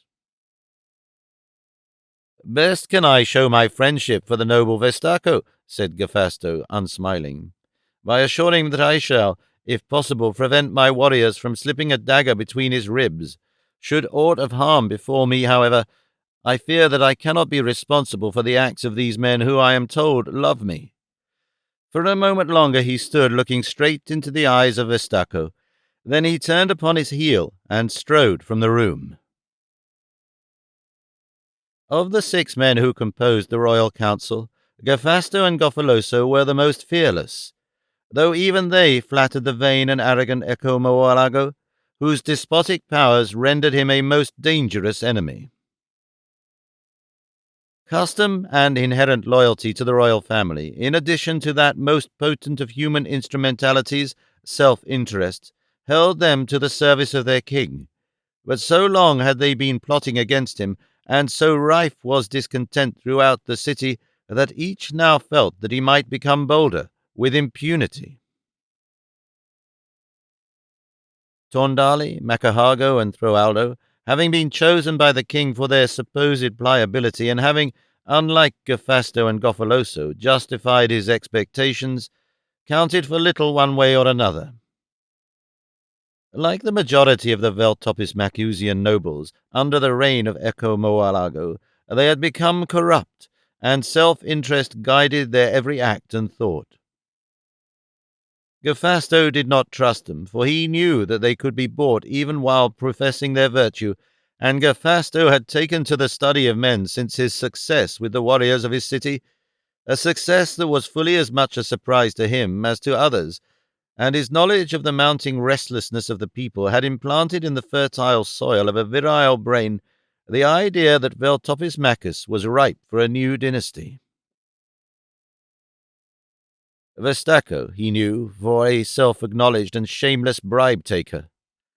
He did not believe that there was an honest hair in the man's head, but he had been surprised at the veiled threat of exposure he had used to mulct his fellows.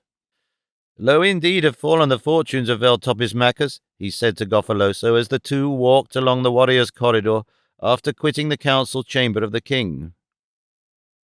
As exemplified by, queried the chief of chiefs. By Vestaco's infamy. He cares neither for king nor for people. For slaves or gold he would betray either, and Vestaco is typical of the majority of us. No longer is friendship sacred, for even from Throaldo he exacted the toll of his silence, and Throaldo has ever been accounted his best friend. What has brought us to such a pass, Gafasto? Asked Goffoloso thoughtfully. Some attribute it to one cause and some to another, and though there should be no man in Veltopis Macus better able than myself to answer my question, I confess that I am at a loss. There are many theories, but I doubt me the right one has yet been expounded.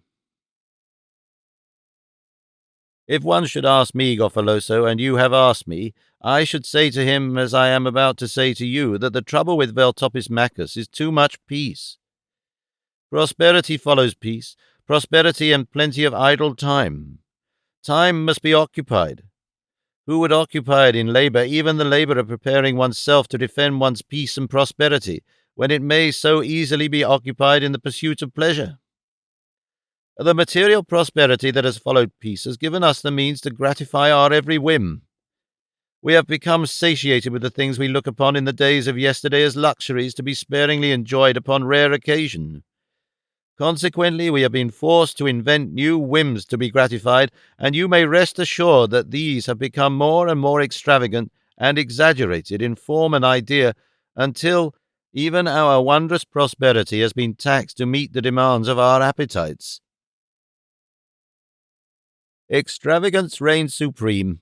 It rests like a malign incubus upon the king and his government. To mend its inroads upon the treasury, the burden of the incubus is shifted from the back of the government to the back of the people in the form of outrageous taxes which no man can meet honestly and have sufficient remaining wherewith to indulge his appetites. And so by one means or another he passes the burden on to those less fortunate or less shrewd.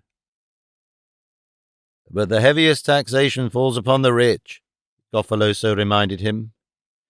In theory, but not in fact, replied Gafasto. It is true that the rich pay the bulk of the taxes into the treasury of the king, but first they collect it from the poor in higher prices and in other forms of extortion, in the proportion of 2 jetaks for every one that they pay to the tax collector. The cost of collecting this tax added to the loss in revenue to the government by the abolition of wine and the cost of preventing the unscrupulous from making and selling wine illicitly would, if turned back into the coffers of the government, reduce our taxes so materially that they would fall as a burden upon none. And that, you think, would solve our problems and restore happiness to Veltopis Macus? Asked Goffoloso. No, replied his fellow prince. We must have war. As we have found that there is no enduring happiness in peace or virtue, let us have a little war and a little sin.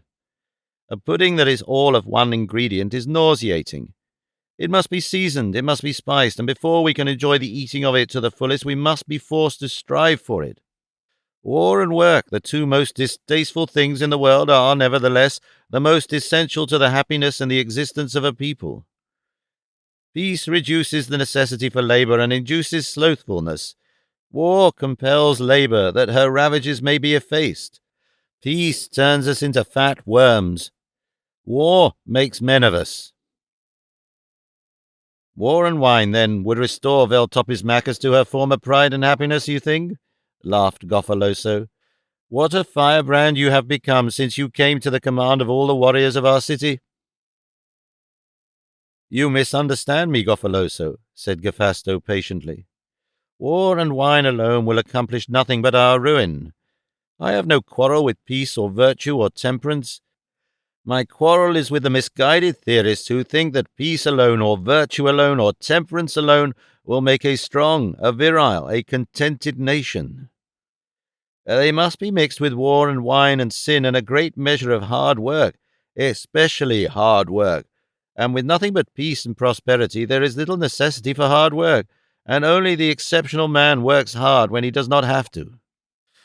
But come, you must hasten to deliver the 100 slaves to Vestaco before the sun enters the warrior's corridor, or he will tell your little joke to Eccle Moelago.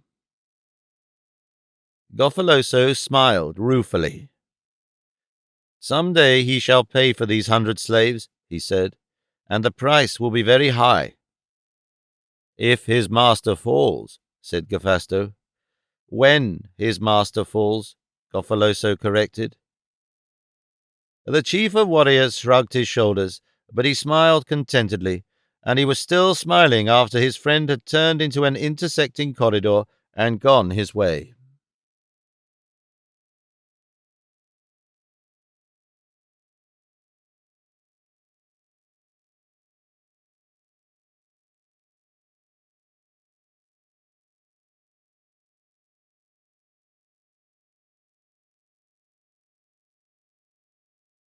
Chapter 11. Tarzan of the Apes was led directly from the royal dome to the quarries of Veltopismachus, which lie a quarter of a mile from the nearer of the 8 domes which constitute the city. A 9th dome was in course of construction, and it was toward this that the line of burdened slaves wound from the entrance to the quarry to which the ape-man was conducted. Just below the surface, in a well-lighted chamber, he was turned over to the officer in charge of the quarry guard, to whom the king's instructions concerning him were communicated. "Your name?" demanded the officer, opening a large book that lay upon the table at which he was seated. "He is as dumb as the Zertella Colols," explained the commander of the escort that had brought him to the quarry. "Therefore he has no name." "We will call him the Giant, then," said the officer, "for as such he has been known since his capture." And he wrote in his book Zuanthrol, with Zoanthroago as the owner, and Trohanadalmarcus as the city of his origin. And then he turned to one of the warriors lolling upon a nearby bench. "Take him to the timbering crew in the extension of Tunnel 13 at the 36th level, and tell the Vontal in charge to give him light work and see that no harm befalls him, for such are the commands of the Thogosto. Go! But wait, here is his number. Fasten it upon his shoulder." The warrior took the circular piece of fabric with black hieroglyphics stamped upon it and affixed it with a metal clasp to the left shoulder of Tarzan's green tunic, and then, motioning the ape-man to precede him, quit the chamber. Tarzan now found himself in a short, dark corridor, which presently opened into a wider and lighter one, along which innumerable unladen slaves were moving in the same direction that his guard now escorted him. He noticed that the floor of the corridor had a constant downward gradient, and that it turned ever to the right, forming a great spiral leading downward into the earth. The walls and ceiling were timbered, and the floor paved with flat stones, worn smooth by the millions of sandaled feet that had passed over them. At sufficiently frequent intervals, candles were set in niches in the left-hand wall, and also at regular intervals other corridors opened out of it. Over each of these openings were more of the strange hieroglyphics of Minunai. As Tarzan was to learn later, these designated the levels at which the tunnels lay and led to circular corridors which surrounded the main spiral runway. From these circular corridors ran the numerous horizontal tunnels leading to the workings at each level. Shafts for ventilation and emergency exit pierced these tunnels at varying distances, running from the surface to the lowest levels of the quarry. At almost every level, a few slaves turned off into these lateral tunnels, which were well lighted, though not quite as brilliantly as the spiral. Shortly after they had commenced the descent, Tarzan, accustomed from infancy to keen observation, had taken note of the numbers of tunnel entrances they passed, but he could only conjecture at the difference in the depths of the levels into which they opened. A rough guess placed them at 15 feet, but before they reached the 36th, into which they turned, Tarzan felt that there must be an error in his calculations, for he was sure that they could not be 540 feet below the earth's surface, with open flames and no forced ventilation. The horizontal corridor they now entered after leaving the spiral curved sharply to the right and then back to the left. Shortly afterward it crossed a wide, circular corridor in which were both laden and unladen slaves, both which were two lines, those laden with rock moving back in the direction from which Tarzan had come, while others, bearing lumber, moved in the same direction that he did. With both lines there were unladen slaves. After traversing the horizontal tunnel for a considerable distance, they came at last upon the working party, and here Tarzan was turned over to the Vental, a warrior who, in the military organizations of the Minunians, commands 10 men. "So this is the giant," exclaimed the Vental, "and we are not to work him too hard." His tone was sneering and disagreeable. "Such a giant!" he cried. "Why, he is no larger than I, and they are afraid to let him do any work into the bargain. Mark you, he will work here or get the lash. Calfostaban permits no sluggards." And the fellow struck his chest vauntingly. "Calfostaban fears no king," blustered the Vental, "least of all the sorry specimen that befouls the throne of Veltopishago. He fools no one but himself. We all know that Soanthroago is his brain and Gafasto his sword." "However," warned the other, "be careful of Zuanthro." And he departed. Calfostaban Vental set the new slave to work upon the timbering of the tunnel as it was excavated from the great moraine that formed the quarry. The line of slaves coming from the surface empty-handed passed down one side of the tunnel to the end, loosened each a rock, or, if heavy, a rock to 2 men, and turned back up the tunnel's opposite side, carrying their burdens back to the spiral runway used by those leaving the workings, and so up and out to the new dome. The earth, a light clay, that filled the interstices between the rocks in the moraine was tamped into the opening behind the wall timbers, the tunnel being purposely made sufficiently large to permit of this. Certain slaves were detailed for this work, others carried timbers cut to the right dimensions down to the timbering crew, of which Tarzan was one. It was only necessary for this crew of 3 to scoop a narrow, shallow trench in which to place the foot of each wall board, set them in place, and slip the ceiling board on top of them. At each end of the ceiling boards was a cleat, previously attached at the surface, which kept the wall boards from falling in after being set in place. The dirt, tamped behind them, fastened them solidly in their places, the whole making a quickly erected and substantial shoring. The work was light for the ape-man, though he still was weak from the effects of his wounds, and he had opportunities constantly to observe all that went on around him and to gather new information relative to the people in whose power he found himself. Calfastaban he soon set down as a loud-mouthed braggart, from whom one need have nothing to fear during the routine of their everyday work, but who would bear watching if ever opportunity came for him to make a show of authority or physical prowess before the eyes of his superiors. The slaves about him worked steadily, but seemed not to be overtaxed, while the guards, which accompanied them constantly in the ratio of about one warrior to every 50 slaves, gave no indications of brutality in the treatment they accorded their charges, in so far as Tarzan was able to observe. The fact that puzzled him most now, as it had since the moment of his first return to consciousness, was the stature of these people.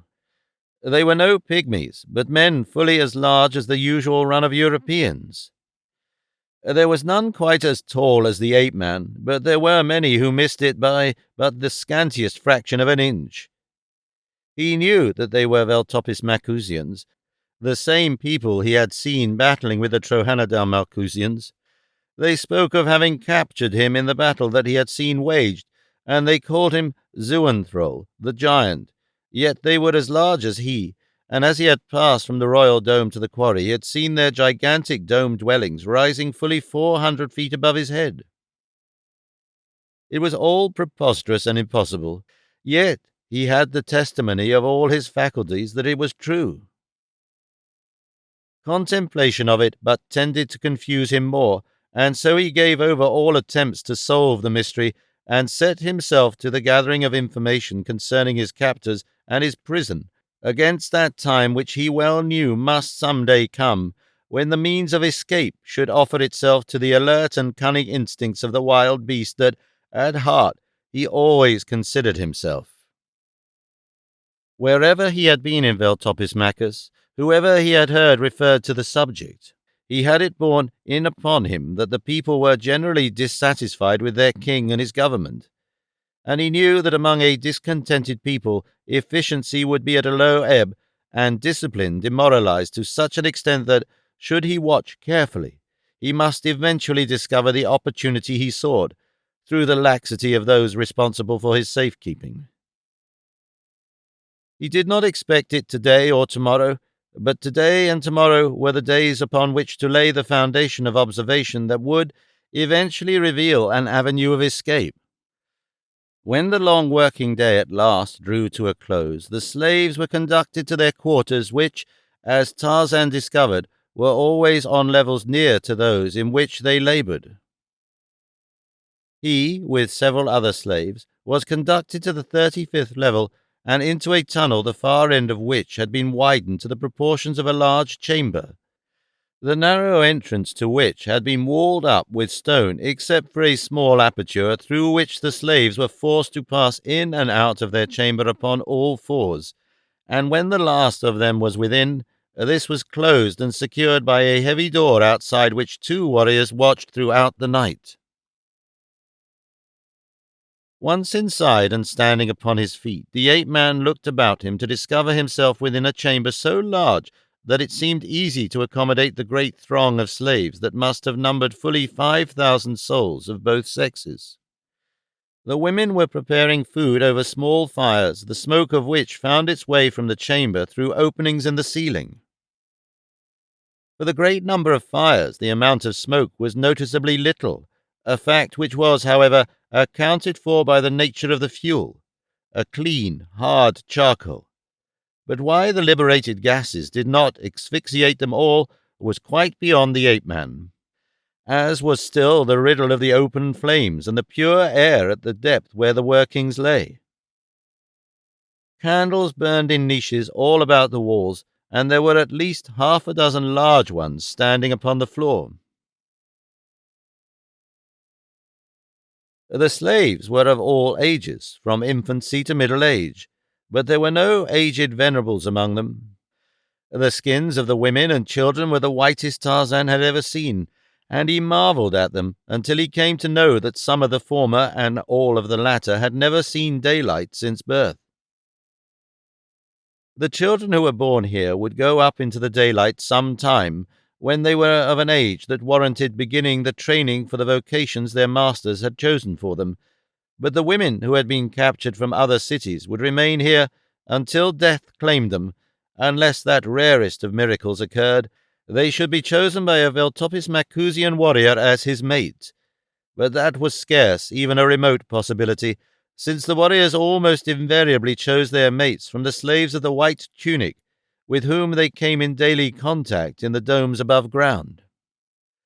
The faces of the women bore the imprint of a sadness that brought a spontaneous surge of sympathy to the breast of the savage ape-man. Never in his life had he seen such abject hopelessness depicted upon any face. As he crossed the room, many were the glances that were cast upon him, for it was obvious from his deep tan that he was a newcomer, and, too, there was that about him that marked him of different clay from them, and soon there were whispers running through the throng, for the slaves who had entered with him had passed the word of his identity to the others, and who, even in the bowels of the earth, had not heard of the wondrous giant captured by Zoanthroago during the battle with the Trohanodalmalcusians. Presently, a young girl, kneeling above a brazier over which she was grilling a cut of flesh, caught his eye and motioned him to her. As he came, he saw that she was very beautiful, with a pale, translucent skin, the whiteness of which was accentuated by the blue-black of a wealth of lustrous hair. "You are the giant?" she asked. "I am Zuanthrol," he replied. "He has told me about you," said the girl. "I will cook for you too. I cook for him. Unless," she added with a trace of embarrassment, "there is another you would rather have cook for you." "There is no one I would rather have cook for me," Tarzan told her. "But who are you, and who is he?" "I am Talaskar," she replied, "but I know him only by his number.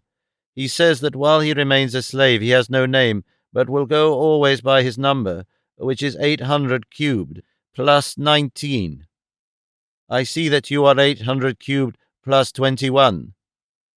She was looking at the hieroglyphics that had been fastened upon his shoulder. "Have you a name?"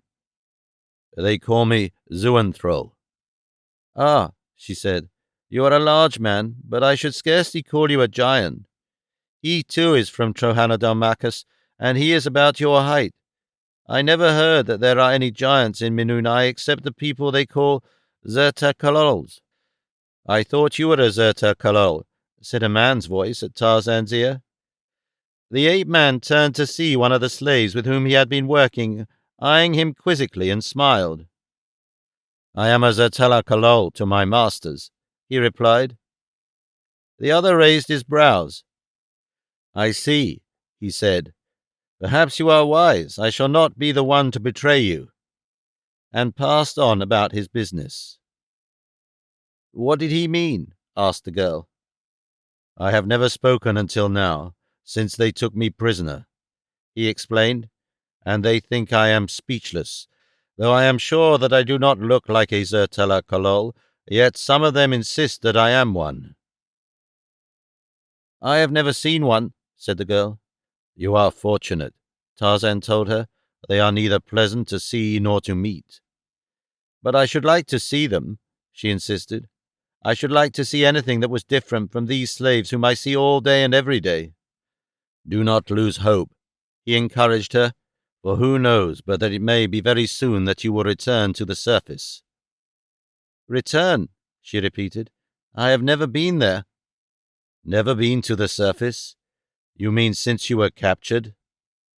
"I was born in this chamber," she told him, "and never have I been out of it." "You are a slave of the second generation and are still confined to the quarries? I do not understand it. In all Minunian cities, I have been told, slaves of the second generation are given the white tunic and comparative freedom above ground." "It was not for me. My mother would not permit it. She would rather I had died than mated with a Valtopis Macusian or another slave, as I must do if I go into the city above." "But how do you avoid it? Your masters certainly do not leave such things to the discretion of their slaves."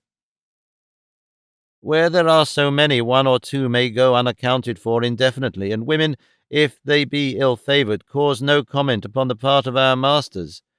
My birth was never reported, and so they have no record of me. My mother took a number for me from the tunic of one who died, and in this way I attract no attention upon the few occasions that our masters or the warriors enter our chamber." "But you are not ill-favoured. Your face would surely attract attention anywhere," Tarzan reminded her. For just an instant she turned her back upon him, putting her hands to her face and to her hair, and then she faced him again, and the ape-man saw before him a hideous and wrinkled hag, upon whose crooked features no man would look a second time. "God!" ejaculated Tarzan. Slowly the girl's face relaxed, assuming its normal lines of beauty, and with quick, deft touches she arranged her disheveled hair.